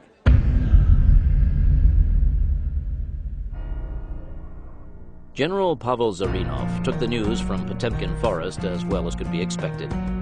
Following as it did on the heels of the Wolverines' ambush, it was an even stronger blow. He had already dispatched an engineer unit to the site to try to repair the bridge. From the reports he had received, it was severely damaged, and it would be weeks before it could bear the weight of tanks again, more weeks than he had before the election. This wasn't the first time he had suffered a setback in a well-planned operation, and he wasn't out of the game yet. Flexibility was the greatest asset a military man could have, but he had to admit that with the brigade effectively lost to him, he had a serious problem. Now that the tanks had been found, the shock effect they would have created on Election Day was lost. Lost along with it was the silent support of much of the Russian army. As long as it had looked like he was going to be successful, the other generals had been willing to sit and wait. Now that he had lost his big edge, they would start looking to their own interests. He hadn't had their open support before, but at least they hadn't come out against him. Now he was hearing that some of them were thinking about taking a stance to oppose him. Now more than ever, he would have to rely on Leoninsky and his thugs to determine the outcome of the vote. Their methods, though, were blatantly corrupt, and worst of all, expensive. Buying votes was neither subtle nor cheap. Also, gangsters didn't have the brutal impact that a single 42-ton tank could have. The Russian people knew what armor represented, raw power. A tank didn't even have to fire its guns for its presence to be felt. When the armor had rolled before, it had put Boris Yeltsin in power, and it would have seen Zarinov win the presidency as well. With the situation as it was, Zarinov decided to move his CP to his country dacha. If the cards continued to turn against him, he didn't want to be trapped in the city. The Progressive Party apparatus would stay to run the campaign, and he would still fly out to make personal appearances, but he wanted room to maneuver if he had to. He hadn't made plans to retreat yet, but he knew that a good general was always prepared for the worst. Vasily Lebedev had buried his dead from the safe house ambush and was moving on with renewed purpose. This was the second time the Americans had beaten him, but there wouldn't be a third. Along with his surviving Wolverines, he had recruited a dozen veterans as reinforcements for his strike force and another 24 as scouts. Scouting for a handful of the enemy in a city of millions wasn't an easy task. Fortunately, however, 2 of the Americans were ethnics, and they would stand out in any crowd of native Russians. His extra eyes were already getting results. Since one of the Yankee commandos was black, he had been the obvious first target. Within hours, foreign blacks all over Moscow were being checked out and rejected as the one he was looking for. He also had other men looking for older Hispanic males. They weren't as easy to spot as the blacks because Russia still had contacts in South America, but they stood out. As with any process of elimination, it was slow going, but he was narrowing the field. If he was lucky, he'd get a lead in the first day or 2, but it would take as long as it took. The next time, he would know what he was sending his men into. Calvin James felt like he was a teenager again and had been caught in the wrong part of Chicago. Walking down what passed for Moscow's main street, he stood out as if he were wearing a flashing strobe light. Not only was he dressed in fashionable Western clothing, he was the only black he had seen all morning. 90% of the passers-by, both men and women, gave him more than a casual glance. More than a few quickly moved out of his way.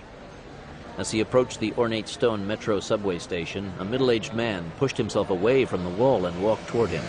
Excuse me, mister, do you have a cigarette for me? Sorry, I don't smoke. Are you sure? Yes, damn it, I'm sure. Get lost.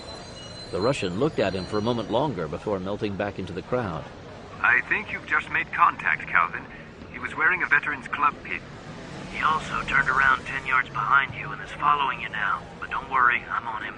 If I get killed doing this shit, I'm gonna come back and haunt you bastards. Don't worry, we've got you covered. Just keep moving toward the meeting place. It's down in the next block. Paul here. I've got you in sight, Calvin. I'm 30 yards ahead at the corner of the Kit Kat Club. I see the sign. It's a flashing neon cat holding a champagne glass. That's the one. See you in a few. I'll make contact so they notice us. So, a black and a Mexican walk into a nightclub. Exactly. The Kit Kat Club was one of Moscow's more famous champagne clubs, night spots that specialized in serving Russia's famed sparkling wine with the finest in feminine companionship on the side. The prices at these establishments were well beyond what 95% of the Muscovites could afford, so they were patronized by foreign businessmen with generous expense accounts. The only Russians allowed in the doors were men who were connected to one of the crime syndicates. Since the Kit Kat was one of Leoninsky's operations, most of the hoods loitering on the premises would be on his payroll. James shook his head and mentally prepared to embarrass himself in order to bring attention to him and Blancanales. Hey, ¿qué tal? Yo, bro, what's going on, man? I'm ready to be seeing some fine-ass ladies up in this piece. Hey, you ready to spend some cash? Hell yeah! The bodyguard's eyebrow twitched momentarily as if his memory suddenly told him something. Excuse me, gentlemen. Would you like to enter and sample our wares? I guarantee you will not soon forget it. Word, son. Let's do this. Sí, senor. Gracias. James and Blancanales stepped into the smoky club. Well, this looks fun. The stage took up most of one wall and was brightly lighted, so no detail of the world-class collection of dancing blondes and redheads would be missed. None of the girls looked to be much older than 18 or 19, and were dressed in G-strings, or less. Now I know where the 70s went. They fled to Russia. A busty, long-haired blonde started doing bottomless thrusts mere inches from Blancanales' face. Well, hello there. Friendly girl. I'm kind of partial to the redhead over there myself. You two are supposed to be on the job. Don't I wish. Now that the gyrating girls were down to the bare essentials, almost every eye in the place, Russian and foreigner alike, was focused on the stage. Well, it looks like we have a mixture of the Russian women's Olympic gymnastic team and the Miss Universe finalists working out on the stage, sans attire. The audience is about 1/4 thugs, lots of gold neck chains, and the rest are businessmen running up their expense accounts. You can spot the Americans by their bulging eyeballs. The Europeans are taking this all pretty much in stride. We have a couple of guys giving us the eye, but nothing serious. Keep your mics hot so we'll know if something goes down. That's not the only thing that's hot. Can I be excused for a half an hour or so? We've got the bag. Give us a moment and we'll be inside. Roger. With Lyons, Schwartz, and Belikov hanging around the entrance, and Boland coming in the back with McCarter and Ciso and Manning, the Kit Kat Club was surrounded. The girls are coming down onto the floor. This might be a good time to make your entrance. No one is going to be noticing much else for a while. On the way. When James's redhead started his way, he pushed his chair back to get ready for the lap dance that was sure to come. To his shock, she bypassed him with barely a smile and zeroed in on the fat, balding guy at the next table.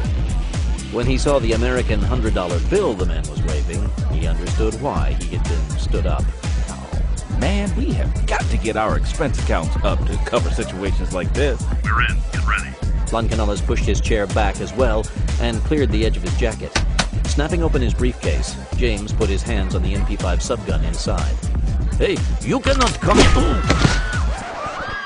A moment later, Belikov walked over the unconscious bodyguard with Lyons and Schwartz flanking him, MP5s in their hands.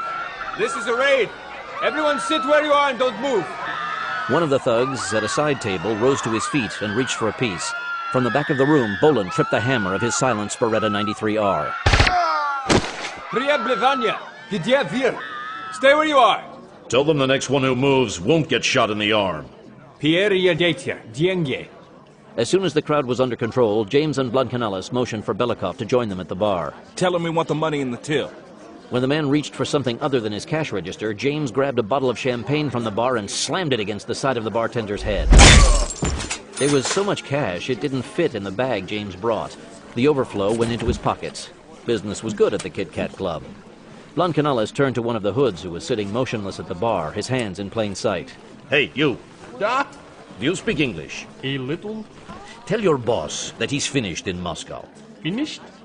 Done. Kaput. No more. Da. Finished. Make sure you tell him. I will tell him. Good. Time to go. And if anybody tries anything... No translation was necessary. With Bolan and his team covering the room, the others slipped past them and headed for the back door. Jack Grimaldi had pulled the team's van behind the club, and Katzenellenbogen had the doors open for them.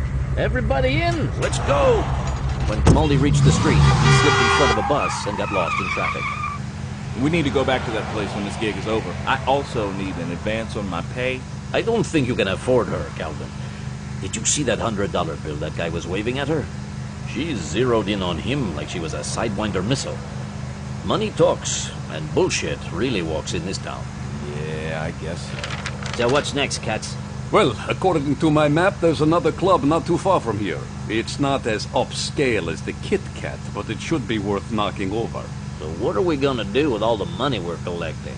I thought we'd ask the minister if he could find us a charity to donate it to. Maybe a home for retired hookers or politicians. They're the same thing, aren't they? Yes. It's called democracy. Stony Man Farm, Virginia. Even though Jim Gordon had tried to reason out the situation he now found himself in, the feeling of being constantly watched was wearing at his nerves. Like it or not, he was beginning to think that he might not be able to stick it out until stand-down. The normal shift rotation had 2 weeks left to run, and he just didn't think he could last that long. The stress was overwhelming him, and he was starting to make small but stupid mistakes. It hadn't been anything serious so far, but he was afraid that he was going to do something out of carelessness that would draw attention to himself again. He still hadn't found the base's Achilles heel yet, and didn't want to leave until he did. He knew that once he left, the only way he would ever get back would be at the head of a strike force.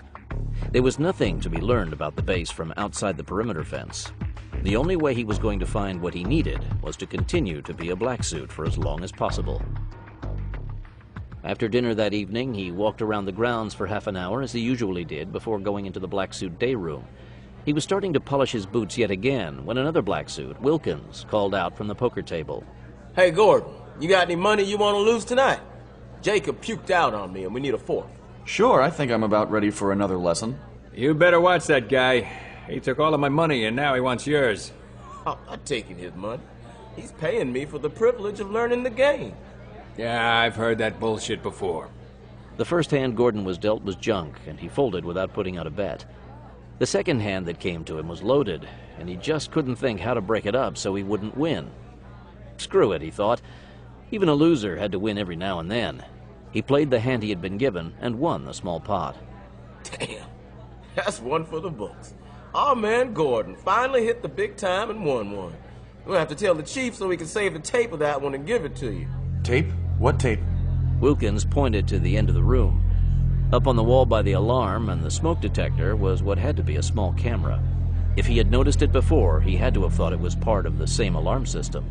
Damn near everything we do around here is tape. That's why we have to keep our games clean. Old Buck would have our ass in a sling if you caught one of us cheating. If one of us was cheating? Hey, ease up, buddy. If you've been cheating, you'd be about the worst cheater I ever saw. Yeah. You're saying that there are cameras all around here? You bet your ass there are. Damn near every inch of this place is covered by some kind of video camera or other, even the orchard and the fields. That's the only way we can keep track of this place with so few guys. There's no way an intruder can get in here without being seen either. Now Gordon knew why he was feeling the way he had. Someone had been watching him at all times. Why it had taken him so long to notice it, he didn't know. The only question now was what he should do about it. He knew that if he begged out of the game now, the other players would know why he was doing it. The only thing he could do was to stay in the game, but play very carefully, knowing that his every discard would be scrutinized. The adrenaline rush had put his mind back on his business. But even playing poorly, the cards kept coming to him, and by the end of the evening, he was still a couple of dollars ahead. Since this was a penny ante game, it wasn't much, but it was the first time he had ended the evening ahead. Damn, Gordon. Now I'm gonna have to find myself another fish. There's no point in playing with guys who beat me all the time. I can't make any stand-down money that way. I'm just trying to make back a little of what I lost before. I need some walking around money, too. Oh, hey, that reminds me. Where are you gonna take your stand-down? Oh, I was thinking of going back to San Diego. That was my last station as a marshal before I signed up for this gig. Well, shit. You ought to come down to Florida with me. 3 of us have a beach house in Tampa Bay we timeshare, and the fishing's really great. We also do pretty well with the tourist girls this time of year. They get tired of the locals real quick because they won't buy them drinks. We got room for one more if you'd like to join us. Oh, wow. I appreciate the invitation, but I've got to pass this time. I need to finish up some business in San Diego. I got the job so quickly after the interview that I left a lot of loose ends out there I need to get wrapped up. One of them's named Sylvia. Oh, I understand those kind of wrap-ups. I've had to do 1 or 2 of those myself. Maybe next time. I'll keep it in mind. Damn, that Wilkins, he should have kept his mouth shut. Now that Gordon knows about the video cameras, he'll really be careful. Did you watch his play tonight? He was being very careful. He still played badly, but he wasn't so obvious about it, and he stopped dumping his cards like he'd done before. That's even more proof, isn't it? It's proof of something, that's for sure. I'm just not sure what, though. Damn it, man. What else can it be? The man's a goddamn Russian spy. You saw his name on the list. What more proof do you want? I want to know what he's up to. You have to admit that he really hasn't done diddly so far. Are you waiting for him to kill someone? Or do you want him to find a way to blow us all up? What the hell is wrong with you? Actually, this is a good opportunity to see just how good our defenses really are. We talk a good talk in the war room, and we've held off attacks from the outside. But this is the first time that someone's ever been working against us from the inside, and we don't know what he's found out about us. He might have found a weakness that none of us have seen. Buck, we have enough right now to bring him in. Actually, we could have brought him in on a hell of a lot less than what we have. But I think this is too good a chance to pass up. Remember, we're on him night and day. He can't even take a leak out behind the machine shed without a camera watching to make sure he shakes it before he puts it back in his pants. Aaron, you realize that you're risking someone's life, don't you? What if Barbara's out there and that guy decides to grab her and run? You know we couldn't shoot. And what if he's been sent to kill Hal? What if he's waiting for Stryker to get back to assassinate him? What if he decides he wants to just... I know all that. But we're in the risk business around here, even Barbara. And we're taking a calculated risk with this. If we weren't on to him, I think we'd have a real problem, you're right. But we're watching him, and we're going to keep watching him for a while. This is on your head now, Aaron. Don't fuck up. Kurtzman looked him full in the face. I don't plan to. The following morning, when Gordon saw that he was the standby man for the day, he almost ran right then. He steadied himself when he realized that it was simply his turn in the normal rotation of duties. The standby man actually had a day off unless something happened to one of the work crews and he had to fill in. Hey, Gordon. Oh, jeez. Wilkins, you scared the crap out of me. Oh, sorry, man. I'm the shift leader today, so I tell you what you're gonna do. Grab your hat and best boots. We're going to town. Town? Yeah. We're going to town every now and then to buy something so the locals don't think we're a secret government agency. Oh, right. I'll be at the truck in 5. Grab the keys for the red Dodge. Where do we keep the keys? In the key box on the left wall of the garage. The key box turned out to be an old apple crate nailed to the wall with a number of tagged keys hanging off more nails. It was authentically rural, but it wasn't a secure way to control vehicle keys. Finding the tag marked Red Dodge, he took it and walked down to the truck. A few minutes later, Wilkins walked up with a tractor generator in his hand. We gotta get this thing exchanged for a new one and pick up a tire that was repaired. That's all? Actually, we could fix both of them here, but like I said, we have to keep the locals from talking about us by patronizing their business. You drive. If I can remember how. It's been a while. I'm not sure this is a good idea, Aaron. Relax. This is another test of our boy's intentions. If he runs, I can have an APB on him before he gets 100 yards. But he's out of surveillance range. Look, our cameras already can barely see the truck in the distance. Oh, yeah? Suddenly, the scene on the monitor shifted to a view of the inside of the truck, complete with sound. It was being taken by a microcam, so the view was fish-eyed, but it covered both Wilkins and Gordon.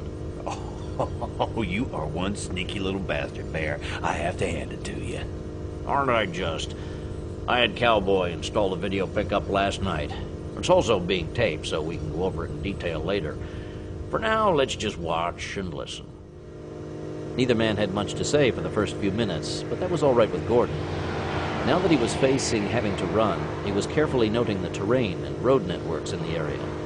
Driving the route himself also helped him to memorize it, and he paid particular attention to the signs directing traffic to places he might need to go.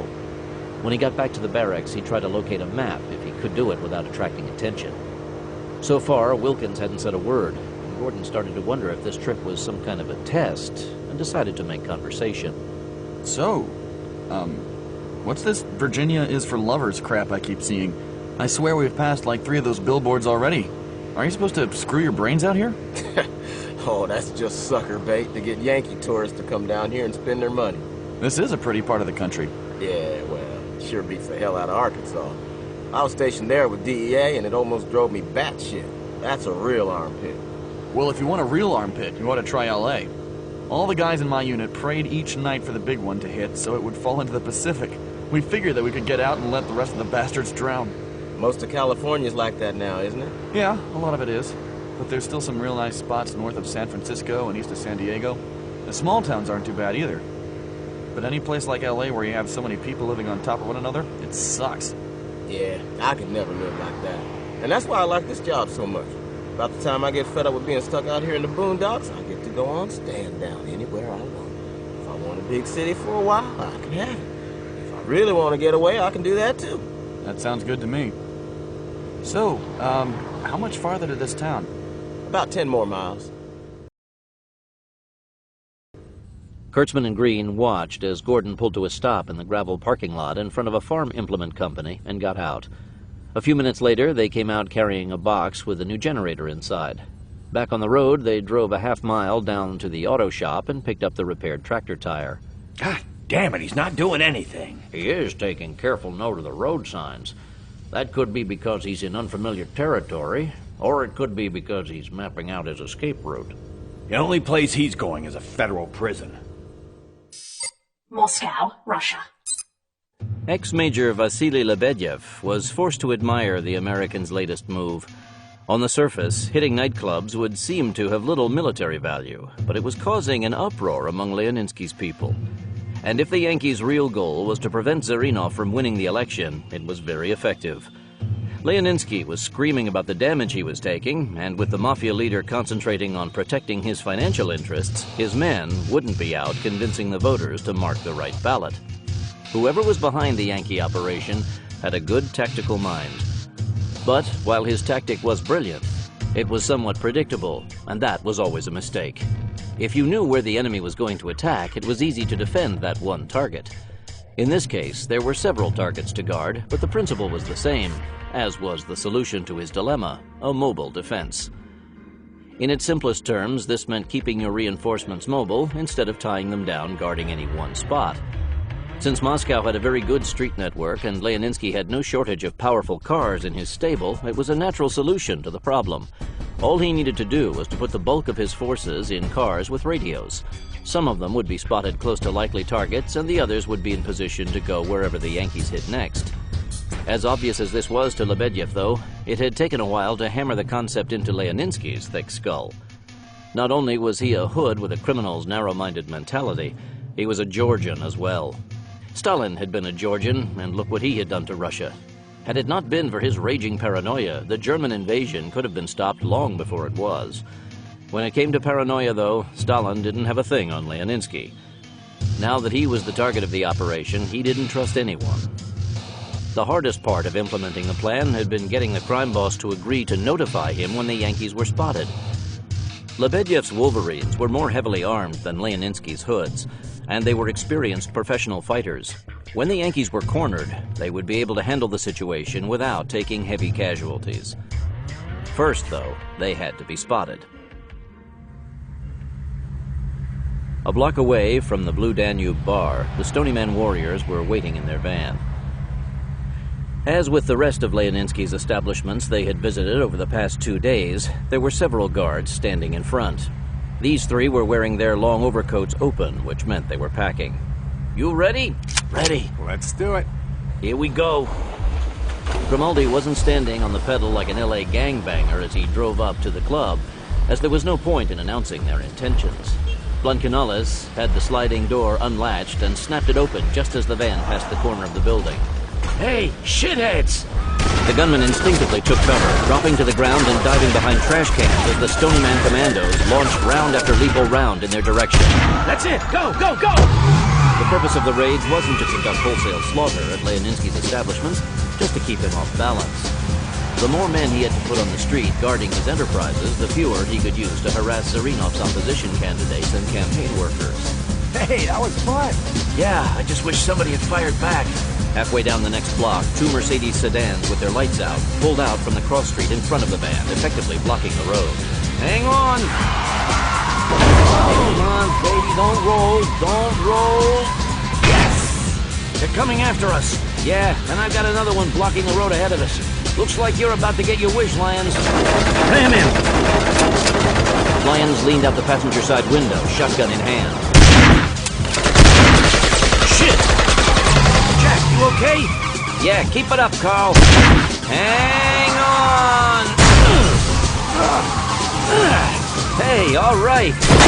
Oh, shit, I think I broke something. Feels like the damn wheel is coming off. Keep on driving as long as you can. We still have those other two behind us. Stryker says they're on their way, but it'll take a while before they can reach us. Find a place where we can make a last stand. I don't think they're going to give it up this time. Although the two sedans were keeping pace with them, they were hanging far back. They had learned that following the Americans too closely could earn them a 40mm grenade in the face. Shit! It's getting worse! I knew I should have gotten us a better vehicle. Over on the left, that construction site. The place Lyons had spotted was about as good a defensive position as they could ask for. The building under construction was modular, being put together from precast concrete slabs, some of which were as large as the floor space of the average Muscovite's apartment. Additionally, it was surrounded by a chain-link fence that would help channel the bad guys. Grimaldi fought to force the van to make the turn and was able to drive it through the gate right before the suspension collapsed. Ah, that's it, boys. End of the line.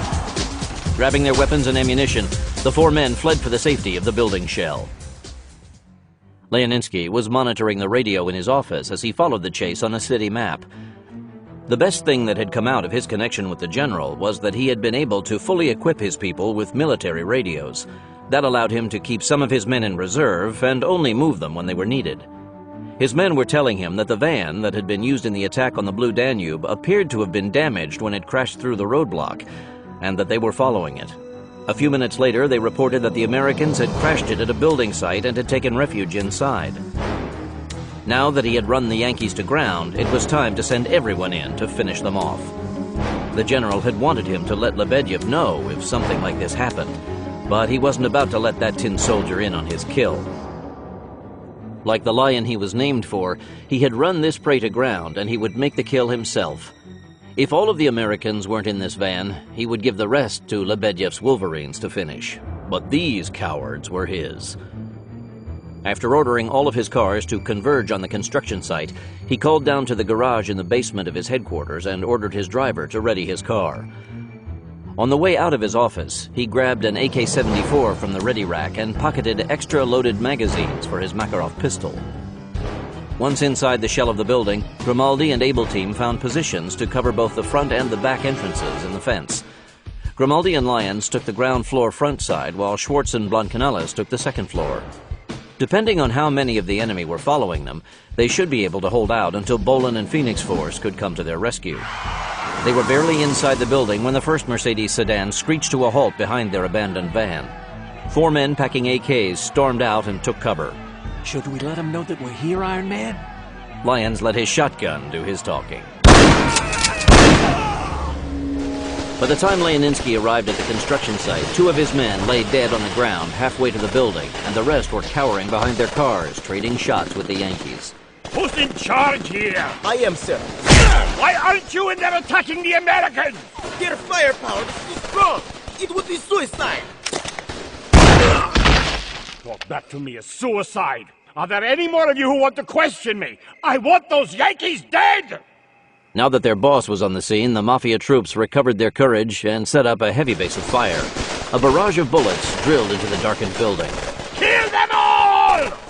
Under the covering fire of their comrades, a dozen gunmen rushed through the gate. Where the hell are the cops in this goddamn town? You think that someone would notice there's a full-fledged battle going on in the backyard? This isn't L.A. These cops might wear funny uniforms, but they're smart enough to know that they don't want to get involved with something like this until it's over. They're not paid enough to get shot at. Phoenix had sure as hell better get involved before then. Katzenellenbogen's new safe house hotel was across town from the construction site, and it took longer for Bolin and Phoenix Force to get there than he had figured. By the time they pulled up on the backside of the site, a raging battle was in full swing. Iron Man, this is Stryker. We're coming up behind you. About time. We're up to our necks and assholes around here. We've got a couple of dozen of them cornered. Just stay tight and keep your heads down. Manning, James, and Hawkins, get to the north side and try to break in to reinforce Able Team. Katz and Cizo, you come with me. We're gonna work our way around and hit the Mafia from the flank. Oh, Stryker, you always get to kill the Mafia. If this goes well, we'll all have plenty of targets. Get to it! Manning, his H&K long gun equipped with a night vision scope, covered Hawkins and James as they cut a hole in the fence. There was a little interference from the streetlights, but the night optics worked as advertised in the deep shadows. The bad guys were easy to spot because they were wearing long coats, while Able Team was in American-style short jackets. Manning's first target was moving from one pile of construction material to the next, using all the cover he could find. From Manning's sight angle, though, it wasn't cover enough. One down on the north side. Gary, we're through the fence. Watch our flanks. Roger. Iron Man, we're coming in from the north. Got you covered. Thanks, kid. With Manning scoping their path, the two commandos raced for the shelter of the building. We're inside. Find a slab to hide behind and get to work. We're on it. The Leoninsky is going down tonight.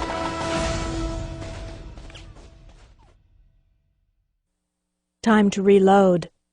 Stony Man is continued on the next CD.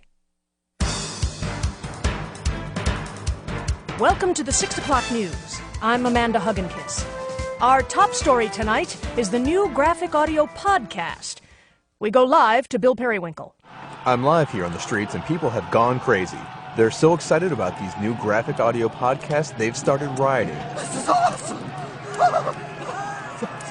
I love graphic audio! I'm pulling rules! Yeah! Graphic audio!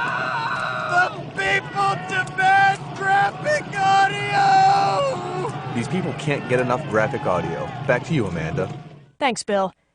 When we come back, killer stickies attack Tom Bruce.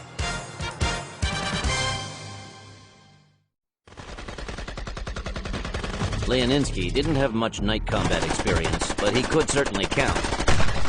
He noticed that he was suddenly seeing more muzzle flashes and realized that the Americans had to have radioed for help. That didn't matter to him, though. He relished the chance to take them all down. We need more men. We have the Americans spotted. Somebody said for more men. Within minutes, two sedans pulled up carrying a dozen men. Storm the compound. Kill the Americans. One of the men got only a few yards inside the fence before he was taken down. And Leoninsky grabbed his radio to call in even more reinforcements. Regardless of the cost, the Americans must die. With the extra firepower of James and Hawkins in the building, the battle had reached a stalemate. Every time the Mafia gunmen tried to storm the place, they were beaten back with heavy losses. The Stony Man warriors had stopped counting their kills, but they were mounting. While the bloodbath inside the fence was raging, Bolin and Cizo and Katz had worked their way around to the south side of the construction site.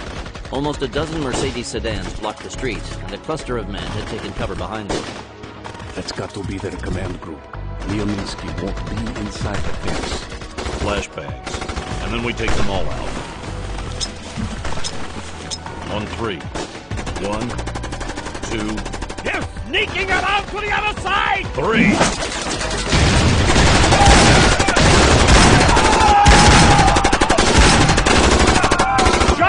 Shoot you boys! Do I have to do... Leoninsky brought his hand to his chest, and it came back crimson. He tried to speak, but his mouth was filled with blood. Seeing their leader go down, the surviving gunmen ran for their lives. If the Lion had been killed, there was no hope for any of them. Let them go. We need them to spread the news. As soon as they had the field to themselves, the Able team and Phoenix commandos gathered at the kill site. That's Leoninsky. One self-styled lion down. Now all we have to do is take care of a general who should have stayed out of politics, and we can all go home. And the few Wolverines. Don't forget about them.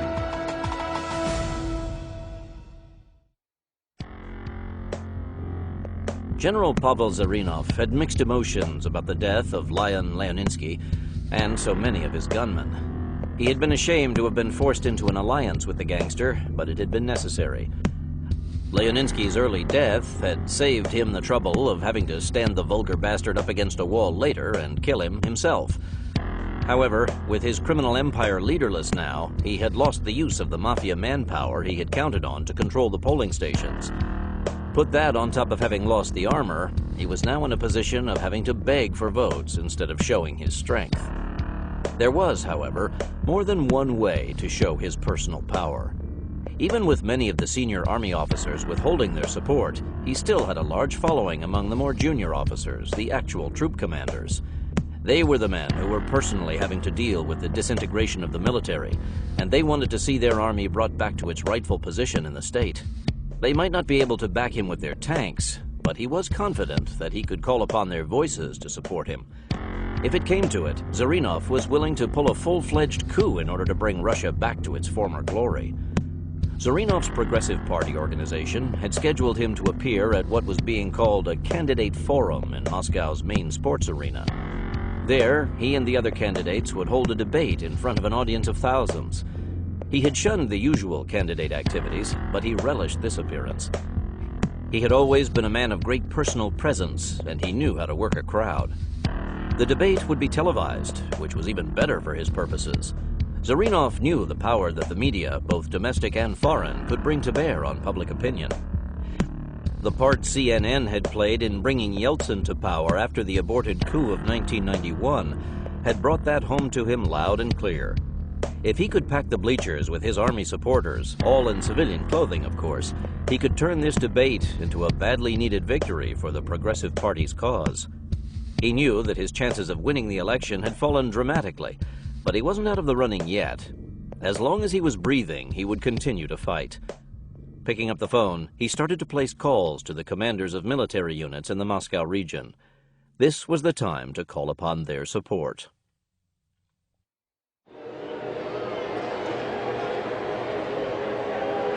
When Pavel Zarinov arrived at the stadium early the next morning, he was wearing his old general's uniform with his medals from the Afghan War. The sun was shining, the weather spring warm for a change, and he took the break in the weather as yet another sign of his luck changing. His phone calls to the lower-ranking army commanders the previous night had been successful. Almost all of them had been more than willing to send men to the rally. When he had issued his orders as to what he expected from these men, none of the officers had questioned them. The stadium was the home of the Russian national soccer team, and the mood of the crowd was more like they had come to see a match rather than a political debate. He noted the number of younger men in the stands rather than the old women he had seen at earlier rallies. Many of them wore military-style haircuts, and they were staying together in groups. He smiled secretly. The sun had brought him luck. People of Russia, Pavel Zarinov!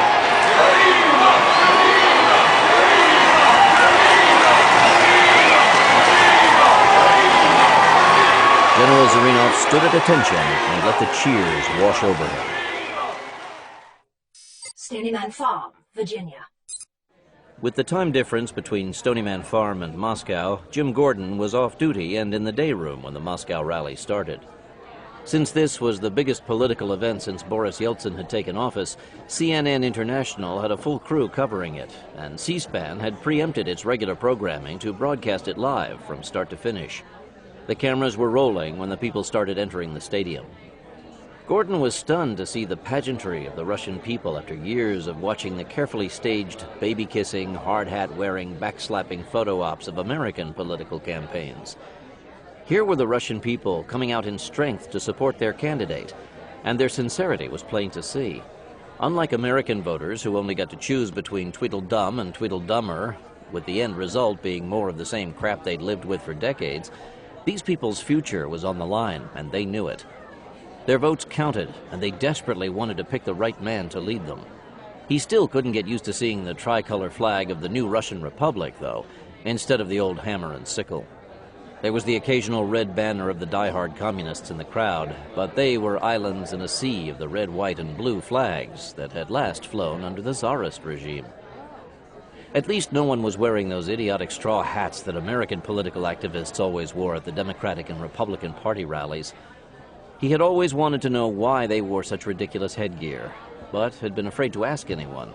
Certain things about American culture had to be taken on faith without asking too much about them. To question was to be seen as being foreign, and James T. Gordon had only survived by being as American as hot dogs, hamburgers, and apple pie. Man, Gordon, you sure are interested in those Russians. Yeah, I took a couple of courses in Russian studies when I was in college. It was the thing to do back then. Back in the days of the good old evil empire.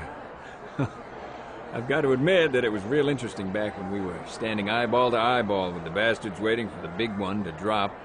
Man, I sure as hell never expected them to fold as easily as they did.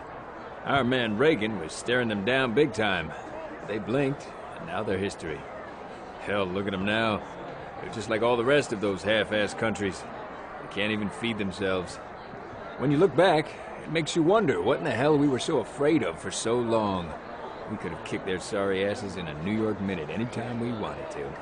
Gordon had to keep from throwing himself on the guard and beating him to death.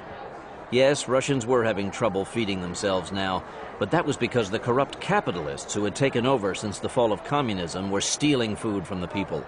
Under the old regime, that buffoon Yeltsin would have been taken out and shot.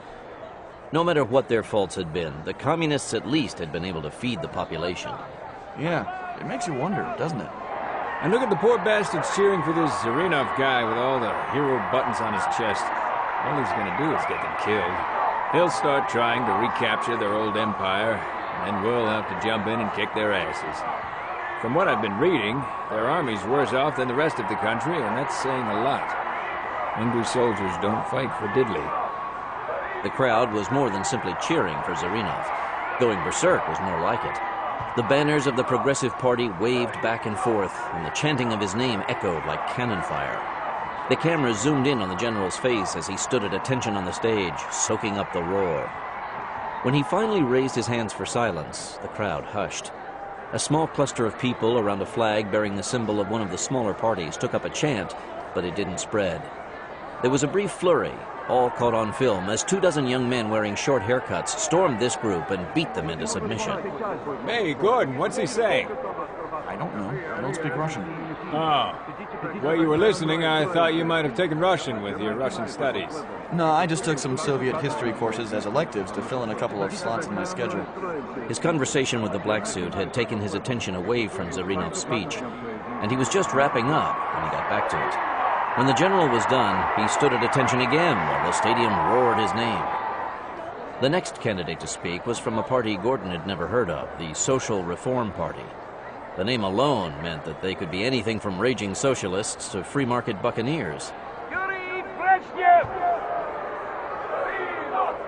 The Social Reform Party members in the stands tried to outshout the Zarinov people, but weren't able to make themselves heard. A few of them took to using the poles of their banners as weapons, but that was a mistake. The Zarinov supporters had been waiting for the other side to make the first move, and when the first blow was struck, they struck back hard. Now their military origin was plain to see. Breaking up into 10-man squads, they rushed the socialist reform people and started busting heads. A few of the other minor party supporters decided to get into it, and they too were targeted by more of Zarinov's supporters. The stands quickly dissolved into a World Cup soccer match-style free-for-all. Man, those people sure know how to have fun. I haven't seen a fight like that since Brazil lost the World Cup to the Dutch. Gordon was disgusted by what he saw. He was ashamed to see his countrymen acting that way. The Russians were not a third-world nation, but they had lost their sense of who they were. More than ever, he realized that only a man like Zarinov could bring them back to what they had been. Pavel Zarinov stood on the grandstand in the stadium and watched the brawl. He was careful not to smile as his military supporters swept the stands clean of the opposition.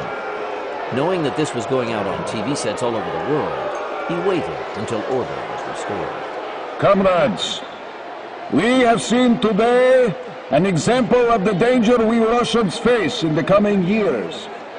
We have seen hooliganism in action here, and we must guard against it. The Progressive Party is a party of law and order. And as your president, I vow that I will see that personal interests never get in the way of the will of the people. If Russia is ever to become a great nation again, the good of the many must outweigh the selfish interests of the few. When the stands burst out in cheers again, Zarinov was alone on the stage. The debate had been concluded the Russian way. CNN International Service was running the highlights of the riot at the stadium at the top of each half-hour broadcast. Knowing a winner when they saw one, General Pavel Zarinov was being trumpeted as the man of the hour. The candidate that the people had come out to support was the one man who had been able to control the crowd in the stadium. Almost instantly, he had become the front-runner in the contest for control of Russia. In the name of media fairness, some of the other leading candidates were being interviewed, but they were coming off as whining losers. Once more, a strong man had captured the attention of both the Russian people and the foreign press. It had been good enough to put Boris Yeltsin in office, and it looked like it would work for Zarinov this time. The way CNN was covering the story, Zarinov was a shoo-in to be the next president of the Russian Republic. Okay, we've all seen CNN's coverage of what's going on, and we've all seen what this guy is responsible for. I think it's time that we took this to the source. Taking down Leoninsky was a good move, and it'll make a real difference for these people. But so far, we've just been treating the symptoms, and we need to deal with the disease. Are you saying what I think you're saying? Yes. I know that earlier I said we should let the Russian people deal with him on Election Day, but that's obviously not going to work now. As we saw at the stadium today, even without his tanks, he still has enough force he can call upon to completely subvert the democratic process. I think the time has come for us to answer force with force again. That does seem to be the time-honored solution in Russian politics, doesn't it? I'm afraid so. You want me to run this past Hal? No. This time, we do it the old-fashioned way. We call the shots, and we take the heat if it goes down wrong. If we get Hal involved, he'll have to talk to the president, who will have to talk to the minister. And while they're talking it to death, Zarinov will have stolen the election. So far, we've tried to do this their way, and we haven't been able to take care of the problem. If we don't make a decisive move now, all of it will have been for nothing. That sounds about right to me. The bloody Russians have never responded to anything except brute force in their entire history. We have the location of Zarinov's dacha, and I'm having Kurtzman send us aerial shots of it for the final planning. We'll go tonight. What's the opposition? That's the question. The latest Belikov was able to find out was that the general has a security guard of a couple of dozen men from his old command. I think we can expect them to be well armed and to know how to do their job. Can we expect to find any Wolverines lurking around there? If we do, we'll deal with them as well. I want to wrap this up tonight and be done with it. Until next time. When it comes to those mad for power, there's always going to be a next time. The next few hours were busy as the Stony Man warriors prepared for what they hoped would be their final mission in Russia. While they were busy with their gear, Katzenellenbogen contacted the Minister of the Interior and obtained the services of Yuri Belikov again, without having to say why he was needed. The young SVR officer had recovered from his wound enough to be able to go with them again. Belikov sat wide-eyed as Katz outlined what they intended to do once dark fell. Does the minister know that you are planning to do this? No, he doesn't. And I don't want him to either, because I'm not sure that he's up to signing off on this. The Russian people are struggling to become a democracy, but I think we all know what really has to be done to make it work for them. Your country can't afford to have General Zarinov in power. Belikov swallowed hard, but didn't run for the phone to call his boss. The Americans certainly weren't afraid to take drastic measures. But so far, they had proved to have been very effective, so he'd throw in with them again. If they failed, the worst that could happen would be that he'd die with them. And that might be better than trying to live through another military dictatorship. As I think you say, I am in. But God help us if this does not work. Zarinov was basking in the dramatic turnaround in his fortunes. His performance in the stadium had done him more good than 2 brigades of armor and 1,000 mafia thugs would have done. By the time he had returned to his second-floor study in his dacha, he already had a pile of phone messages congratulating him on having saved the day. Senior officers who had been sitting on the fence now were firmly behind his candidacy. Even better, though, several of Moscow's most prominent capitalists had called to pledge their financial support for the Progressive Party. As he had learned, money was the key to politics, and with Leoninsky's support gone, outside rubles were vital if he was to keep up the momentum he now had going strong. The next week would be critical, and it would take money to do what he had decided needed to be done. You wanted to see me, General? Ah, Major Lebedev. Take a seat. I cannot make it official yet, but I am promoting you to Colonel, and I want you to create a new presidential security organization of at least 1,000 men for me. You will be free to call upon officers and men from the entire armed forces. I want you to build it around the core of your Wolverines. Promote anyone who you think can do the job, and most importantly, who you can trust. As soon as this is over, you will have to move fast. To do what, sir? To restore order to the political system.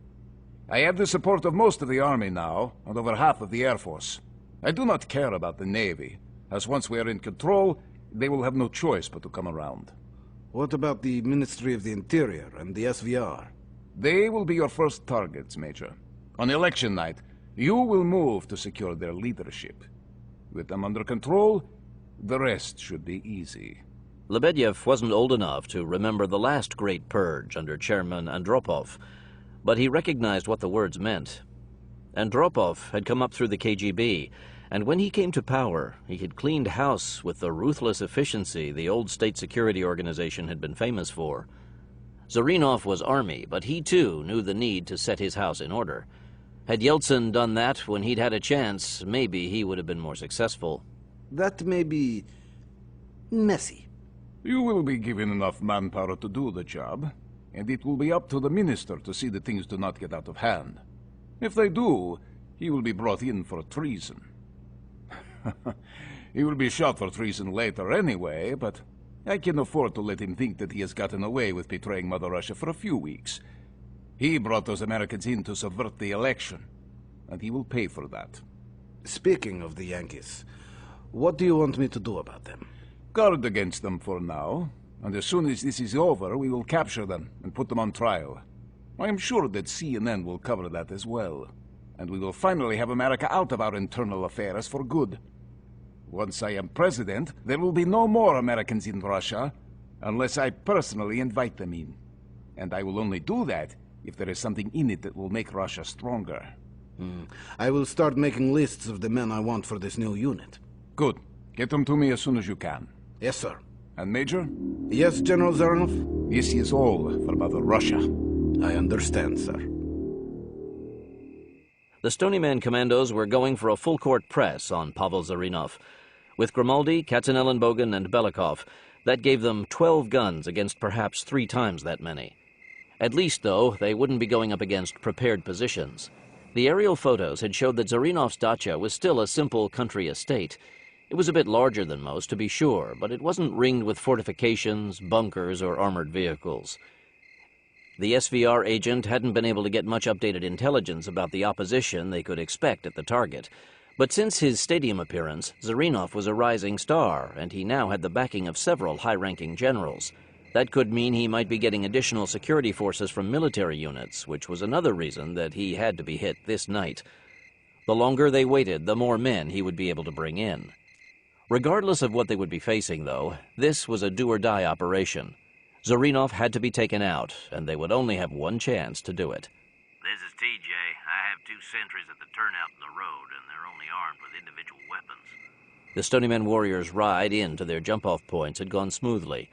Their Mafia Mercedes carried the assault team that would come in the front, while the van carried the others to the river that ran behind the compound. Neither route had been guarded or blockaded. That was a hopeful sign to Katz. If the Army was providing Zarinov security, he would have expected to see at least sandbag bunkers with weapons or an armored car or 2. Individual troops they could deal with. Take them out. Roger. Even though they were going in to eliminate Zarinov and his cadre of followers, they would try to do it with as little bloodshed as possible. The Russian troops guarding the dacha were merely following orders, and if possible, they could be neutralized without dying. Hawkins and James moved in on the two-man outpost carefully, their night vision goggles showing them the way through the spring growth of the fields. When they got within 30 yards of the sentries, they saw that they were wearing standard Russian Army field uniforms. Had they been Wolverines, the commandos would have gone for silenced weapon kills. Army troops they would try to subdue. It took several long minutes before the two Phoenix Force commandos were able to crawl up to the sentries. Their night combat suits made them faint shadows in the dark, and their experience made them absolutely silent against the background noises of the countryside. They crossed the last few yards with their faces in the dirt. With a silent signal, the two commandos jumped up to take out their men. Holding his sentry in a hammerlock with his forearm over the man's mouth, James slammed the butt of his K-bar fighting knife against the back of his head. The Russian instantly went limp, and James turned to help Hawkins subdue his man. Hawkins had his hands full this time. The Russian was considerably bigger than he was, and the man was no stranger to unarmed combat. Had the ex-ranger been trying to kill him, it would have been a simple task. James intervened and again hammered the butt of his knife against the base of the sentry's skull. Damn, I thought this one was gonna take me. You're scuffed? Yep. Great. We're clear. Hold there until we can join you. Now that Hawkins and James had penetrated the outer ring of security, Katz, Manning, and Belikov joined them to form the Anvil team. Their job was to seek out and destroy the security outposts in their half of the area while blocking Zarinov from escaping. Now that Katz and his Anvil team had secured the road leading into the dacha, McCarter, Enciso, and Boland started their approach from the rear. As they moved, Lyons, Schwartz, Blancanellis, and Grimaldi kept a few dozen yards back in reserve.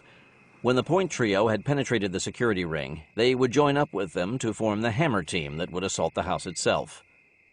The Point Trio worked its way up from the riverbank they had followed after leaving the van a mile away. Again, as Katz had experienced with the frontal approach, they didn't encounter any security until they were within 500 yards of the main house. The first sentry outpost was at the base of a large tree, and Boland spotted them by their heat signature. Catching McCarter's attention, Boland drew his index finger across his sleeve to signal the need for a silent kill. McCarter nodded and crouched at the base of a tree to scan the grounds on either side of them. Finding that the outpost wasn't backed up, he signaled that he would take the man on the left. Leaving Enciso to cover their backs, Boland and McCarter moved out like shadows. They covered the open ground quickly but silently, swinging wide to come at the outpost from behind. Once they were in position a few yards away, Boland clicked his comlink to let Enciso know that they were making their move. Drawing his cold steel Tonto fighting knife from his web belt, Boland looked and saw that McCarter was also ready. Holding up 3 fingers, he counted down, and on one, rushed forward. McCarter had taken his man out as well, and the 2 Stony Man warriors laid the bodies on the ground with their AKs beside them. Through night vision goggles, they would look as if they had fallen asleep at their posts. We're inside the perimeter and ready for final approach. Anvil team is in position. Hammer team is a go. You hear that? Yeah. Get down! They spotted us! The next flurry of fire was from an AK on full auto as another outpost spotted the intruders. Shit! Major Lebediev! We are under attack! I'm on it. We think it is the Americans. The Wolverine leader snatched up his folding stock AK-74 and raced for the back door to the villa.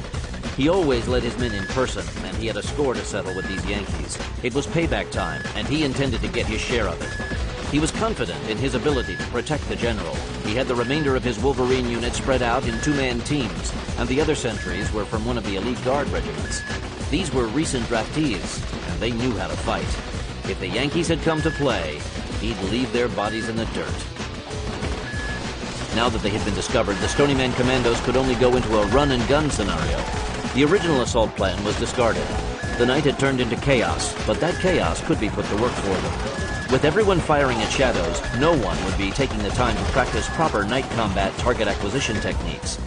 When the Russians started to fire illumination flares, their night vision goggles were rendered almost useless. They pushed them up on their heads and used them to find their targets. Rather than adding to the threat, the flickering light of the flares was another ally for the Stony Man warriors as it hid movement. The Russian army troops were wearing day camouflage uniforms, and the browns and greens of the fabric could be seen plainly in the light of the flares. The Wolverines, however, were more difficult to spot, wearing the new night combat pattern of black and dark gray that had been designed for nightlight conditions. Yuri Belikov saw a flash of reflected light from the corner of the dacha and dove for cover. Snapping his AK to his shoulder, he triggered off several short bursts in that direction. Rolling to the side, he dropped his night goggles back down over his eyes to look for the shooter in the shadows. I've got him. Second floor window. Belikov looked up just in time to see the window dissolve into glass shards. You're clear now. Go! Belikov got to his feet and started to run. Lebedev stepped outside into chaos. Night fighting was always chaotic, but this time it was working for the attackers. The damned Yankees were like ghosts as they worked their way toward the dacha. His men were firing, but they weren't making any difference because they couldn't see them. Even his night goggles weren't picking them up. The thought flashed across his mind that the Yankees might be wearing the new thermal radiation blocking uniforms he had read about. The damned Americans always seem to have money to spend on things like that. When 3 of his security teams didn't answer his calls, he had to conclude that they had fallen. He realized that he had made a serious tactical error. The Yankee commandos were good at their work. All units, pull back for a final defense. The dacha, he knew, was built like a blockhouse and could withstand any assault until reinforcements arrived. By the time the Wolverines reported back to him, there were only 5 men left, and one of them was wounded. They're retreating. Handle team, move in. We're going room to room. We're going to need every gun we've got. Can do. TJ, Cal, take point. Let's make an entrance. Take out the window. Get out! TJ, clean up. On it. While Katz's team assaulted the front of the house, Bolin and McCarter made their move on the rear with Lyons and Schwartz backing them. Enciso, Blancanelis, and Belikov would provide suppressive fire from outside until Bolin and McCarter were inside. Then they would move up to make their entry. This was a well-practiced routine for the paired entry team. Boot the door, roll in a grenade, and follow it with their weapons blazing. The covering fire and the thickness of the villa's walls kept them safe until they made their move. Ready? Count me down. 3, 2, 1. Before stepping back to reload, the Briton lobbed another grenade. By the time it detonated, Bolin had reloaded. He charged through the door, McCarter a split second behind him. With the door clear, Lyons and Schwartz charged in behind the lead pair. McCarter kicked in a door leading off the main hall. Bolin caught a glimpse of a figure stepping out from a room on the opposite side of the hallway and dropped to a crouch. Bolin moved up to the man in black and gray camis to check for vital signs. Satisfied, he waved on the rest of the team and moved on to clear the other side of the hallway. Zarinov was waiting at the top of the stairs, an AK-74 ready in his hands. If he went down this night, he was going down fighting. He had put in a quick call to a supporter commanding the closest armored cavalry regiment, but it would be an hour before the first vehicles could reach him. Meanwhile, Lyons and Schwartz had leapfrogged past McCarter and Bolin and reached the bottom of the ornate stairwell. You will never take me alive, America! We were never planning on it! For a few seconds, they traded shots covering each other, but the thick floor of the second story was soaking up fire as if it were armor plate, so shooting through it wasn't an option here. Trading fire with the bastard was tiresome, to say nothing of being dangerous, and Lyons had enjoyed about all of that he could stand. Thumbing back the hammer of his python, Lyons readied himself for a desperate move. Cover me! His teammates sent out a burst of automatic fire up the stairwell as Lyons dived into the open, going into a tuck and roll as he hit the floor. He came out of the roll, turned, and with the Colt on target in a two-handed grip. When Zarinov stepped back out to return Schwartz's fire, he ran into Lyons' python instead. A voice called out from one of the upstairs rooms. Yankees, we give up! Come out with your hands up, and no guns! No guns, we give up! 2 young soldiers in Russian army uniforms slowly stepped into view, their hands high in the air. The siege was over. Vasily Lebedev was still alive when Bolin approached him. He had taken 2 slugs in the chest and was breathing blood. From the Major's pips on his shoulder boards and the snarling, fanged, animal-headed patch on the shoulder of his night camouflage uniform, Bolin surmised he was the leader of the Wolverines. Who are you? A soldier. We are both soldiers, and look where it got us. But not all of us fight for the same thing. Soldiers have to understand that the people get tired of war and want peace. Only the weak ones. The general would have made Russians a great people again. The general is dead, just like Leoninsky. If he had not gotten involved with Leoninsky, we might have won. Leoninsky was, how do you say, scum. Do you want a doctor? No. Let me die. With my men gone, there is nothing left for me. Bolin would honor that request. Now that Zarinov was dead, it would do no real good to put Lebedev on trial. Even though he had chosen the wrong side, he had followed orders. The Russian people didn't know of Zarinov's attempted coup, and what they didn't know wouldn't hurt them. They could still go to the polls with confidence that they were voting on their future.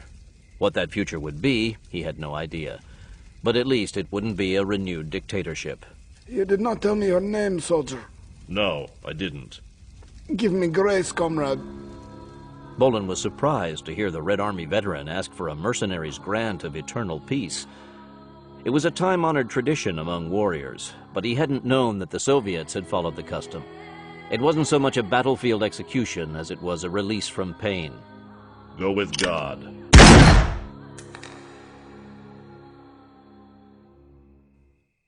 When Bolin walked out, Katz and McCarter were waiting. Are any of the Wolverines alive? There were only 2 who might have made it, but they made sure that they didn't. They learned well in Afghanistan. Too well. Stony Farm, Virginia. When the message came in that Zarinov was dead, Hal Brignola walked over to the computer room coffee pot and poured himself a cup of Kurtzman's special brew. After all the antacid tablets he'd been crunching the past couple of hours, a little battery acid would go a long way to bringing the pH level in his guts back to normal. Barbara Price joined him and poured a more reasonable half-cup of the scalding, oily brew. We did it again. Yes, we did. We subverted a democratic nation's election process and took out the people's favored candidate. Now we have to see what that'll bring us instead. We may get worse than Zarinov before this is finished. Hal, both you and I know that's not very likely, and that the combination of a ruthless general with ambitions of empire and the Mafia wasn't going to be good for anyone, much less the Russians. To be perfectly honest with you, I don't have the slightest idea what those people need, and I don't think they really do either. The only thing we can do is to try to help stop them from making any real stupid mistakes until they can get it right.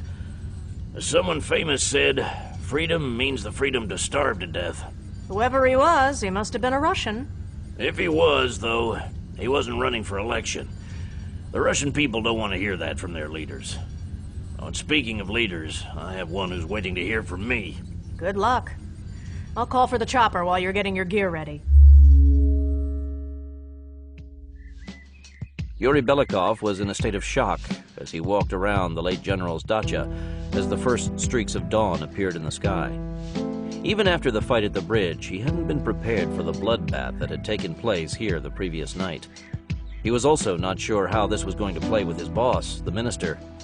He knew damn good and well that it wasn't going to play well with the Russian press or the foreign media. Zarinov had been a winner in their eyes, and now he was dead at the hands of American commandos. Katz and Ellenbogen didn't have to be a mind reader to know what was going through Belikov's mind. As any Russian would do, he was desperately looking for a way to remove himself from what had happened here, and Katz didn't blame him one bit. Russian tradition wasn't kind to those who got involved with events of great political import. With the notable exception of Lenin, almost all of the other leaders of the glorious revolution had ended up with their backs against a wall, facing the muzzles of a firing squad. Yuri. The young Russian turned, and his face told the story. If I might make a suggestion, you might want to get some of your SVR people over here to secure the general's papers. Okay. You also might want to have someone look through the late Josef Leoninsky's office as well. Proof that they conspired to subvert the election shouldn't be too hard to find. And don't forget the tank brigade, hiding in Potemkin National Forest. Your minister has more than enough proof here to calm this down real fast. This was nothing more than a coup attempt that was successfully put down. If he takes that line, he'll get the credit for stopping it and be a hero. Yes, I will call him immediately. Belikov sounded relieved to see a way out of this mess. He had stepped a long way away from the instructions he had been given, and though he was convinced that he had done the right thing, he still wanted to save his career. Russia had a future again now, and he wanted to be a part of it. We'll also help you explain this. And if it comes down to it, we'll be happy to take you home with us. Ah, thank you for the offer. But I need to stay here and help my country. Good man.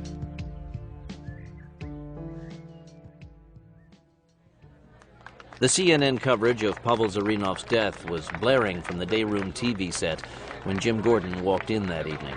And what he saw shocked him to the core. While no mention was made of any American involvement in the attack on the general's villa, it was apparent to him that it was the result of this secret organization's operation. He didn't see what else it could be. The other black suits sure as hell thought that it was, and they were talking about their hero Stryker and his men again. Once more they had meddled in the Russian election, but this time they had killed one of the leading candidates. He found it a fine irony that the Americans, who prided themselves on their vaunted democracy, weren't willing to let the Russian people elect the leader that they themselves wanted. He realized that he shouldn't have been surprised. That had been the bedrock of U.S. policy during the Cold War years, and apparently nothing had changed. The Americans would allow the Russians to play at being a democracy as much as they liked, as long as the almighty United States approved of the winners.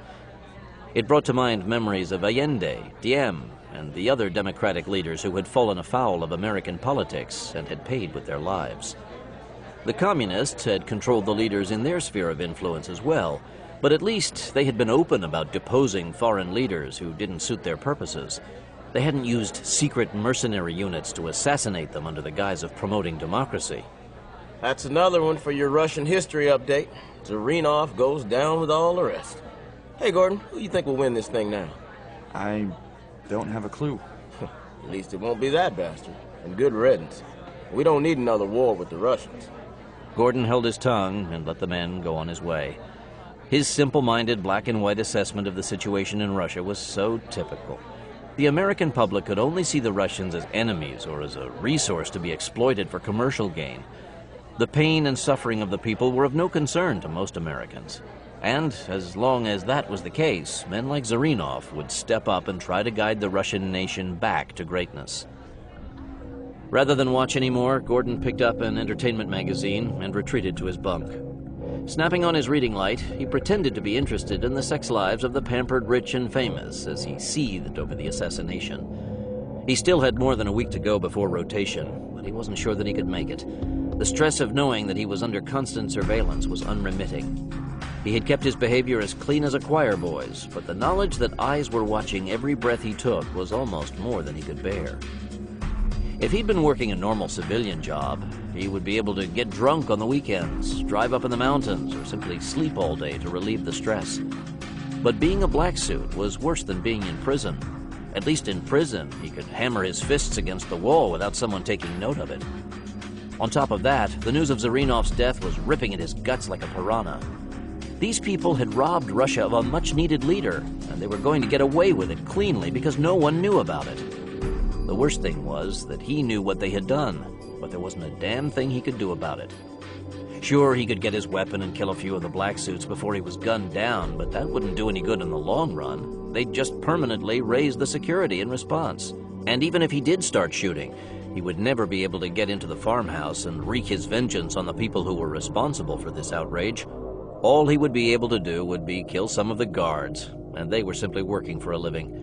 He wanted to kill the men who had done this thing, but they were still in Russia, doing God only knew what. As he had been trained to do so long ago in Mother Russia, Gordon went into a meditative state. Although the communists had crushed religious faith in their empire, they had warmly embraced a number of other mental disciplines that required an equal unscientific fervor. In the intelligence services, transcendental meditation had become a part of their regular training program. When faced with a complex situation, KGB agents had been taught to seek solutions while in a meditative state. As Gordon recited his mantra, he went deep in his mind to review everything he had learned since arriving at this secret installation. When he was done with this review, he would know what his next move should be. Buck, when are you finding time to sleep? Every time I've come in here, you've been staring at those surveillance feeds. As long as I've got an enemy agent on the grounds, I'm not supposed to be sleeping. Me and my staff can keep an eye on him. now that the Russian mission is over and the guys are coming home, we don't have anything else going on. No. I need to be here, Aaron. I appreciate the offer, but I have the watch. Kurtzman looked up at the monitor showing Gordon lying on his bunk engrossed in a magazine. You'd better get a cup of coffee then, because it looks like he's settled in for the evening. If you'd like, I can have the cook bring you a sandwich. I'll just stick with the coffee. If I eat too much, I'll get sleepy.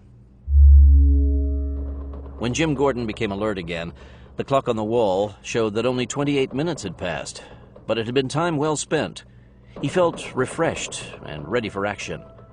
The disciplined trip through his subconscious had organized his thoughts and harnessed his emotions to the task at hand.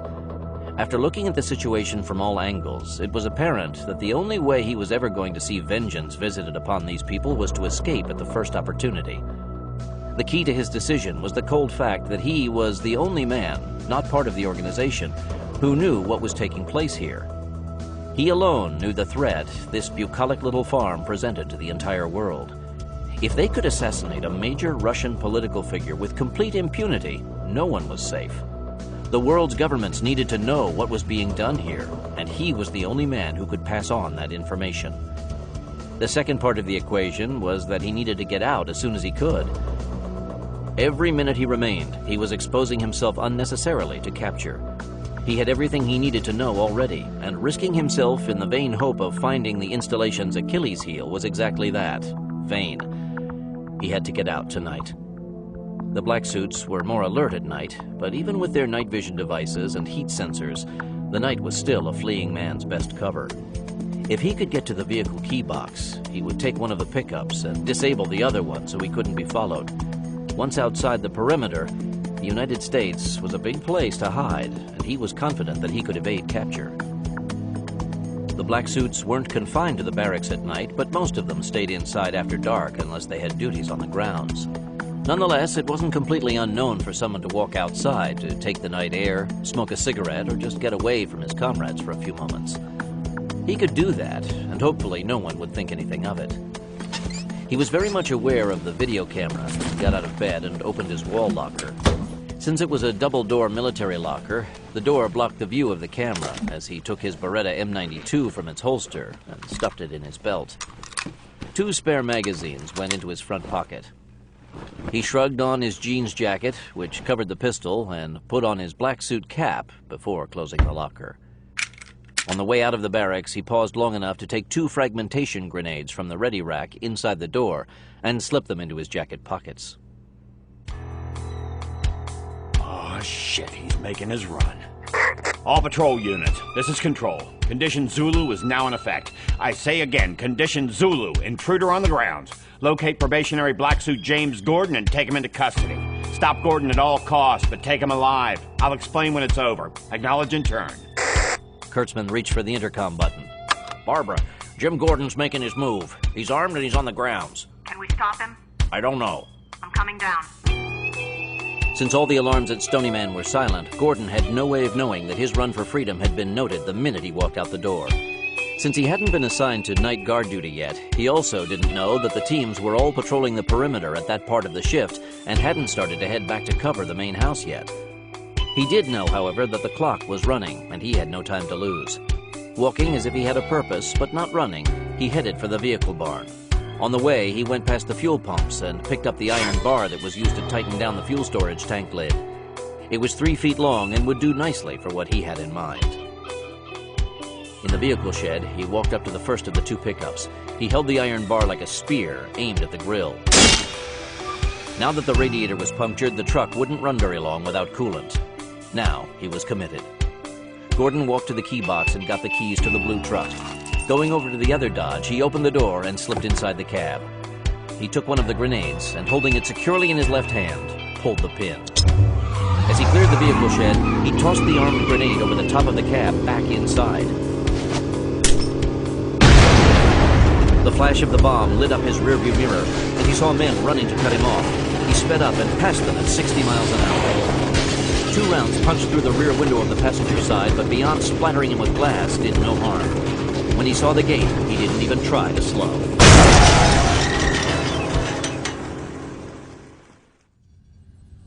Buck Green couldn't believe that Gordon had been able to simply get in the pickup and drive away like that. Wilkins, he needs to be stopped! We're trying, but the truck is seriously overheating.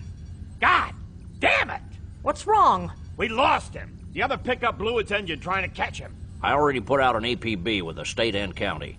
Even though they knew that was the right thing to do, both men also knew how futile it was. The county seat was better than an hour away, and the state police didn't routinely patrol the rural roads. The chance of their running into him was very slim. You'd better get that out to everyone in the region. With that truck under him, he'll be in the next state in little more than an hour. That's gone out as well. Well, gentlemen, I think I need to call Hal Brignola. No one volunteered to make that call for her. Jim Gordon had planned to drive the pickup until the gas ran out, but one of the rounds that had been fired at him had hit a tire. Even though the Dodge was wearing military-type run-flat tires, he couldn't risk a high-speed chase. His only chance was to ditch the truck now and continue on foot.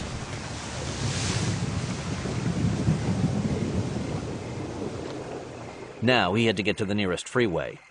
The walk would dry his jeans and keep him from getting too cold.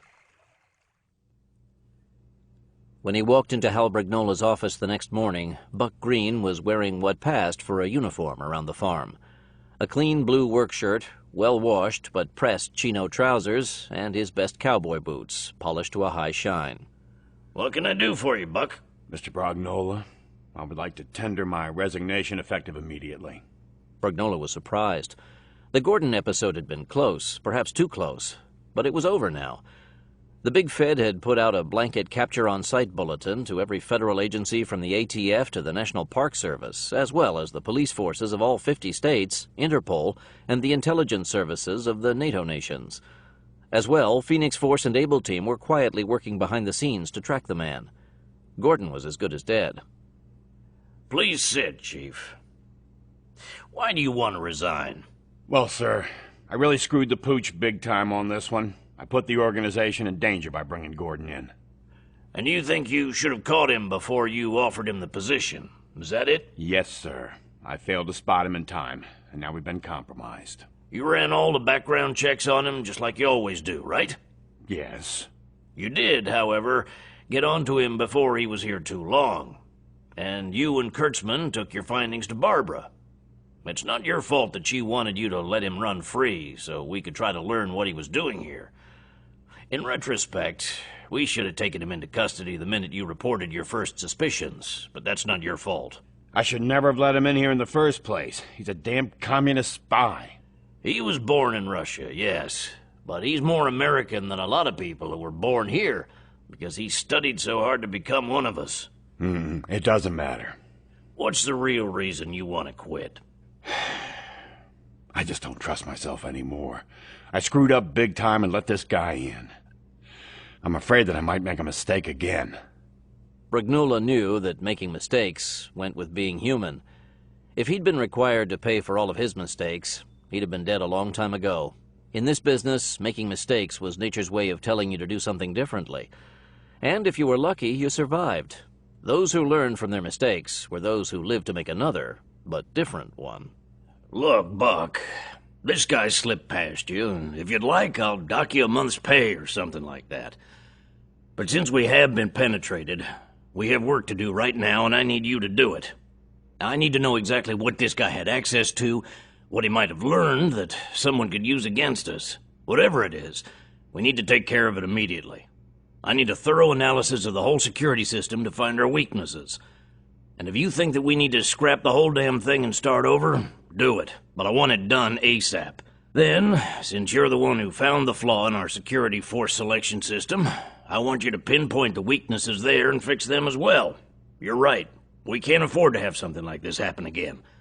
We're too small to be able to absorb an enemy agent without risking the operation. To protect ourselves in the future, I need you to revamp our recruiting process. As a start, I suggest that you require complete medical records on all future recruits and have them thoroughly examined. Maybe a complete background check on an applicant's family is in order. You figure out what we need to do, and then you do it. Yes, sir. And after you've done all the damage control and have tightened things up, if you still want to resign, come back and talk to me about it. Green locked eyes with Brignola. I might still do that. See me when this place is secure again. Yes, sir. Barb? I heard. I'm glad he's staying. I don't know who we'd replace him with.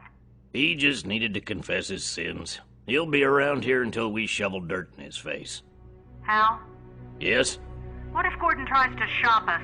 I know he picked up enough information to be worth a lot of money to the right people. That's a distinct possibility. And if he does, there's little we can do about it except to be even more vigilant than we've been in the past. I don't think that he learned enough to put us out of business, if that's what you mean. And these mountain roads are so complex, maybe he'd never be able to find us exactly. But now that he's driven out of the area, he'll know the general location. I hate the thought of someone like him out there ready to expose us anytime he wants. I've got everybody in the business looking for him. Believe me, we'll get him. I sure as hell hope so.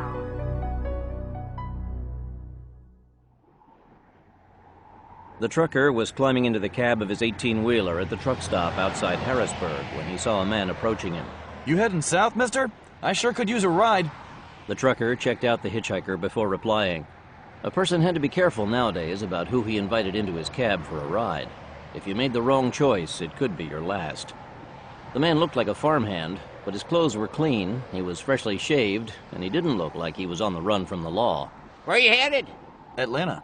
I'm going to Charlotte. That's about halfway. Thanks. Jim Gordon climbed into the passenger seat and settled in. I sure appreciate this, mister. It's Bud Gates. I'm Jim White. Hey, you traveling light. What's in Atlanta? My little sister. She needs some help, and I thought I'd look in on her. The trucker caught the hesitance and figured that family matters weren't any of his business. His sister was probably knocked up with no man in sight. Well, we'll be in Charlotte in about 3 hours. You shouldn't have any problem finding a ride to Atlanta from there. Great. When the trucker pulled his rig out onto the freeway, Gordon leaned back in his seat and pretended to sleep. It had been some time since he had slept, and he easily could have dozed off, but his mind was racing. More than ever, he wished that he had a contact to debrief him.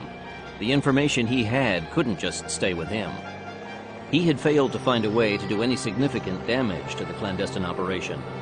But what he had learned might make it easier for the next man to destroy it. One way or the other, that secret installation had to be taken down.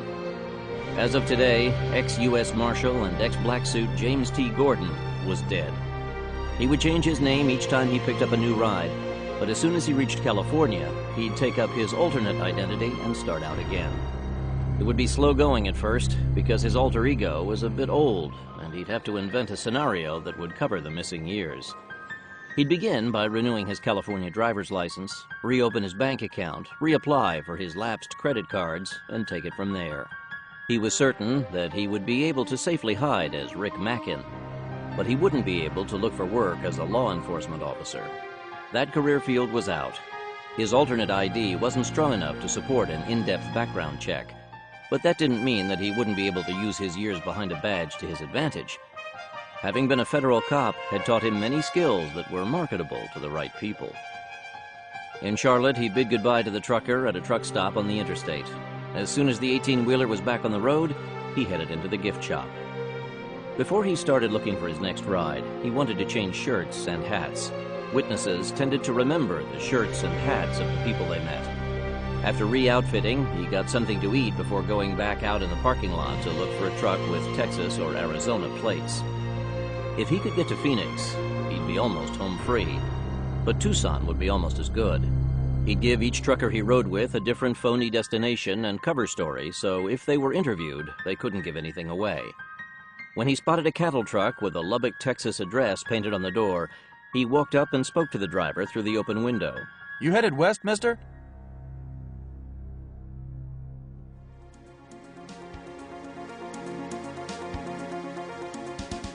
Stony Man Betrayal is a graphic audio production. Copyright 2006, The Cutting Corporation. Performed by Terence Aselford, Nanette Savard, Thomas Penny, Richard Rowan, David Coyne, Jeff Baker, Christopher Graybill, Ken Jackson, Casey Jones, Christopher Walker, and Mort Shelby. Additional red shirts by The Dead Giveaways. Directed by Terence Aselford. Produced by Rick Rowan and Dwayne Beeman. Executive producers James Cutting, Mary Cutting, and Angie Cornett. Dialogue editing by Dan Smith, Johann Detweiler, and Christian Parent. Graphic audio sound design by Christian Parent and Johann Detweiler. Script adaptation by Dan Smith. The Stony Man theme was composed by Mark Ashby. Additional original music by Matt Webb. If you enjoyed Stony Man, be sure to look for Don Pendleton's Mac Bolan and The Executioner. Available at road stops everywhere at 1-800-670-5220 or at www.cuttingaudio.com.